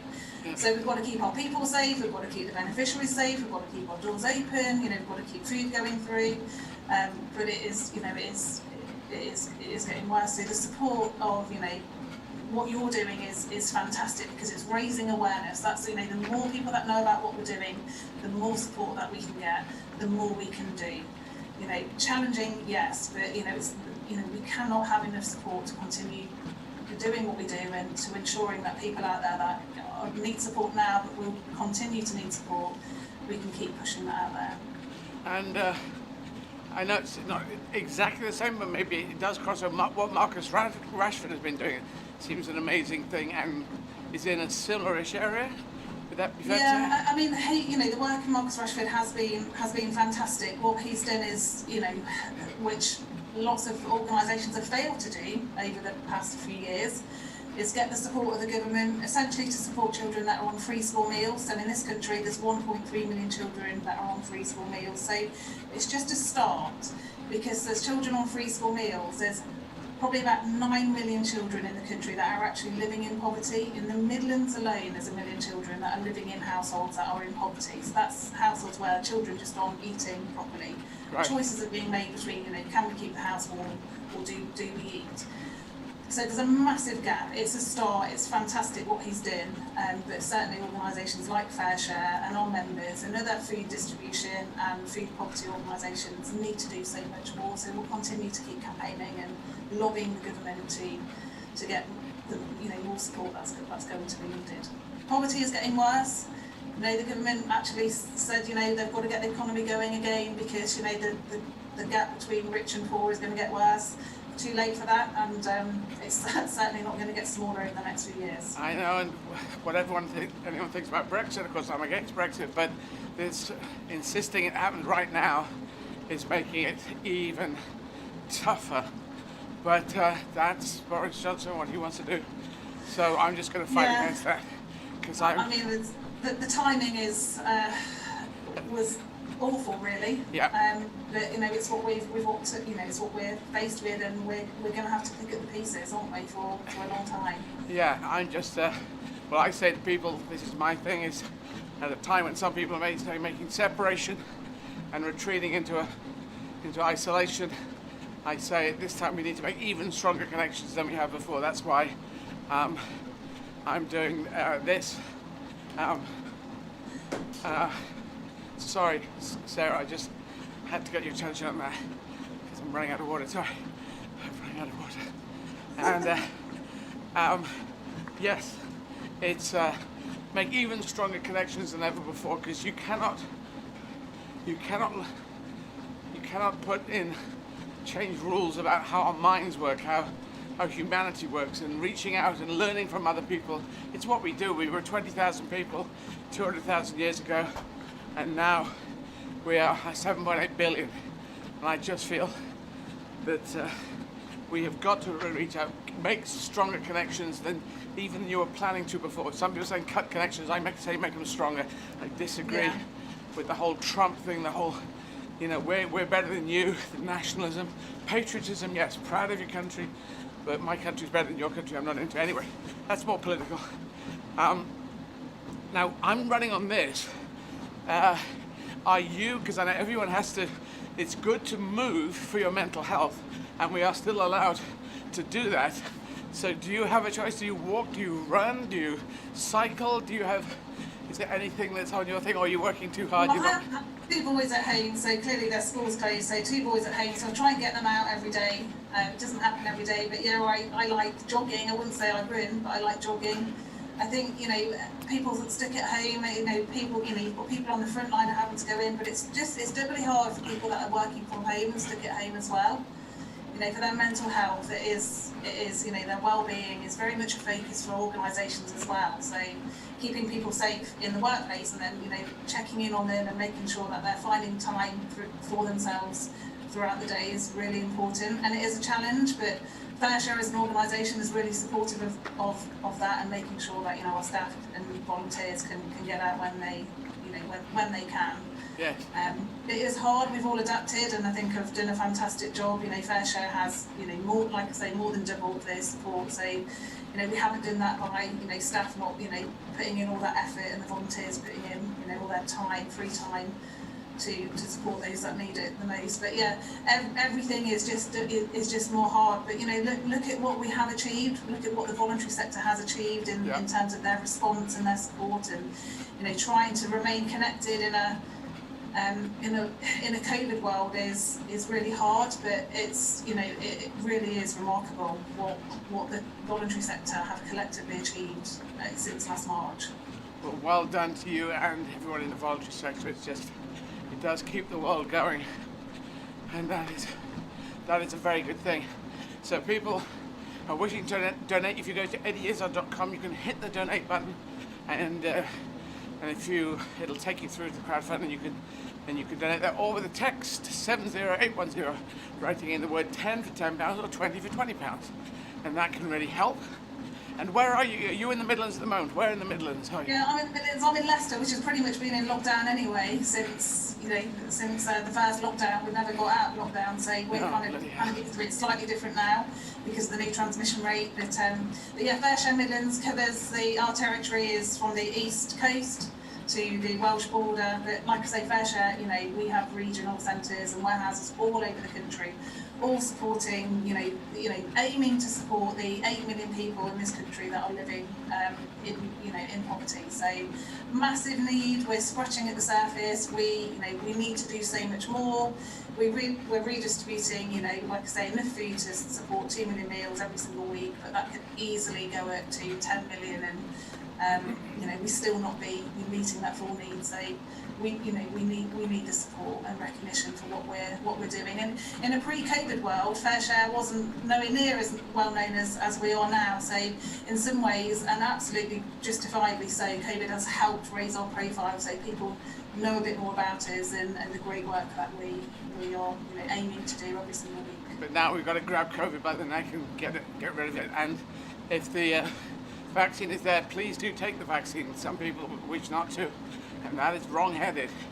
The whole conspiracy theory, all this stuff, it just takes it to a wrong place. I don't think humanity is going to make it if we do not get on top of this, because I also think we've had a SARS and an Ebola, and back in 1919 we had a Spanish flu that took 50 or 60 million. I think there will be another one. I think it's foolish to not assume, and we need to be able to deal with the next kind of COVID that turns up, whether it's a weirdness variation of this or some other thing.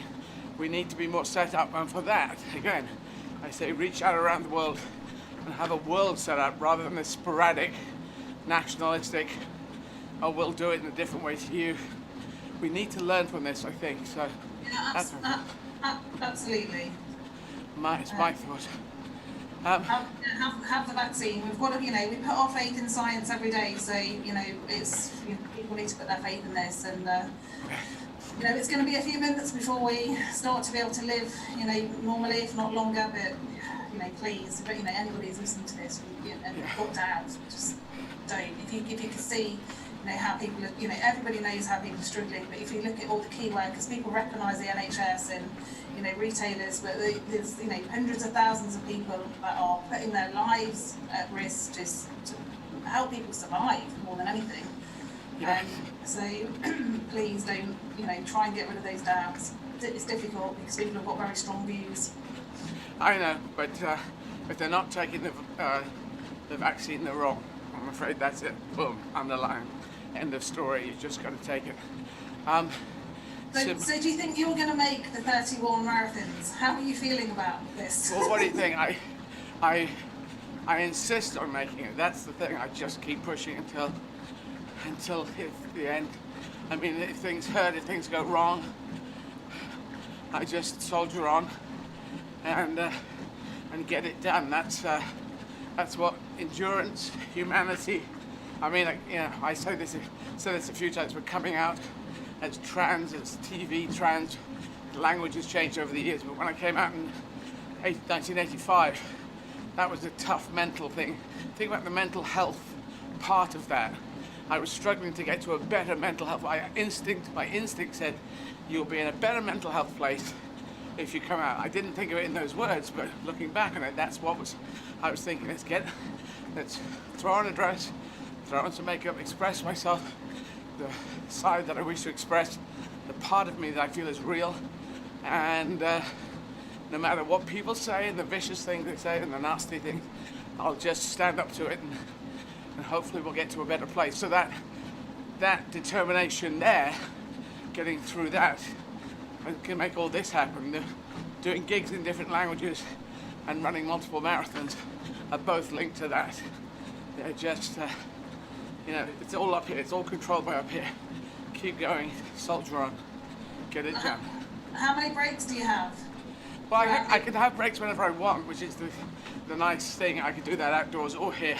You can slow down, to a walking speed for a bit. Or if I need to go to the loo, you need to go to the loo. And a loo is close to here. When you're out, you have to think, is there a loo? Where is there a loo? Or we just keep running to get home so you can go to the loo. But especially since COVID happened, I found that there was one loo I found open in the summer, but all the others were closed. So you really had to go out, pubs were closed, and so you go out, and if you need to go to the loo, you have to just run back and go home. But I wouldn't be breathing right now. I mean, you're obviously super fit. I mean, yes, determination, yes, endurance. I'm not that super fit. I am determined human, not superhuman, but determined human. That's what, and it's because I line up my motivation right. And anyone can do it. We can all do more than we think we can do. And I think maybe one of my my lucky things is that if people look at me, they just say, that's just another person. Some people look special and they do special things. They go, well, they're special, they do that. They already look that way. I just look like some person. And if I can do this, then they must think, a number of people do think, well, if they can do that, maybe I can do a 5K, maybe I can get a bicycle ride, go for a swim. Maybe I could do something, raise some money, make this or that and sell it and make something for charity, whatever, set up their own business. It's, I want to empower people all around the planet to do that, to use the spirit of human beings. And it's often women. You will probably know about this. Talking to people, it's often women that get ahead of the curve on microfinancing. It's women are the engines there of making things better in situations of very low income. It's the women that make things happen, the men less so. And I find that kind of wonderful, fascinating, a bit tragic that we've only just worked this out. But yeah, as a trans We're getting there though, aren't we? We're getting there. Yeah, getting there.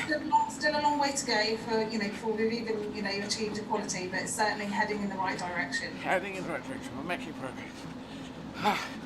Alrighty, now is there anything else you'd like to say about fair share that I haven't covered, that you haven't covered? Or any other questions for me before I jump off? Just really a massive thank you from, I'm sure previous people at Fair Share have thanked you, but a massive thank you from us for choosing Fair Share and helping to raise the awareness of the important work that we do. I believe it will make a massive difference. We can't have enough recognition because the need is just so great. So just a huge thank you from us at Fair Share, and just keep going. I hope you're safe and you don't sustain any injuries, and I'm sure you're looking forward to the rest in 20 days' time. That would be nice. So I've got some injuries going on, but I'll just keep monitoring them and trying to, you can sort of run through them. That's the weird thing, because I'm pumping blood hopefully to the situation. Well, you can. Most people wouldn't be able to, but you certainly can. So well, you can, no, anyone can, but it's just, again, the motivation. I can set up an emergency motivation.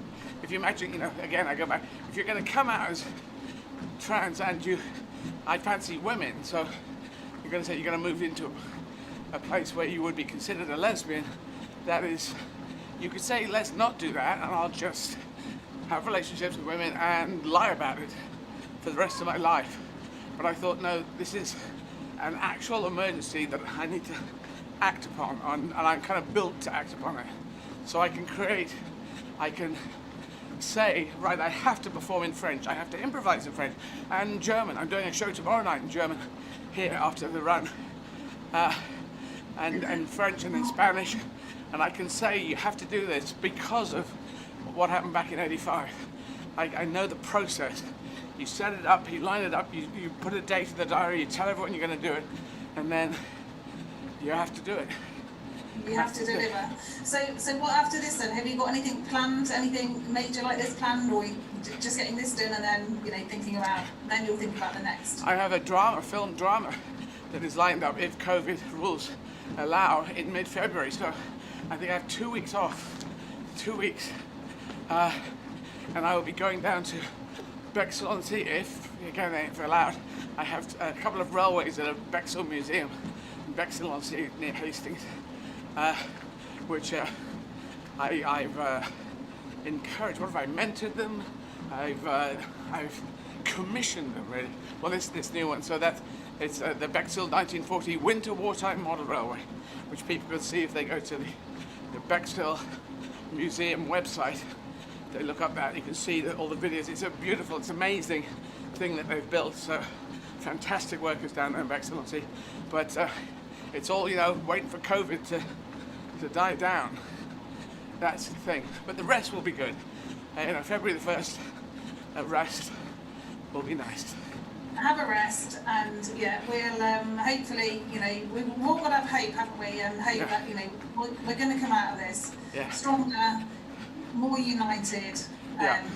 Absolutely. There's going to be some real positives. It's just difficult to see that. It's difficult for most people to see that. But I have hope and faith that that's what we'll get out of this. Well, this is a run for hope, so that works with that. So, the run for hope. Well, a run for hope. So thank you. Simone, thank you. Keep doing what you're doing. Yeah, thank you so much. Thank you. No problem. You take care and stay safe. So what time are you planning? What time will you finish this evening? I should finish. I'm behind the curve a bit, so it'll probably be about 6:15, 6:20, and then the gig's at 7 o'clock. An English gig tonight. People can watch me streaming, and again, the profits from that go to charities. So yeah, that's, and then 8 o'clock I can rest. 8 p.m. London time I can rest. Okay, 4 hours. You've got just under 4 hours. Keep going. All right. Take care. Thank you so much. Thank you. Bye. Cheers. Bye. So there is that question, you know, about the tickets for the show. I need to know exactly. Is it everything goes? So all profits. All profits. Yes, It is. We're definitely on that. All profits are going profits, to. okay, so there are some obviously there are some costs that have to be taken into account, but yes, all profits will go to the fund. All right. And so if you're buying tickets for the show, know that we pay some cost to set it up, but then all the profits go there. Nothing goes to me. Just so you know, as you would expect.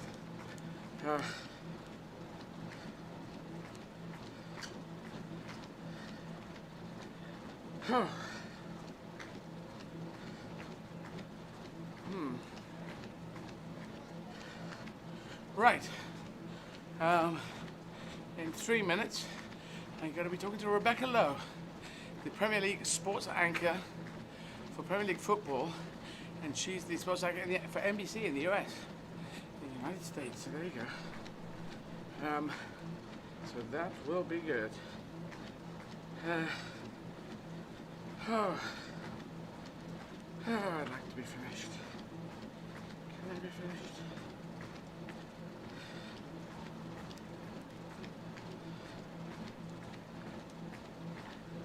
Right. Hour and a half or so to go. Oh, I'm cold and hot at the same time. Not a nice feeling.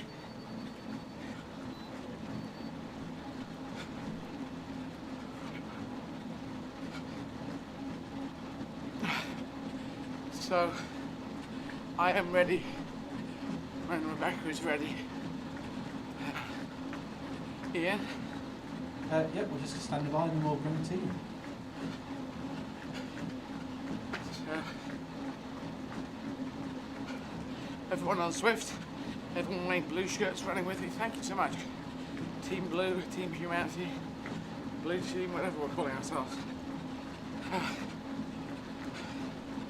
Hi Eddie, we have Rebecca here now, bring her through. Very good. Hi Rebecca. Eddie, good morning from California to, I guess, mid-afternoon where you are. How are you doing? It's 4:30 here, so what are you, 9:30? 8:30. 8:30, there we go. No one's up at 8:30. And I know you've got a few injuries, and I know that this is midway through, isn't it? This number 11, is it today? Yeah, well, I've just gone through the third. 11, when I was at 11 and a third of a marathon, that was a third of the way through the whole challenge. So when I get to 15 and a half, I'm at halfway. So it's not too far away. Okay. So I do look for those psychologically. You need to find the markers to grab hold of. 10 was a good marker. No, it was 10. Sorry, it was 10 and a third. That was. Sorry, 11 will be the end. That's right. So I'm losing my mind. So what we're going to do here is I'm just going to read out. They've written some facts and details about yourself, which I have read out to people. I'll read them again, and then it would really help me if you do the interview. You can talk about yourself. You can pick up on anything. I'll try and ask questions, but I'm so tired. You can ask me questions as well. So we're making it just sort of anything you can do to help me. I love chatting, and then when I'm talking and formulating ideas, it gets me out of my body. But we'll do it that way if that's cool. Is that okay? Absolutely. But just slightly afterwards. Okay, here we go. So you're the Premier League sports anchor for NBC in the US. So NBC shows the all Premier League matches, is that? Yep. at real time, or and as Real well time. as and repeats as well, or just at real time? We have an app, so NBC now have an app called Peacock, Eddie, which is a bit like, I guess, the red button on BBC, or it's not really, it's probably a bit like Netflix, but it's owned by NBC, and so we do every single game. Some of them are on NBC, big NBC as we call it, like the network. Some are on NBCSN, which is kind of like the cable network, although everybody has it, and then some are on Peacock, and then if you miss any, they repeat them on Peacock at 9 o'clock every night, and as you know right now, there are games basically every day. Right. Yes, and they're happening every day because they've just decided there's no audiences there. We should do it that way to keep the interest going. Why are they doing that? That's right. Yeah, that's right. Basically, when COVID hit and they realised there would be no fans, they also realised that in the UK, every weekend, 5 games roughly are shown on TV. So normally, I don't know how they split now between Sky and BT. I've been in America so long, I've kind of lost track of that. But I know they're split between Sky and BT over the weekend, sometimes 5, sometimes 6.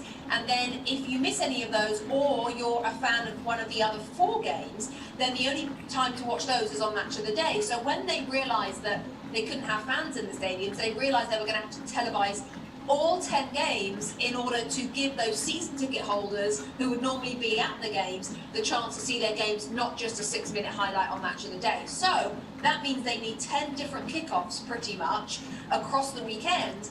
Plus in the midweek games, because they started the season a month late because of a COVID delay to last season, they now have to squeeze all these fixtures together and find a spot for them. So often we're doing Friday game, Saturday bunch of games, Sunday bunch of games, game on a Monday, and then the next round of fixtures starts on the Tuesday, Wednesday, Thursday, and then the following weekend starts again on the Friday. So they have to try and spread these out to give everybody a chance to watch the games that they normally would be going to themselves in person. Righty, got it. Now, I'd say to the good people of America that they should, because football/soccer, is always seen as, they kind of play it in America up to 18, and then there's the 3 major sports you've got to concentrate on. Kind of, it seems to be that way. Maybe it's changed. I know women's soccer is very encouraging. Obviously, the US national team is brilliant, but is it changing? Do you think that actual soccer is becoming almost like the 4th sport in America? Is it hugely, Eddie? I mean, absolutely it is, and I would say that it's happened very much in the last 10 years. I actually came to high school, would you believe, for 6 months back in 1999. I finished my high school in London, in Ealing. I'm an Ealing girl. I finished that when I was 17, and I didn't want to go straight to university, so I took a gap year. And I was a bit of a geek. I loved school, and there was a scheme run back in those days. I think it might still be run now, where they called by the English-speaking Union, which is a very old establishment in England, where they connect all English-speaking countries around the world in all different sort of initiatives. And one of them was a high school scholarship program. So I thought, I just want to go to prom. Just let me go to prom and let me become a high school graduate. I was like, that is so me. So I went to high school in 1999 for 6 months. It was the year that Manchester United won the treble. And I always remember, Eddie, I was like, Man United are in the final of the Champions League against Bayern Munich. It was that amazing Ole Gunnar Solskjaer goal in extra time winner that became legendary. And I only had the German teacher and 2 American kids who wanted to watch it out of the entire school. So that was 1999.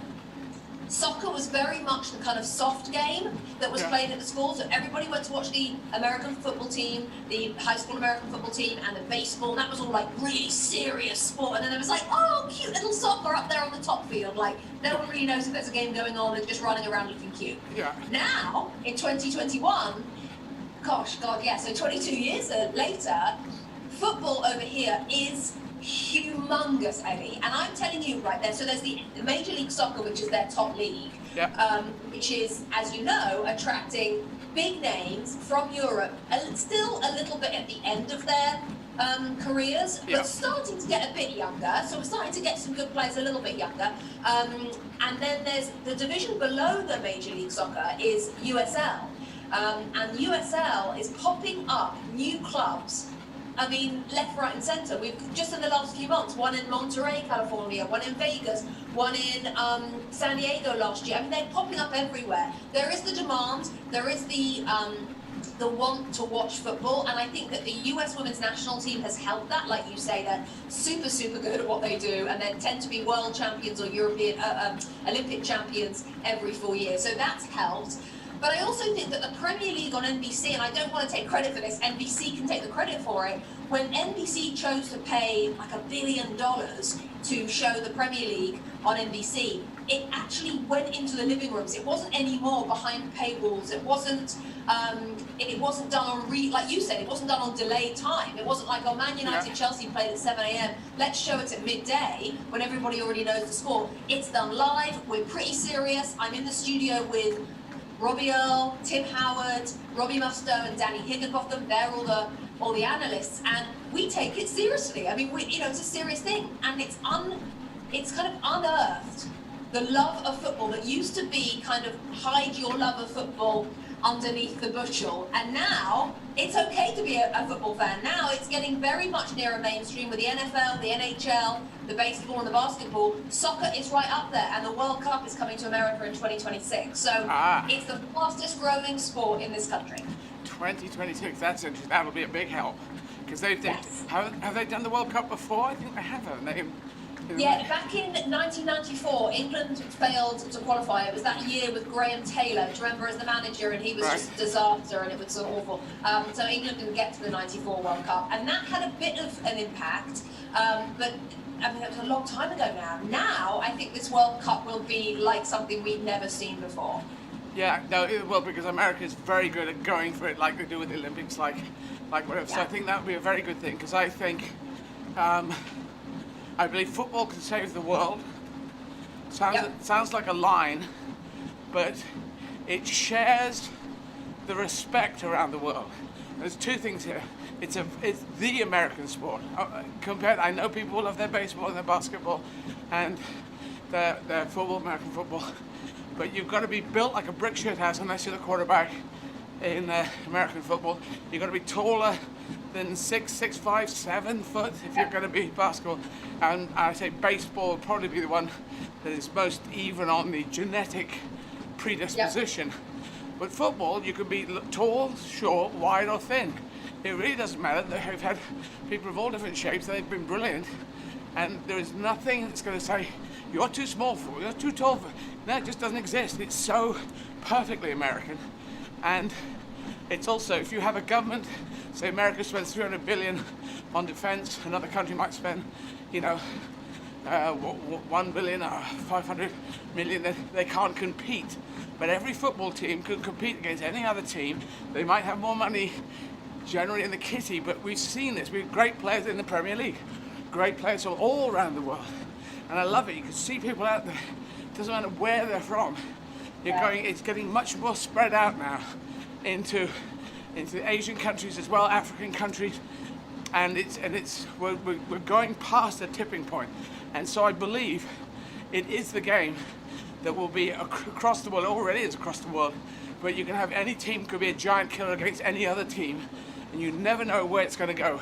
In England, say, as opposed to Britain, we do feel we invented the game, but other people went out and said, that doesn't matter.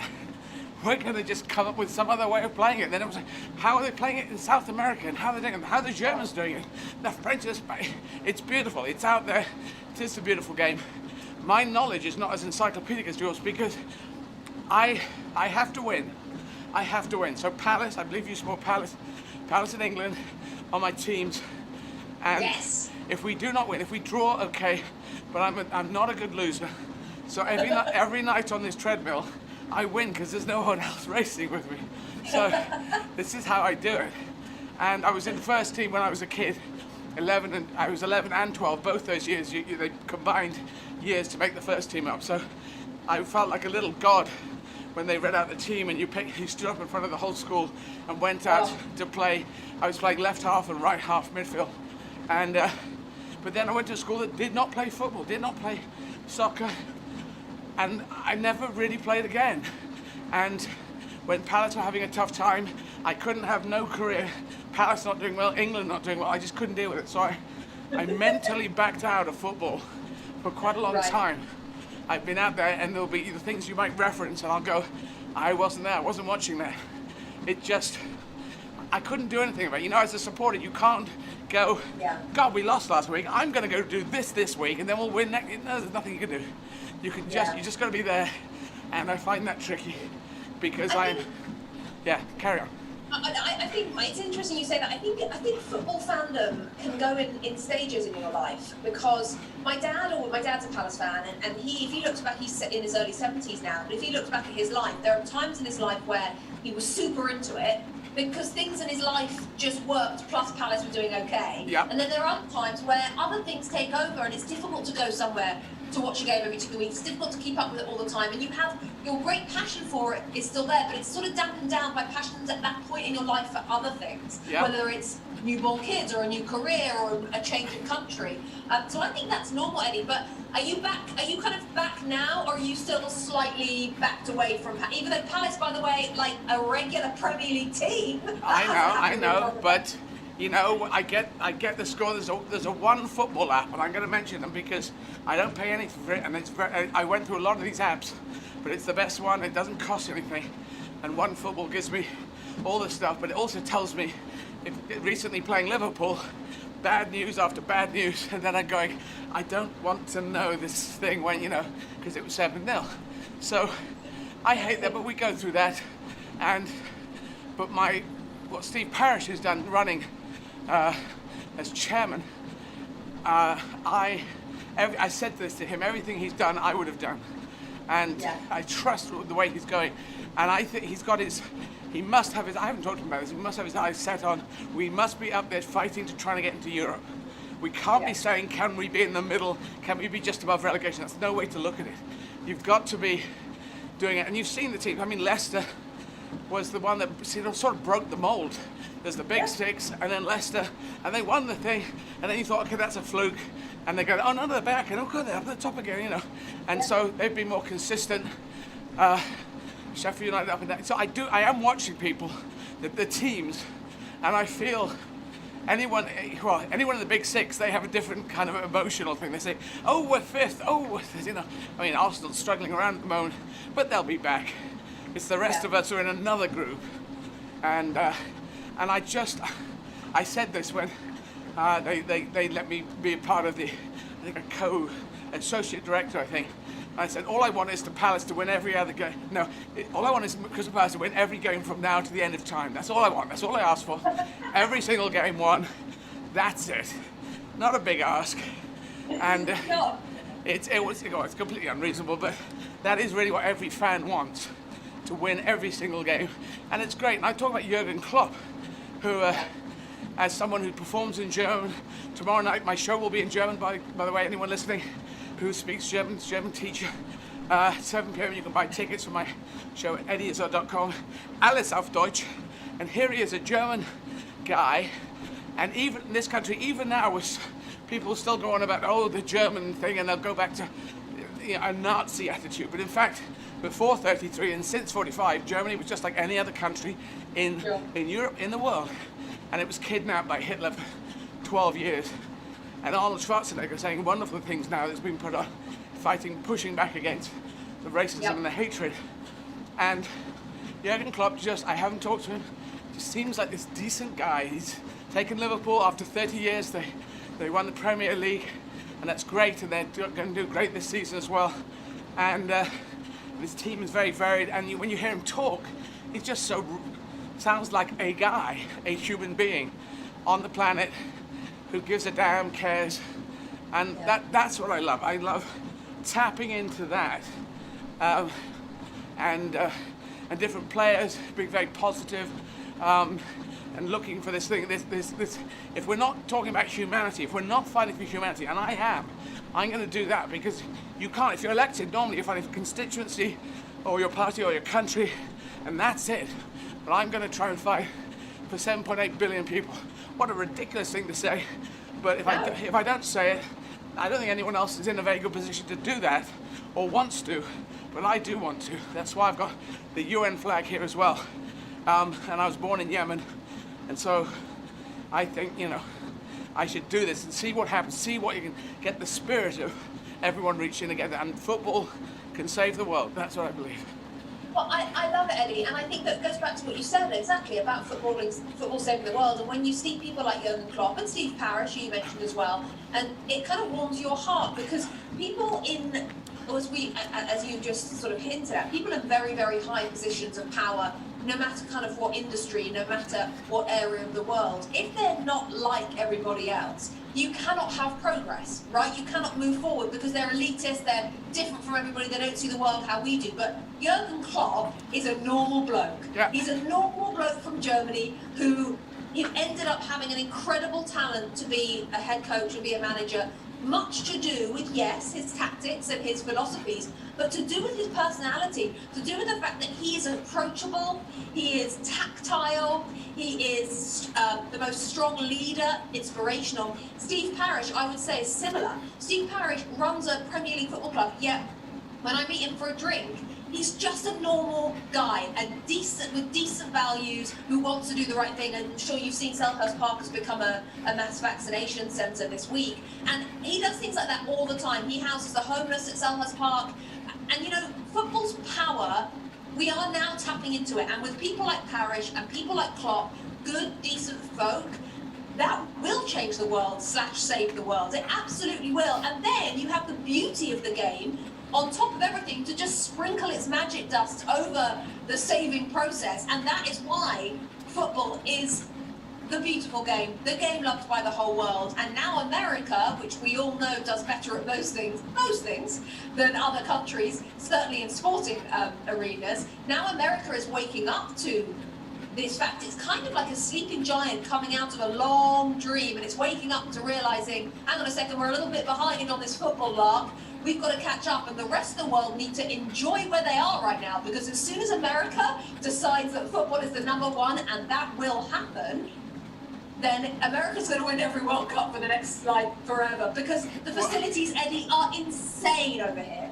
Well, I don't think they will. I don't think they'll ever make it #1. They'll just make it one of the 4. Not in my lifetime. No, they'll make it one of the 4, because you've got generations who love their sports. They'll add it in, but I don't think they'll make it the central one.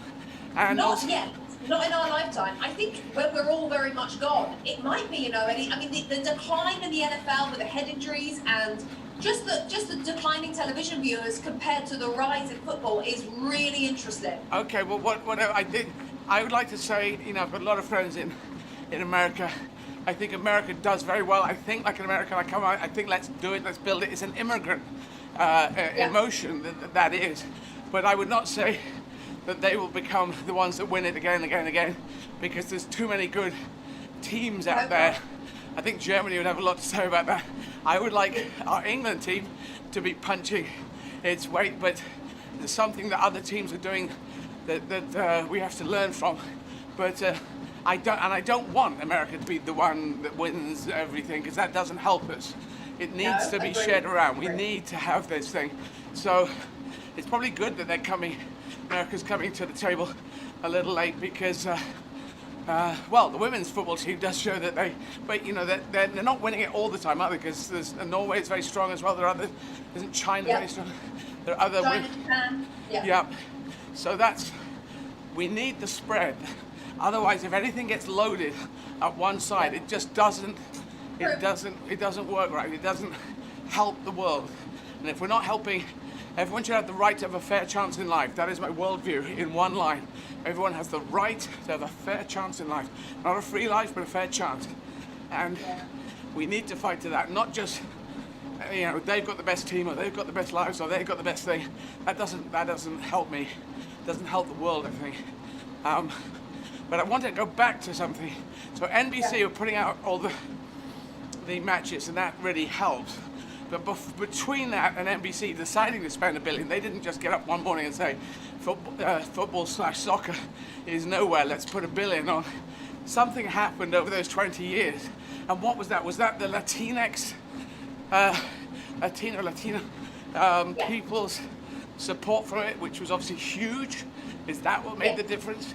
I think there's a huge amount of South American immigrants over the last 20 years. I mean, there always have been in the US, but even more over the last 20 years. And of course, that's their number one. So if you go to Miami, everyone just talks football. Hardly anyone talks about the Miami Dolphins. Everyone in Miami is they're either Cuban or Mexican or Peruvian, and so that is their number one. And I think that the world is cottoning on now, or the American top level are cottoning on to who their audience are. So you've got that influx of immigrants, which has absolutely driven football to the number one spot. And you've also got, and it's a simple thing, but you've got the internet and the ability to show the Messis and the Ronaldos to the kids, and they've such huge, and the social media, such huge superstars that a kid in Hagerstown, Maryland, can follow Lionel Messi on social media and feel like he's a part of, or he or she is a part of Messi's world through social media, whereas before they had zero contact to that kid. And then when you've made that contact on social media,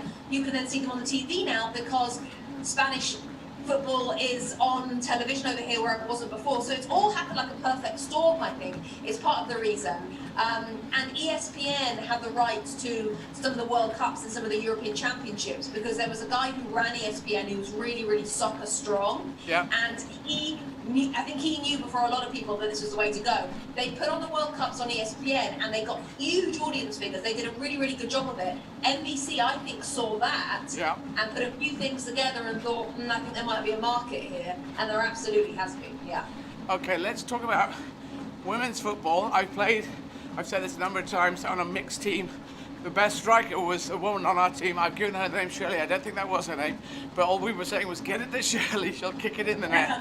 And that was wonderful to see and actually be in a game with. But in the Women's World Cup, we see the best women in the world, which is just fantastic players. Can you talk about the change in that? It's obviously very strong in America, because you may know this, the American Supreme Court, or government generally, said that in universities, this is about back in the 70s or 80s, they had to put in equal amounts of money into women's sports as well as men's sports. You know about that rule? Title IX. Title IX. And when did that happen? What year? Yeah, no, I don't know the year, but you're right. I think it's late 70s. Yeah, so that was a game changer, wasn't it? And so we know that women's soccer, football in America, very strong. How is it in Europe now? How is it in the UK? Rest of the world, is it coming up slowly but surely? Oh, I think it's coming up quicker than slowly. I think it's coming up very surely. I mean, I remember working at the BBC. My career started at the BBC when I was 21. And back in 2002, which was that year I started, the BBC had the rights to the England games, the women's England games, and the FA Cup final.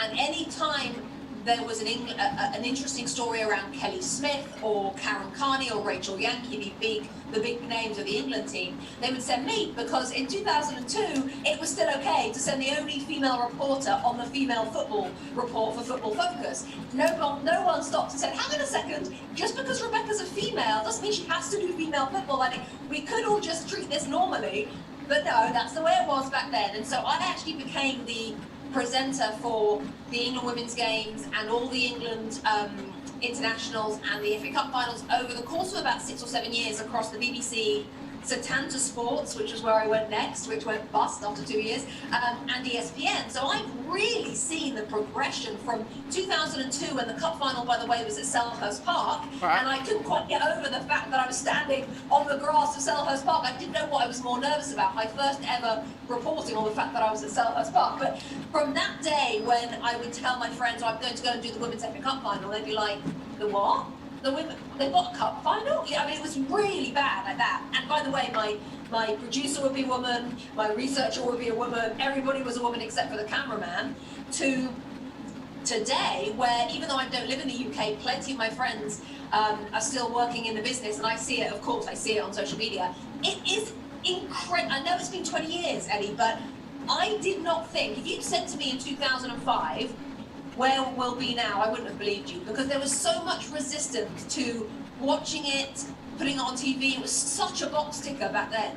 And now, through incredible marketing, through funding from the FA and the government, through the support of the likes of the BBC especially, it's now, and therefore the success of and also the success of the team themselves, England especially, got a hold of the nation's imagination. And when it did that, it catapulted itself forward. And I think it's also a lot of it to do with marketing, definitely, and a lot has been to do with getting the likes of Crystal Palace, Liverpool, Everton, to take the women's teams seriously. I mean, Manchester United have only just had a women's team in the last few years. They were the last one standing, and everybody was saying, come on, if United are not viewing women's football with any sort of respect and gravitas, then how do we expect the rest of the world to view it with that? So now that Manchester United have a female team, and if you just look at the coverage, Eddie, the difference is, I mean, you go on the BBC Sports website, and you have a women's football story coming up first above a Premier League story, because a lot to do with the change of attitude, marketing, and the fact that the world has moved forward, and we've come to realise that it's a brilliant sport, it's a different sport, we don't need to be comparing it, I can't compare it, it's different.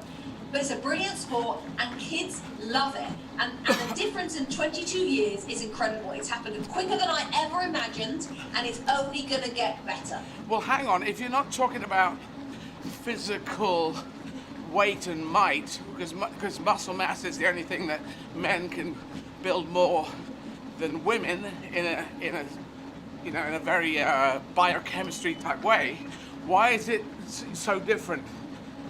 Well, because those things that you just mentioned do have a knock-on in the way they play the game. So, for example, I mean, you're absolutely right. It's no different except for those three elements, let's say. But those elements, for example, a goalkeeper, it's rare you get a 6'3" female. It's just rare.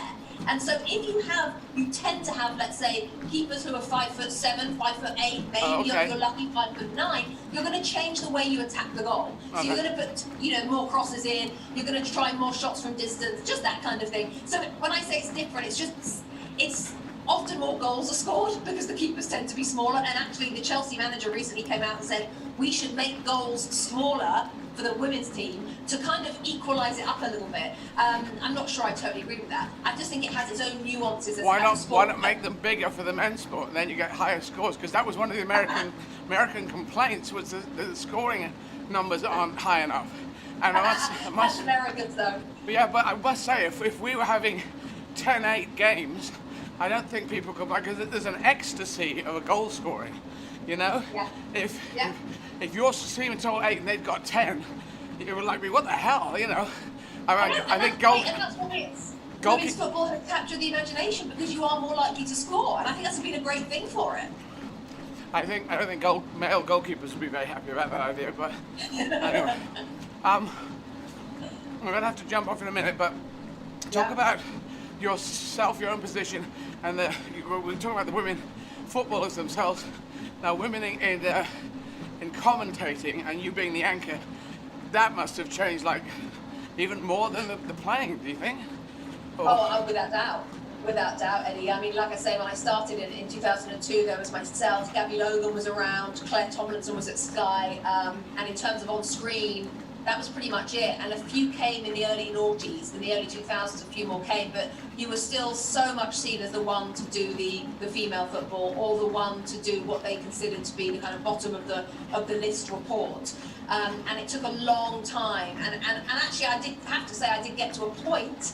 I was the pitch side reporter in the Premier League for ESPN, so I was the one doing all those pre and post-match interviews with the managers and the players. Yeah. And I did get to a point in 2012 when I thought I was done with it, Eddie. I felt like the difficulty in being a female at a Premier League ground is really hard. I mean, the constant chanting and the abuse and the catcalls and the whistles and I've had coins thrown at my head, hot dogs thrown at my head. I've had entire stands chanting, "Does she take it up the you know what?" with my mum sat at home hearing it through the microphone, texting me saying, "Are you all right, darling? I can hear what they're chanting about you," because I'm standing there pitch side, and it was very, very, very difficult. And also, 10 years ago, there was a generation of managers, not players. Players have been magnificent because they're younger. The generation of managers who found it difficult talking to a female after a defeat, especially, who's asking them why they lost, and they didn't like that, and that was very difficult. So I did get to a point in 2012 when I thought, you know what?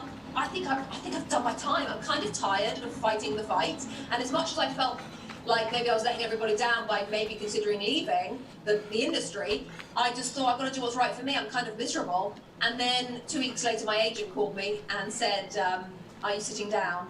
NBC would like to take you to America. And then maybe I will stay in the industry. And it changed. And in the US, I would tell you, because what you said, Eddie, about the number of frontline sports they're on, just simply means more sport on TV, the need for more presenters and reporters, therefore the more jobs available to females, so therefore more females on TV, people are less weirded out by it. So no one thinks it's weird at all that I'm the host, I don't think, of the football over here, because females in sport have been around a lot longer and there are just more of them, so they're just not the species they were when I first came in 20 years ago. So it's definitely changed a lot, and I know it's changed in England too. Many more females in football now, which is great. Right. Well, that's a good thing. I have a theory. I have a few theories in my life, but I am a student of humanity. I will push back. My brother says I shouldn't say this, but I try and study the patterns of humanity.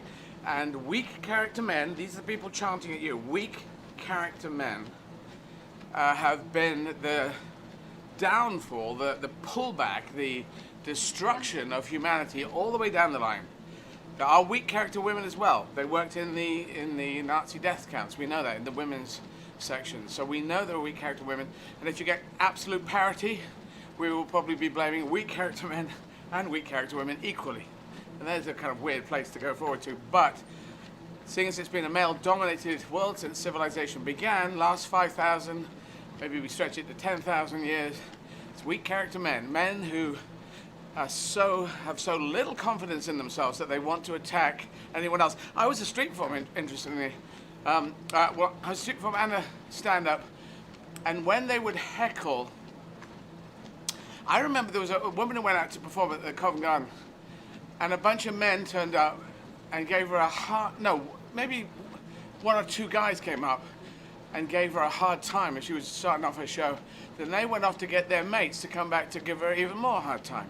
That is just disgusting behavior, you know, and such weak and just like, it's because these men, they have only a fifth of a personality each. So they need 5 to make one personality. That's why they group together.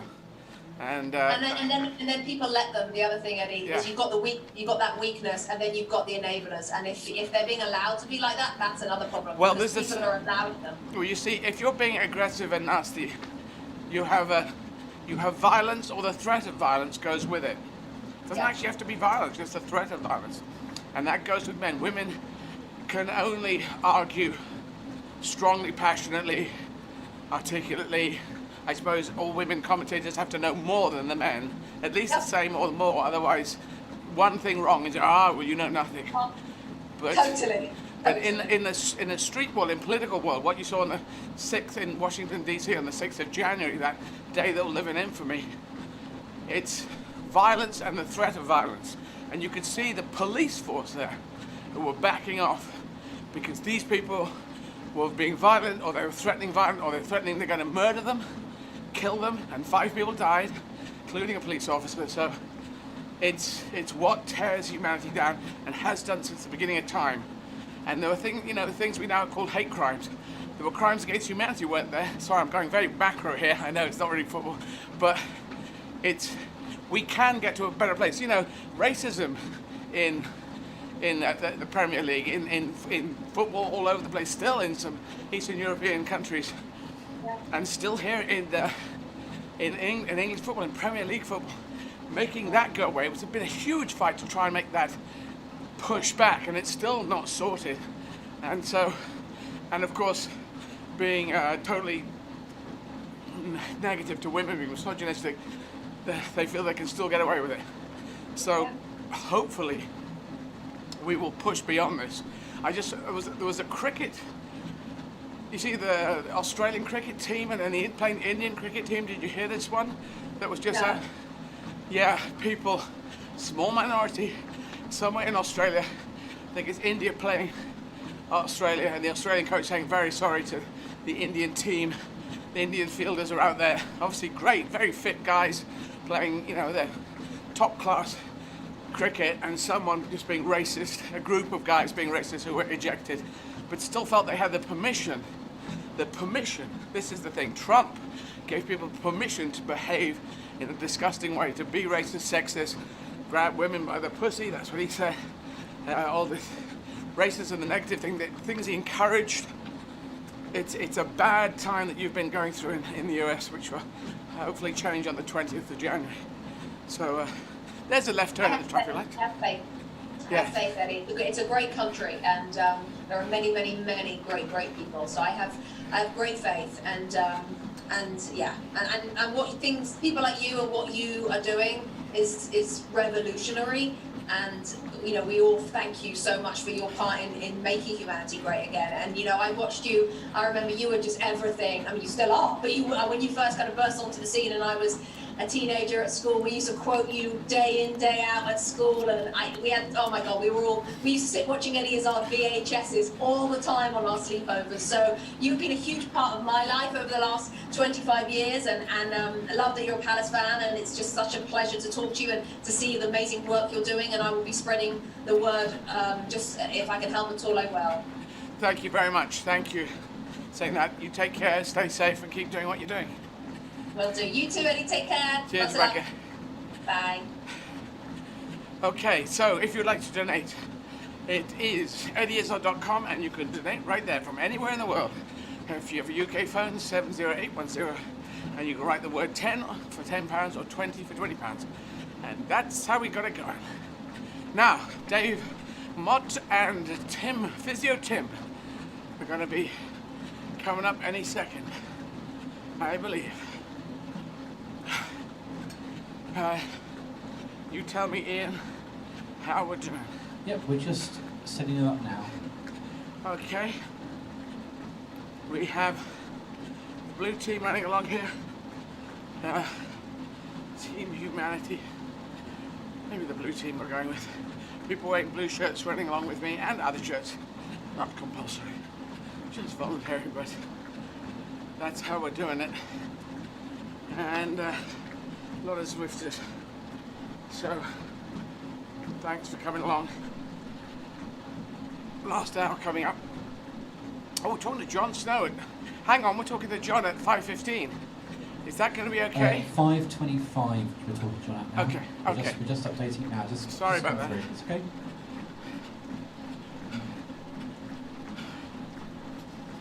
Oh.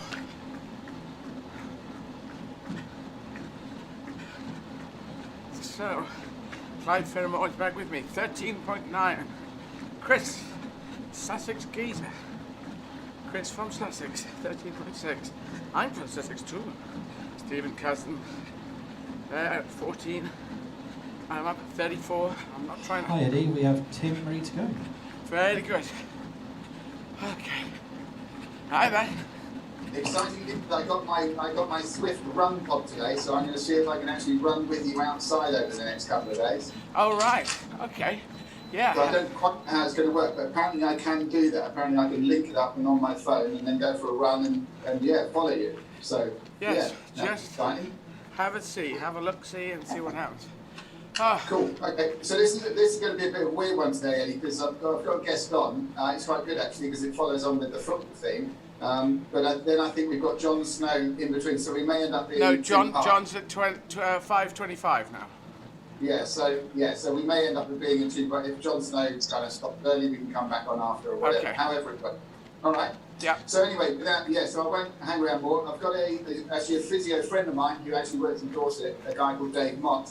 But in his previous life, before physio, he was a goalkeeper for Arsenal and the under England 21 team. So I will let you talk more football, because you haven't talked enough football today, with Dave. Hi, Dave. Hi, Tim. Yeah, no, I just need to correct you on that, because... Under 18? Under 18 yeah, England? No, I was a youth team player at Arsenal, England under 18s as well, but yeah, I never got through. I was a goalkeeper, never really had the height to make it. So I made it in the professional world in the physio context. So I first was with Barnet Football Club, and then went on to Bournemouth and England's under 18s. But yeah, so yeah, very interested in listening to the last lady. Yeah.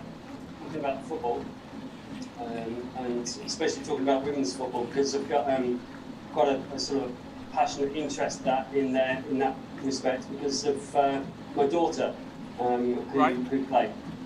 And she's playing now? Yeah, she's 17. She plays for Southampton women, and you know, they're doing very well. They won the league last year, but because of the COVID situation, they weren't actually promoted because the season wasn't finished. Right.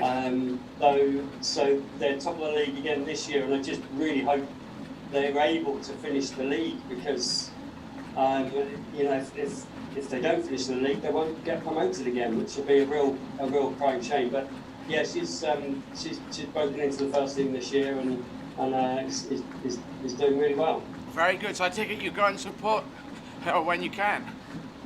All the time. You know, just travel the country really. She's been involved in the England's under-18 squad as well, and you know, so you know, myself and my wife Alice, we're very proud. We're very proud of our boys as well. Although ironically they don't play football.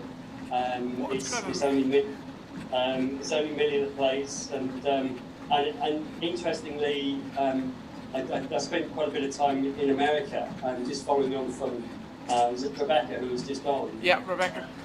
I coached a team over there in the 1980s, mid-80s, and there was a girls' team that I coached who were under 16s, and I could not believe how good they were, and I just thought it was, you know, sort of a freakish team that it just seemed to have so many good players, but it was evident that all over America they've got some fantastic female players. Yeah. And of course, you know, they're one of the best teams in the world now.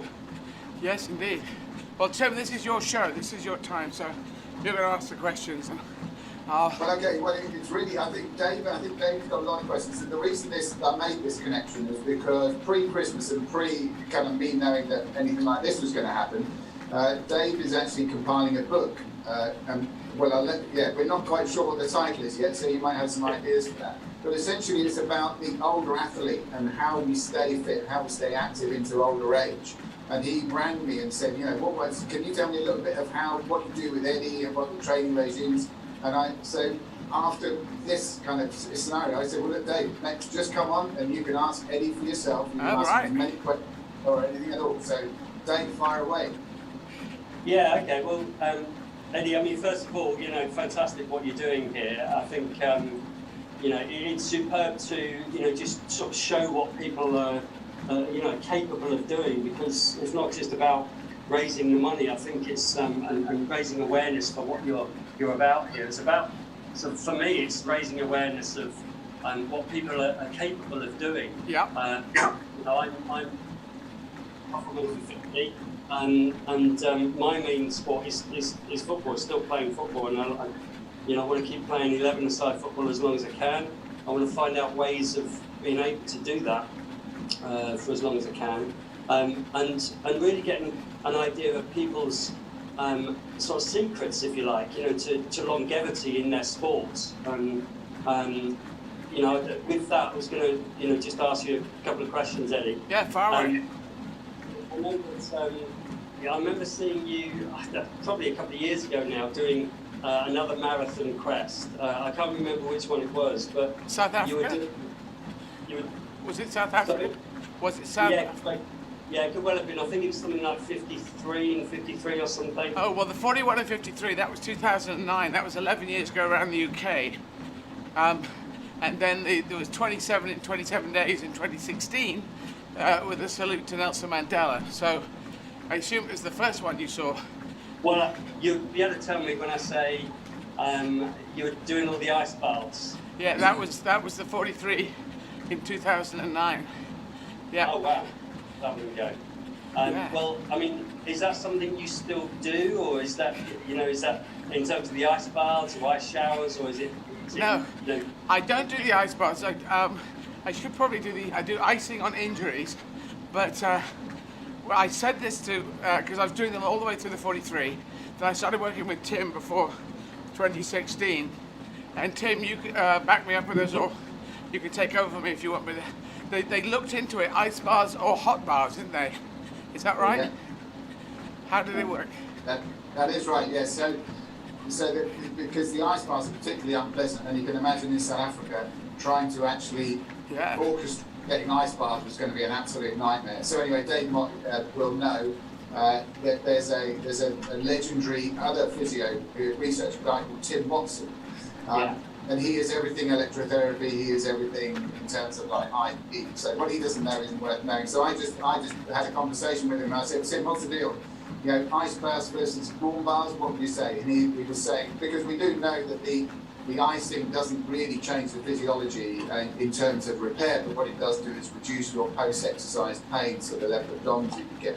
But in terms of repair and reducing inflammation, it doesn't really make that difference. And he said the difference between a warm bath and an ice bath is only about 2% in terms of the reduction of pain. So I offered Eddie the option, and we went for warm baths instead. Yes, that was a quick decision. Yeah, absolutely. No, I mean, one of the reasons why I asked that question is because it's sort of, I think, relates to something I talked to on the phone with Tim earlier.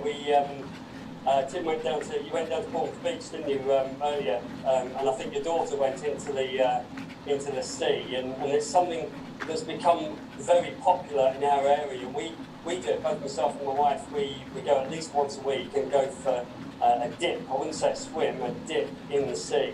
And of course it's absolutely freezing at the moment, but it's one of those things that does make us feel so good. And yeah, there is all sorts of different research on cold and heat and hot and cold and different things, but one of those things is it's not necessarily a recovery thing, it's more of a, just a feel-good thing. And there's a guy, 65-year-old athlete that I know of that basically does a lot of the Wim Hof. He's a guy that sort of talks all about the ice therapy and cold and training in the cold and everything, the benefits of it. And it was just interesting, obviously, to see you all those years ago doing that and the relation to it now, really. And obviously, you're not necessarily feeling any different from having not done it, I suppose. Is that right? Yeah, not really, because I'm not even doing hot baths, as Sarah will back me up on. I'm actually just doing a hot shower now, which is weird. I just have to put my leg in front of the water, one by one kind of, and so I'm getting by doing that, but it's the will up here to get you through. In the end, it's the thing that's going to drag you through. But I much prefer hot baths, hot showers to cold baths, cold showers. But I do know when you're talking about going and having a cold dip, that is kind of, when you come out of it, it does feel wonderful. It's just the going in that's a load of crap. Yeah. But actually, once you do it on a regular basis, and as I say, it's become very popular in this area. It's not, you find it's not so much the getting in, it's actually sort of 10 minutes later. If you don't organise yourself to, especially get your feet and your hands warm quickly, then that's always the worst part, But it's quite fascinating. So in terms of other things then, Eddie, in terms of, you've been asked these questions, I'm sure, lots of times, and in terms of like food and diets and what do you do? I mean, I know you start this run at 12 o'clock. What would be a typical sort of morning? You get up in the morning, and what sort of things would you eat to prepare yourself for this? Well, should we, Ian, can you get Sarah on the screen as well? So Sarah, we're in the same house. Oh, we got two of Dave now. That's too many. Can we get Sarah up here? We got Dave coming up twice at the moment. There we go. Oh, there we go. So Sarah, I'm doing the washing up, and Sarah's making the breakfast, which is kippers. What are we all doing? It's a good deal. I like doing the cooking. You get the washing up. Yeah, you do like cooking, don't you? And I do. Yeah. I hate washing up. That's about you get a bad deal. I like getting it done. But what am I eating, Evie? This morning was mackerel, bagel, fried egg, And then you did have a little bit of granola, homemade, I'll add, Yes, very and coconut yogurt, a bit of blueberries, bit of honey. Yeah, that was today. Yeah. And what other days? Sometimes bacon and eggs on bagels. That's another one. And a little bit of avocado as well. We throw in a bit of avocado as well. And then some days a little more of the granola. So kind of basing around those. It's sort about of 9:30. So I think that's all right, isn't it, Tim? Is that good? Yeah, That's good. I was just going to let you carry on. Yeah. Okay. So that's what's happening, and I'm up at 8 to be there at 9. So it's about 9:30 that breakfast happens, and then at 11 o'clock I have porridge and some blueberries. Breakfast 2. Yeah, second breakfast. Oh, that's A bit like was it Lord of the Rings Breakfast 2 or something like that? That's a horrible The light. Hobbits. Ian, it's a wonderfully horrible light on me. But I don't know if that's how everyone's seeing it, but it just looks horrible. Just so you know. So effectively, Eddie, obviously when you're doing these things, I assume I've done not similar things to what you're doing, but I've done sort of charity, sort of fairly reasonably grueling sort of charity things, if you like, in the past, and I've just found it's just getting the calories down you. I mean, do you find that you're having a sort of insatiable sort of thirst and quench for food and everything, as well as... Not really food. Food comes to me because Tim has given instructions for Sarah to give me bits of thing as I go along, which I quite often leave here and don't get down me, but I just drink. Did. You get most in the end, I think. Yeah. But water and I've got some. I'm very happy drinking water, and then there's some hyperhydrate. So I've just left that to those guys to decide what I should be inhaling.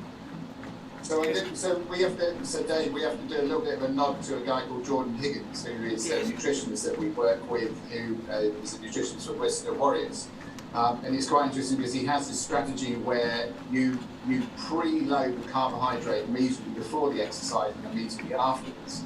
And then outside of those times, you essentially base yourself on protein and fat, and then low GI food.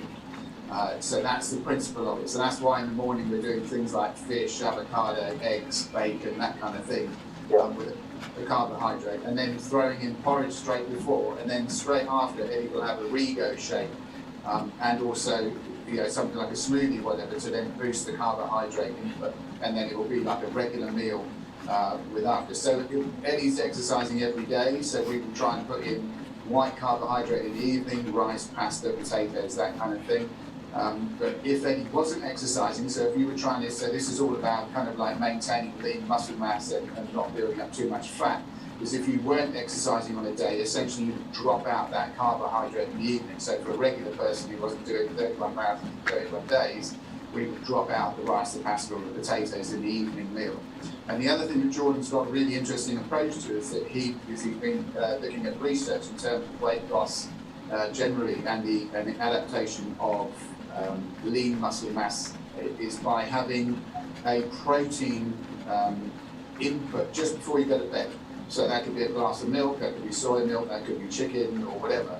And then that allows you to develop your lean muscle mass overnight. So that's the basis of what we're working on. It's not, I've kind of worked the program, but it's through Jordan that we've developed it.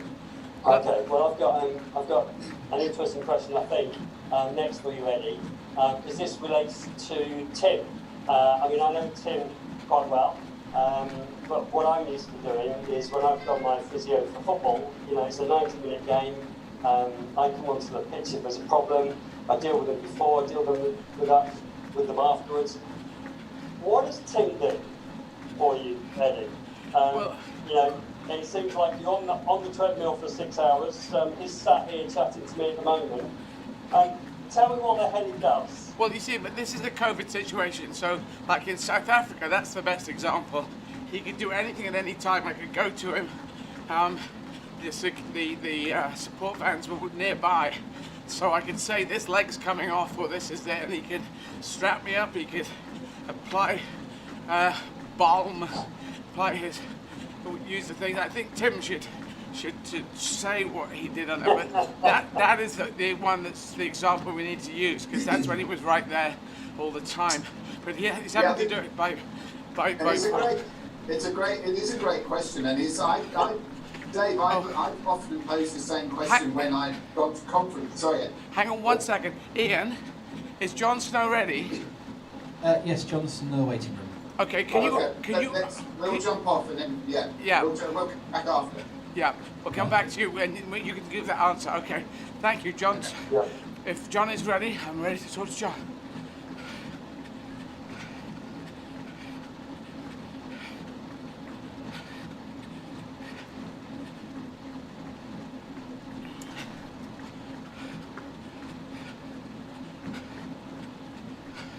There's just a changeover on Swift going on, I can see on my screen. Okay. Not Swift, Zoom. As soon as we have Jon, we'll put him through. Okay. I've got 45 minutes to go, which is going to be like 10 past, quarter past. Not too bad. Front half is not too bad either. Oh.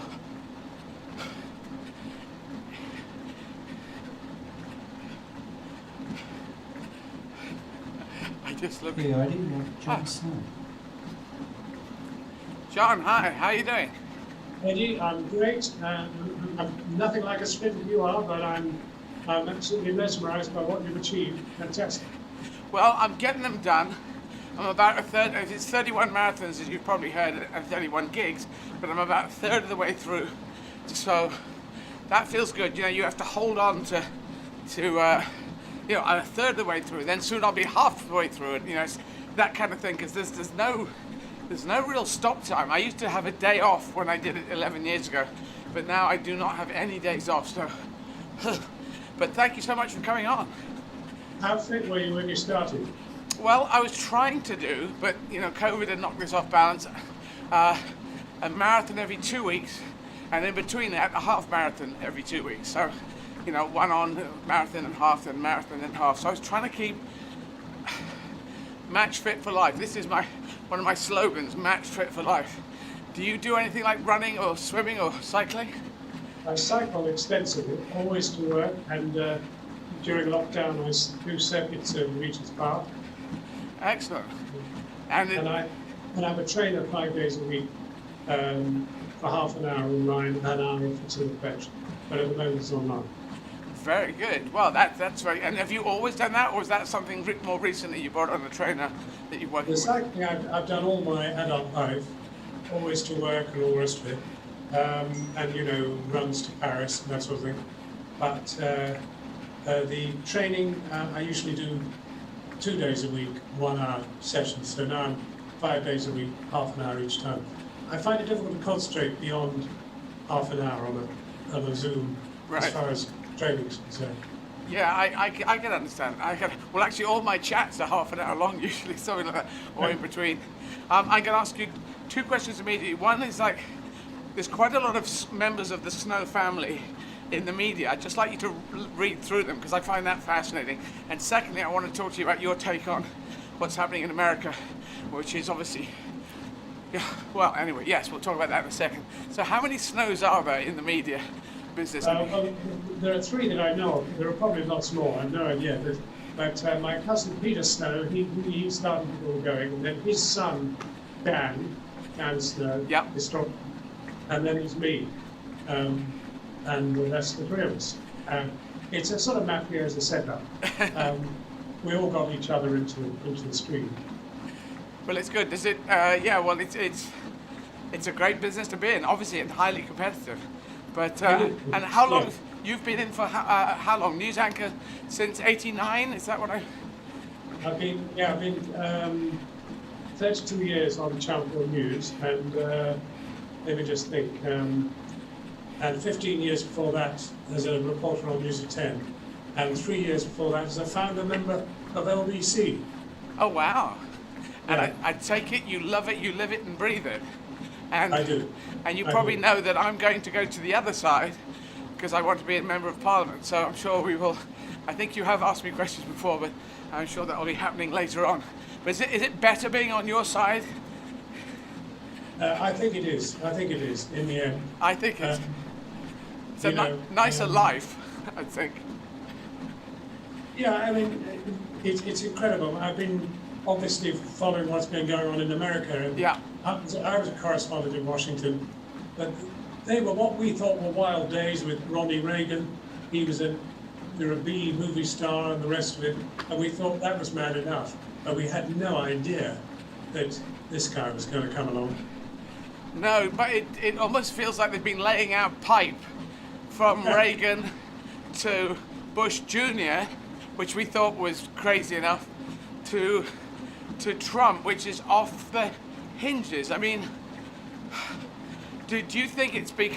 I feel the Republican Party, 70% of the actual senators and representatives, and maybe governors as well, I believe the figures are still with Donald Trump. Only 30% are against this after this recent behavior. So that's going to, I mean, I believe in the Democratic Party, and that's going to be real hell for the Republican Party going forwards, don't you think? Well, I mean, you know, America is a very strange place. We think we're going to know it all, and then we find, of course, that it's nothing like what we've experienced in our own democracy, in inverted commas. Democracy is a very elastic word, isn't it? Yes. And especially in America. No, absolutely unbelievable. Unbelievable that any system could throw up somebody like Donald Trump, and really worrying. Yeah, well, I've said this thing, I don't know what your feeling is on this. If lies, fundamental lies, absolute lies, are allowed to become a tool of politics again, because they were back in the 1930s, then humanity dies. It's kind of a broad statement. I don't know, what do you think about that? Because it's he lied upon lied upon lied upon lie. Well, I mean, you know, his entire reign has been quite extraordinary and unbelievable. What is even more extraordinary is that his predecessor was so brilliant, Obama. Yeah. 2 terms of Obama, and then payback.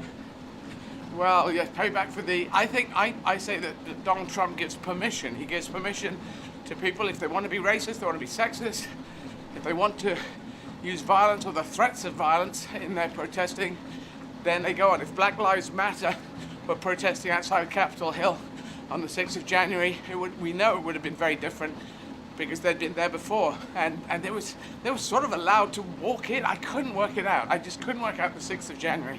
What was happening? Anyway. Yeah. Well, it was hard enough to try and work out what was going on if one was being paid to try and interpret it. It was. I mean, I think, in fact, that actually, in the end, Trump, although he's dangerous, is not clever. No, I mean, I agree. Yeah. This was an idiotic thing to launch, and even more idiotic to be turning turtle the next day and condemning them for doing it. Extraordinary. Well, he patted them on the back in the evening and then turned round and did this presidential thing. Yeah. But still, there's a whole bunch of people in the Republican Party who would back him, or Republican voters, I should say. So what does that mean? Who are those people? I worry about humanity generally, because that's going to be encouraging. What he's doing is encouraging all. Oh, okay. Here's the thought. They have the word populist. I'm going to say this to you. You know the word populist. You may have used it in talking about certain leaders. I think it's a bad word because it implies they are popular, and they quite often come in like Hitler did with a minority vote. I think we need to use a different word. They're like simplistic. They are the simplistic politicians. They have simplistic ideas. Usually lying is involved in it. And we need to call them something. It's not a great word, but I call them the simplistic politicians. What do you think of that? Because populists, I think, your average person goes, the popular politicians. They don't separate those two words, populist and popular. Do you think? Well, I mean, he is what he is, you know, America is paying the consequences. It's very, very sad. because there's so much that is attractive when you first arrive in America, when you realize that, of course, it's the most bitterly divided and broken society in many ways, in the sense that, you know, the very fact that there's no welfare state, for example, is tragic. That's desperate. Such a rich country, and such a potentially dynamic country, and one with extraordinary achievements, and yet at the same time with fundamental sociological flaws within it. Yes, I mean, I've played there many times. I've played all 50 states, and there's a lot of wonderful people in America, and hopefully they'll be happier on the 20th of January. So let's leave America for a bit. Let's ask this question. Did you always want to, did you know you were going to go into news? Was there journalism, news presenting, was that always on your mind, or did you fall into it? I'd say I fell into it more. I mean, I tell you, as I told you, I started in LBC, but before LBC, I was thrown out of university for being involved in an insurrection. The insurrection was, these days, would be a very sort of tame affair. The Chancellor of the university was a guy called Lord Salisbury, who had extremely, shall we say, antiquarian views on race. And he was a descendant of Salisbury of Rhodesia, etc., etc., etc. Yes. So you can see roughly where he was coming from. And we said that he wasn't really a fit person to be the Chancellor of a, you know, liberal arts university, etc., etc., etc., in which there were people of colour, people of, you know, all sorts of, you know, it was a melting pot. Being in Liverpool, which is where the university was. Right, Liverpool. It was a very inappropriate appointment. So we had a massive sit-in where huge numbers of people, students, sat in for about 3 weeks. And then, you know, the thing was broken up, and 11 of us were expelled. And I was actually rusticated. I could have gone back after 2 years, but I didn't want to. And anyway, I found a job in a day centre in Covent Garden. Well, it was in Soho when I started, and then moved on to Covent Garden in London. And it was for homeless and vulnerable teenagers. So for 3 years I ran this day centre, which was very challenging, huge numbers at that time, and terribly sad stories too. But anyway, LBC were looking for somebody who would counsel.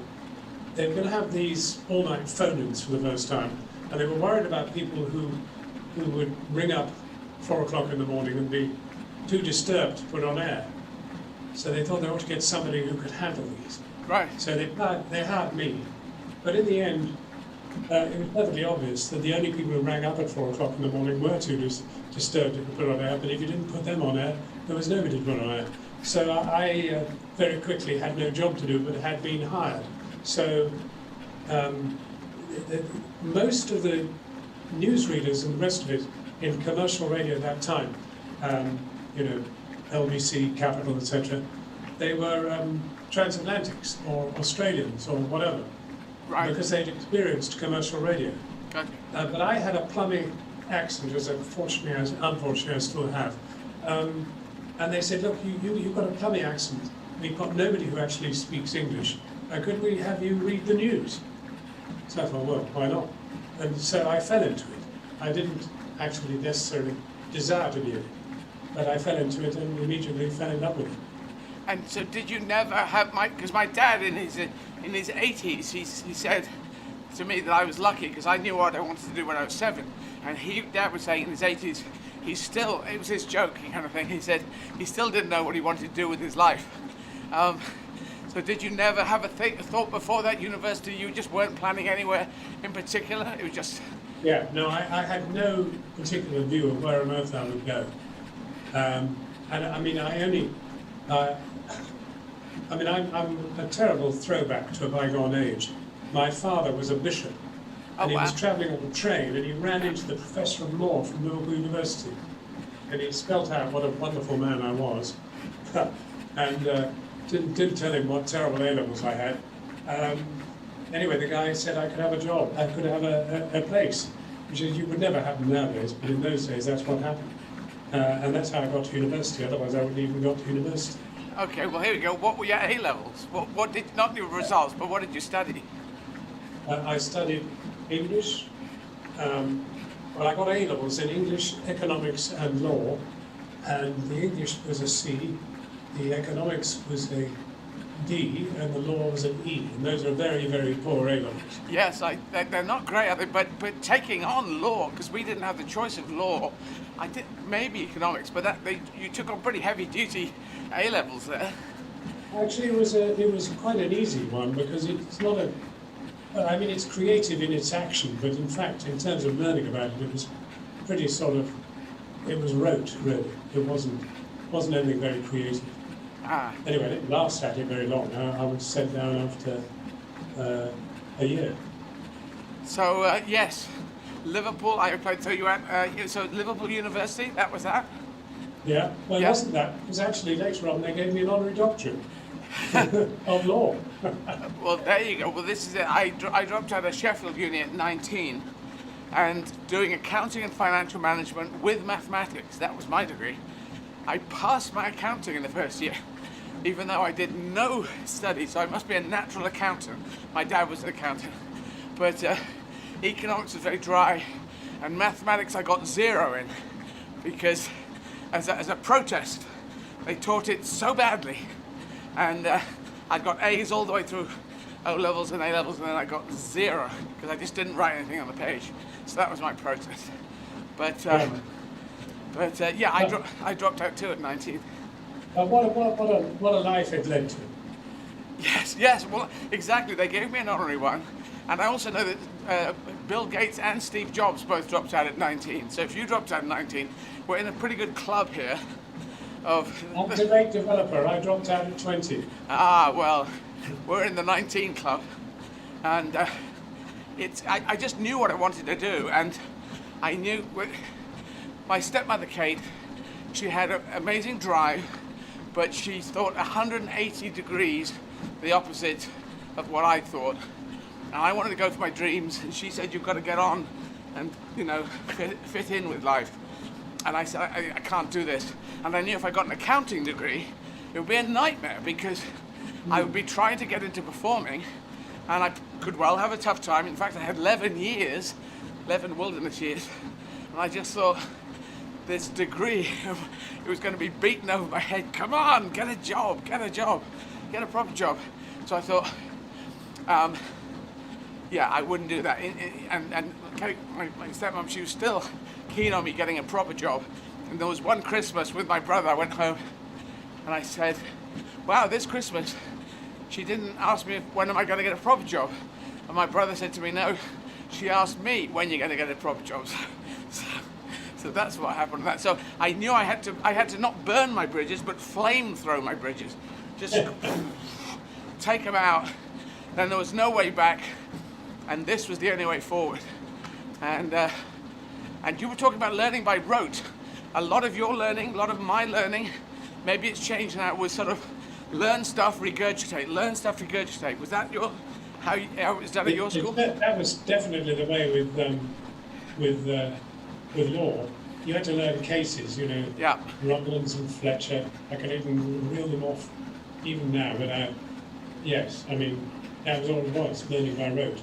But I had in my A-levels, I don't know if you ever had this, but I found it in life very useful.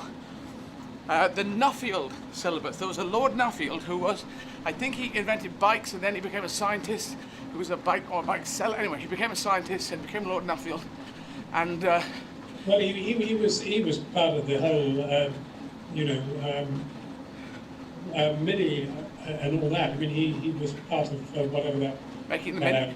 Or Morris Motors and all the rest of it. Yes, I think he went from bicycles into motor cars, but I think he was a clever guy. I think he was a positive. Anyway, whatever Lord Nuffield's history was, there was the Nuffield syllabus in physics, and I did this. I don't know if you ever had anything like this, but it said, what experiments would you like to do?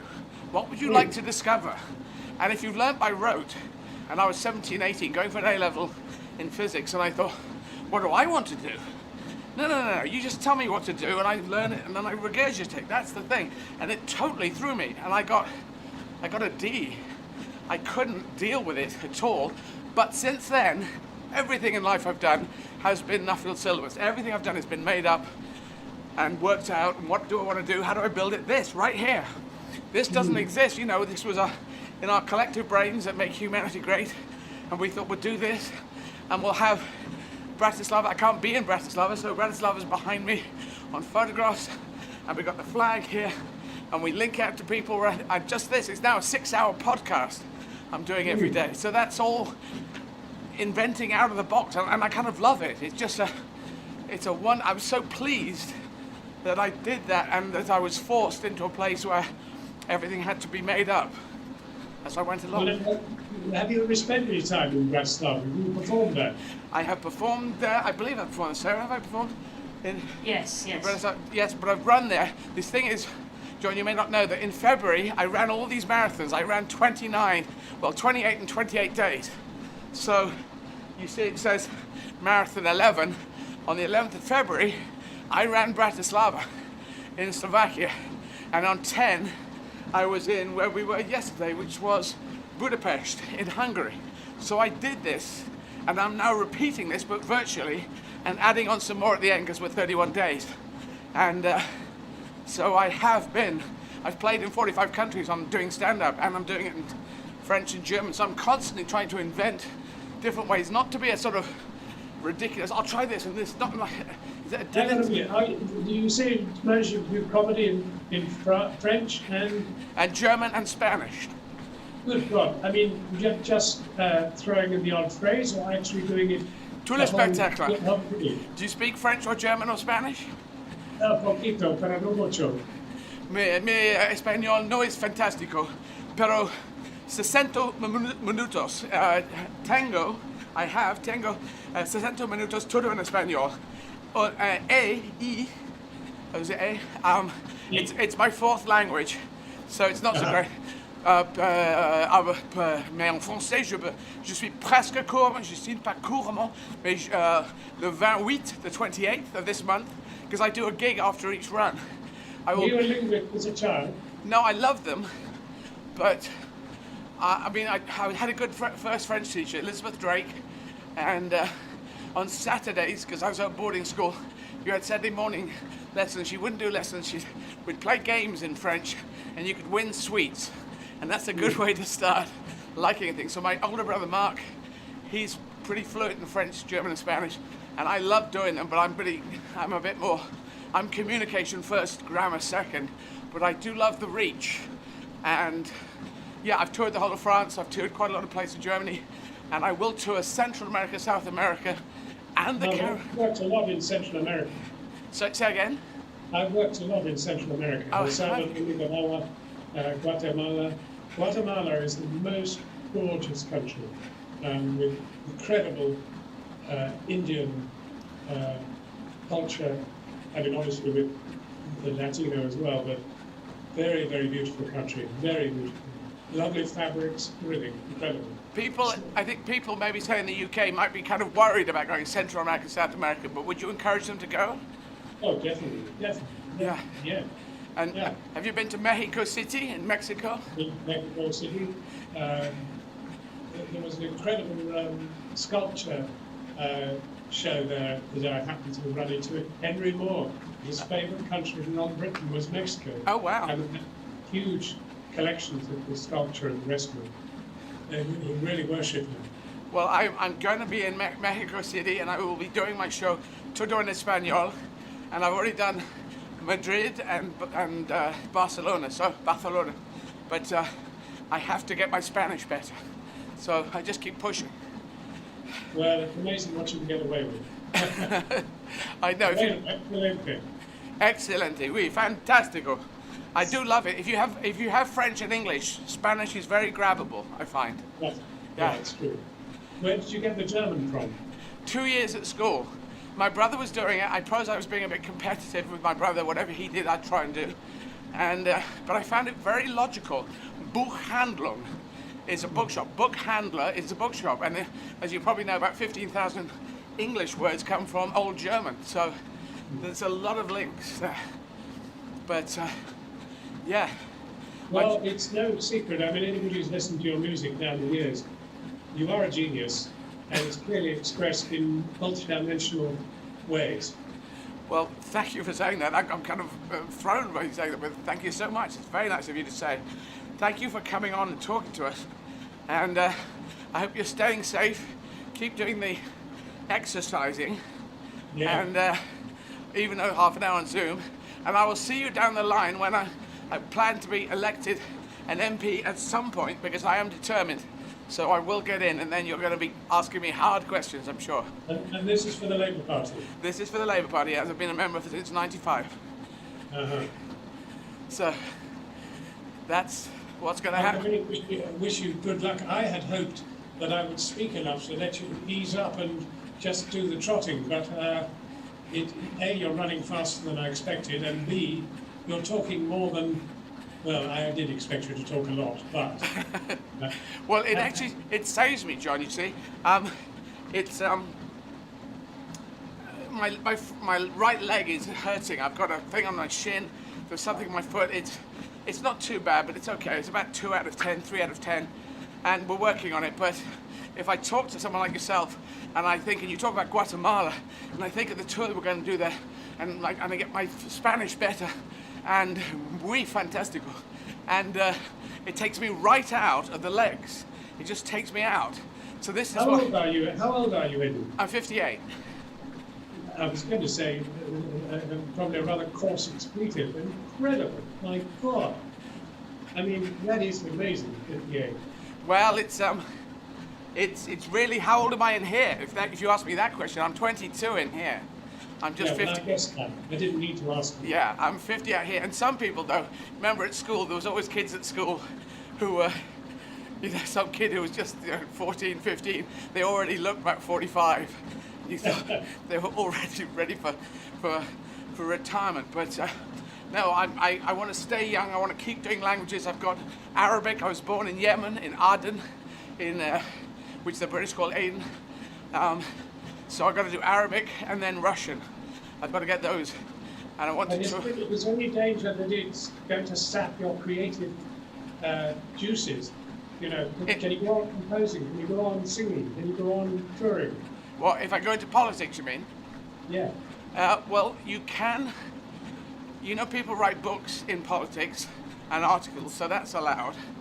I think I could still do a solo version of Charles Dickens' Great Expectations. That's my dramatic side. And I do stand, and if I was doing them to raise money for charity or for the Labour Party, I think I would be allowed. It wouldn't be a thing I did all the time, but I think I might keep that cooking along. But I just have to be in politics. I just have to. And I said I was going to go in May 2020, but that election happened back in 2019. So I'm now waiting for a good fit. If there's a by-election that comes up, I'll try and get that, or if not, I'll wait for the next election. Or if not, I'll wait for the next election. I won't give up. I just won't give up. What has the pandemic told you about the world we live in? Well, I flip it back to World War II. At moments of great crisis, the good people become fantastic people, and the bad people become the most disgusting people. Trump, an example of that, saying, "This has nothing to do with me. You governors work it out." I was doing great until the pandemic came along. Doesn't care. People have died on his watch. That's the negative side. So it heightens the extremes. The good get better and the bad get worse. That's what I think. So coming out of this, they say we could be into more unemployment, more right wing, more nationalism, and I say, but we can also come out of this with more reaching together, more realizing that we've got to link up, because I say that the 21st century is the coming of age of humanity, and we have to. And I think this century is either going to be the century we make it where everyone has a fair chance in life, or we could well wipe ourselves off the planet. It'll go one way or the other. That will be the fight over the next 80 years, I believe. I'm going to fight for humanity. I think the only thing as a reporter that I've kind of clocked onto from the early stage of the pandemic is that this actually is about inequality. Right. You still there? Yeah, still listening. It's about inequality. I mean, in the sense that if you really look at a map of poverty, we just took it in Britain. The truth is, if you then laid a map of the incidence of the virus, you find that the two maps completely coincide. So the real hotspots, I mean, the places where people are poorest and where inequality has been most strident. Which means we've got to make it a world where everyone has a fair chance. And that's the only world that we're going to survive, because we have acted, this is a virus, and humanity has acted a bit like a virus. You know, the population from 20,000, 200,000 years ago to 7.8 billion, you've seen that graph. It just looks so dangerous, and I think there will be another pandemic after this. It won't necessarily be COVID, could be another one, but it will come, and we need to be ready. And if we're being nationalistic, my country is better than your country, like certain political leaders are saying we should do, separate, isolation, then we won't make it. We've got to reach out and make even stronger connections than before. That's what I'm going to fight for. Well, we have to emerge from the pandemic a better community. Yes. I mean community than we've ever been before. Absolutely. I think I'm an optimist. I think there is every chance that we can build back a better community, society than we went into the pandemic with. Well, but it'll take enormous commitment and generosity. I think Joe Biden and Camila Harris could well help there. The timing is good. So maybe this is the turning point. 20th of January could well be the turning point. But I'm a trans person and I'm running 31 marathons. I'm doing gigs every night, some of them in French, some of them in German. So hopefully other people might say, yeah, I'll do something positive and reaching out. Because that's what I'm trying to inspire while trying to encourage people to give money. So that's what I'm doing. And do you think that our society has reached the point where it can accept and indeed appreciate and support and indeed vote for a trans person? Yep. There's my answer. I think you're right. I'll tell you this quickly, John. If they can vote for Trump, you know, it's kind of saying, okay, so you're a trans person and you do comedy and drama. Yeah, you're going to go become an MP. And I say, look at Boris Johnson. I say, look at Trump. I say, look at any of the extreme right leaders. If they're allowed to be in there, and what they've come through, and how they've got there in the odd way, this unusual thing of just saying wrong things, getting away with it. Boris Johnson has been racist and sexist, like Trump, has lied many, many times. If that's okay, they kind of open the door for a trans person, any LGBT person. So I think we're right at a tipping point where some people are going to go even worse and some people are going to get even more positive. So I'm just trying to fight for, you know, my cap does not say anything about America. It just says make humanity great again, which includes America. And so I think the time is very interesting, very dangerous and or positive. You know, out of the bad times, you've probably heard of disaster capitalism. You've heard of that idea? Mm-hmm. Yeah, and the time they talk about Katrina in America and they privatized schools, they privatized hospitals, and that was disaster capitalism. But there's also disaster humanitarianism, which is the welfare system, as you know, and the NHS being invented in '47 by the Labour Party. And what a great thing that was. And now everyone in the world, and half of America wants that. And the other half bizarrely doesn't want it, but that's odd. Yeah. All right.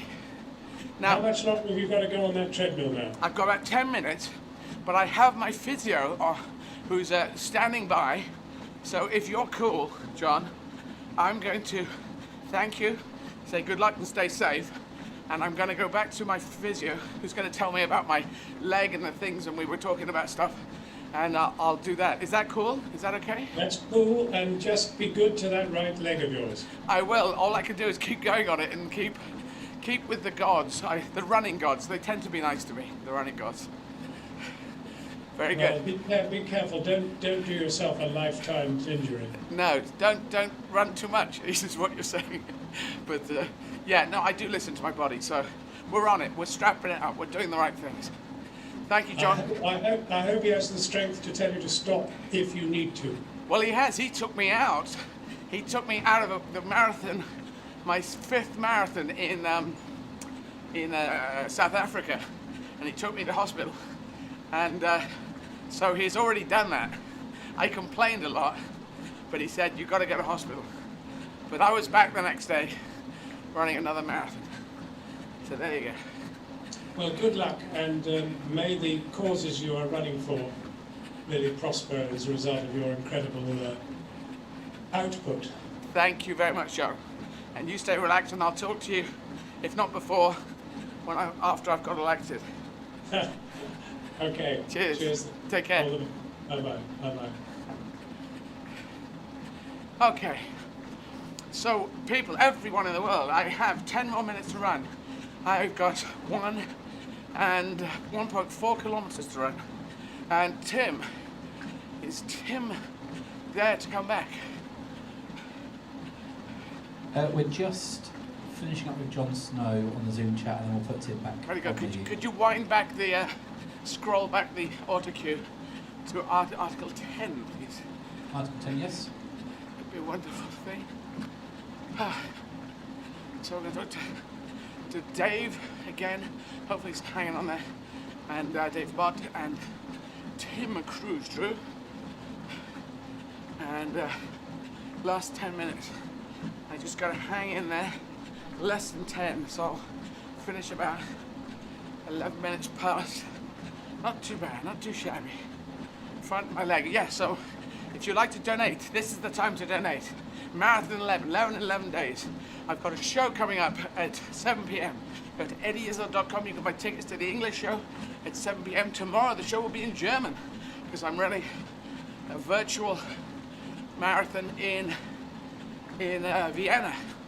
So virtual marathon tomorrow at 12 in Vienna and gig in German accordingly at 7 p.m. So tickets available at 7 p.m. English time, 8 p.m. Vienna time or Berlin time. Hi, do we have Tim ready for you to come back? Tim and Jim. Jim's coming in as well. He's Dave Bott. And is Dave still with you, Tim? Yeah, Dave's still here. He's waiting. Yeah, Okay, tell you what. Eddie, I didn't allude earlier. I was out running with Martin Yelling earlier, so I missed some of the stuff you were talking about. And I remember Sarah was saying that you were talking about your injury and referred to it as tenosynovitis. It's actually tenosynovitis, is the way it says. Just for clarity. And what does that mean? Is it a tendon? Is it teno or is it? It's actually the sheath that sits around the tendon. So every tendon has this sheath which protects it against friction. When it becomes inflamed through overuse, funny enough, it has a very distinctive kind of creaking, like you're kind of rolling cotton wool in between your finger and your thumb, which Dave would be well aware of. So okay, now yeah, one thing, Tim, you're going to answer the rest of this question, yeah? Do you remember the? Am I? Remember that? Yeah. Dave, you've got to repeat. Okay, well, hang on. One thing. I just need to say, everyone, if you want to encourage me to go through the last 8 minutes and get to the end of Marathon 11, eddieizzard.com, and you could donate there, and also you can do a text if you've got a UK phone, 70810. You can either write 10 for £10 or 20 for £20, and that goes off it goes. Thank you. Now, Tim, the answer. Okay, so people always ask me, is physio a science? And I'd say it's a combination between science and the art form. And the relationship that I've had with you over the years, I would say, it falls more into the art form than it does into the science. So to answer your question very briefly, Dave, so you've got more chance to ask any questions, when we went out to South Africa, I'd never done anything like that ever before. It was a complete, brand new thing for me, and it was very much making it up as we went along. And so there was obviously we had like a massage couch, so we were doing soft tissue work after each run and during the run. We did in terms of just keeping things going, but we did things like Eddie bruised his foot on a stone, so we had to cut out a piece of chiropody felt in a horseshoe shape to take the pressure off the foot. So it was just basically it was maverick physio where you make it up and just do whatever you do to get the job done and get through. Now, when we went to Europe in February this year, completely different story, much smaller crew, much more difficult in terms of logistics. We were traveling a lot of the time. There was one day where we had to get back from the marathon. I had to get up to my room, get showered, get everything in the relevant bags to be able to fly to the next city. And I had 13 minutes to do it. And I had to get upstairs, shower, rejig everything and get back to the foyer within 13 minutes. So the whole idea of doing massage and like nice sort of, softly kind of going into a bath and feeling nice and relaxed, all of that was out the window on February. And it was it was me, Sarah and Eddie working together to be basically logistically. So a lot of your kind of traditional physio stuff had gone out the window. But having said that, we've been working for years together, and that's the whole thing, and you'll understand this in terms of working with your athlete, is you get to know the little je ne sais quoi about them. So we've managed to get rid of the blisters. Now we've got new orthotics, which have got rid of the burning sensation in the feet. And so Eddie's a much more independent athlete now than he was back in 2016. And I have to say, I've got to nod, she's not on the screen at the moment, but I have to now nod to Sarah. Because hang on, Ian, can you put Sarah on the screen, please? Thank you, there you go. So Sarah, who is, effectively Eddie's tour manager, that's her official title, has now become surrogate physio in terms of that I'm doing everything virtually. So Eddie's got this tenosynovitis on his leg. Now you again, Dave, sorry I'm taking the screen time from you, but you will know that generally you're kind of thinking, oh, that's probably going to be shin splints. So we kind of went with that when the first day when it started to happen, but then as soon as and Sarah was brilliant because she took a photograph because she thought, oh crikey. So then we were looking at the photograph, me and Gary, the doctor, who's a long-standing friend of Eddie's, that is basically the team doctor. We looked at it and went, oh my God, that looks like cellulitis. But then I have to say, I hope you don't mind me telling them, Eddie, at 10 to 4 this morning, I got an email from Eddie with a sound recording of him pumping his ankle up and down, and that's where we got this cotton wool sensation. And I was like, oh, it's tenosynovitis, that's what it is. And that's the difference of not being there, not actually being able to physically look at something, hold it, move it, etc. So we were doing it all really virtually, but Sarah has been done. She's learned to tape, she's learned to apply the cream, she's doing all the nutrition that you've heard about, she's providing the ice. So it just goes to show that actually, being a good physio isn't always being the one that's right there. Being a good physio is being able to make the individual, the athlete, or the people around them just know what to do.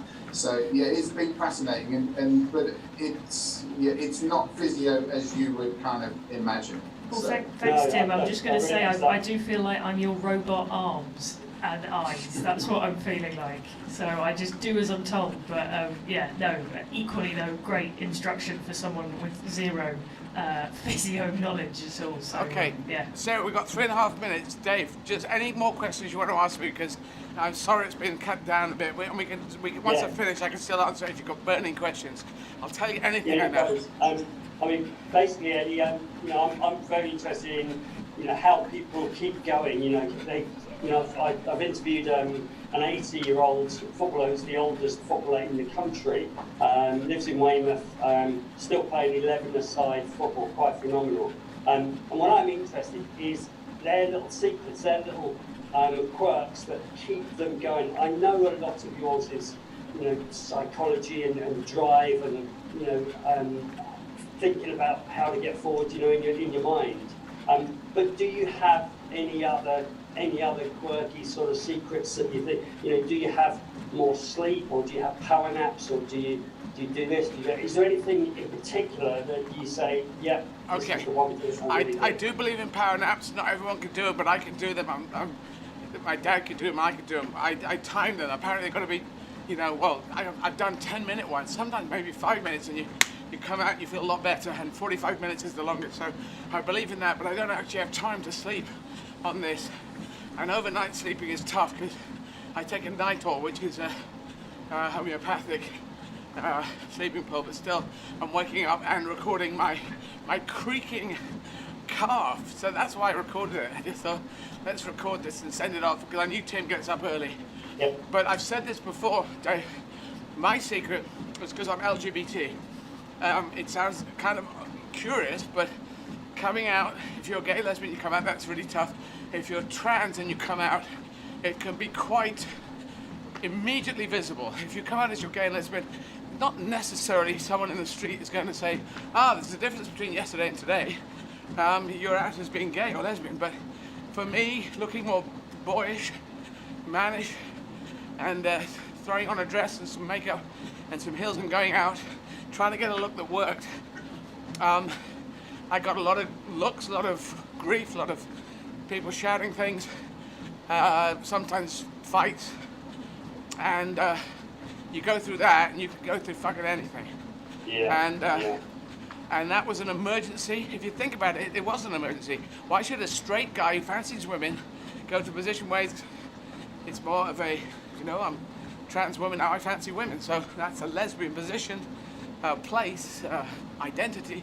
And why not lie about it your entire life, as I'm sure thousands, tens of thousands, maybe hundreds of thousands down the eons have done? Because you could lie about that and have it a secret. But my mental health, I had this gut instinct, I realized that if I come out, it's going to be better, way better for my mental health. And now 35 years later, if I say I have to do a gig in French, if I have to improvise in French or German or Spanish or Arabic or run marathons or learn to be political so I can get elected as a member of parliament, I will do it, because I know I can decide. And the beginning bit is humiliating. The beginning of it is between humiliating and tough, you know. The earliest run, the first running you do is not very good. The first gigs you do in a different language are terrible. The first political speech you make was rubbish. But you have to keep going through that period of humiliation. And I know that there's a calmer water on the other side. So if you keep pushing, keep being determined, you can get there. So I'm just fiercely determined.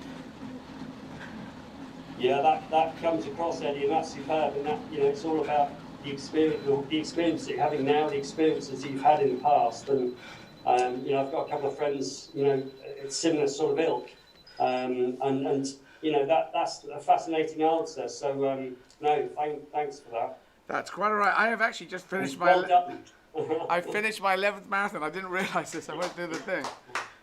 Yeah. Yeah, I've gone past it. I'm on 42.23.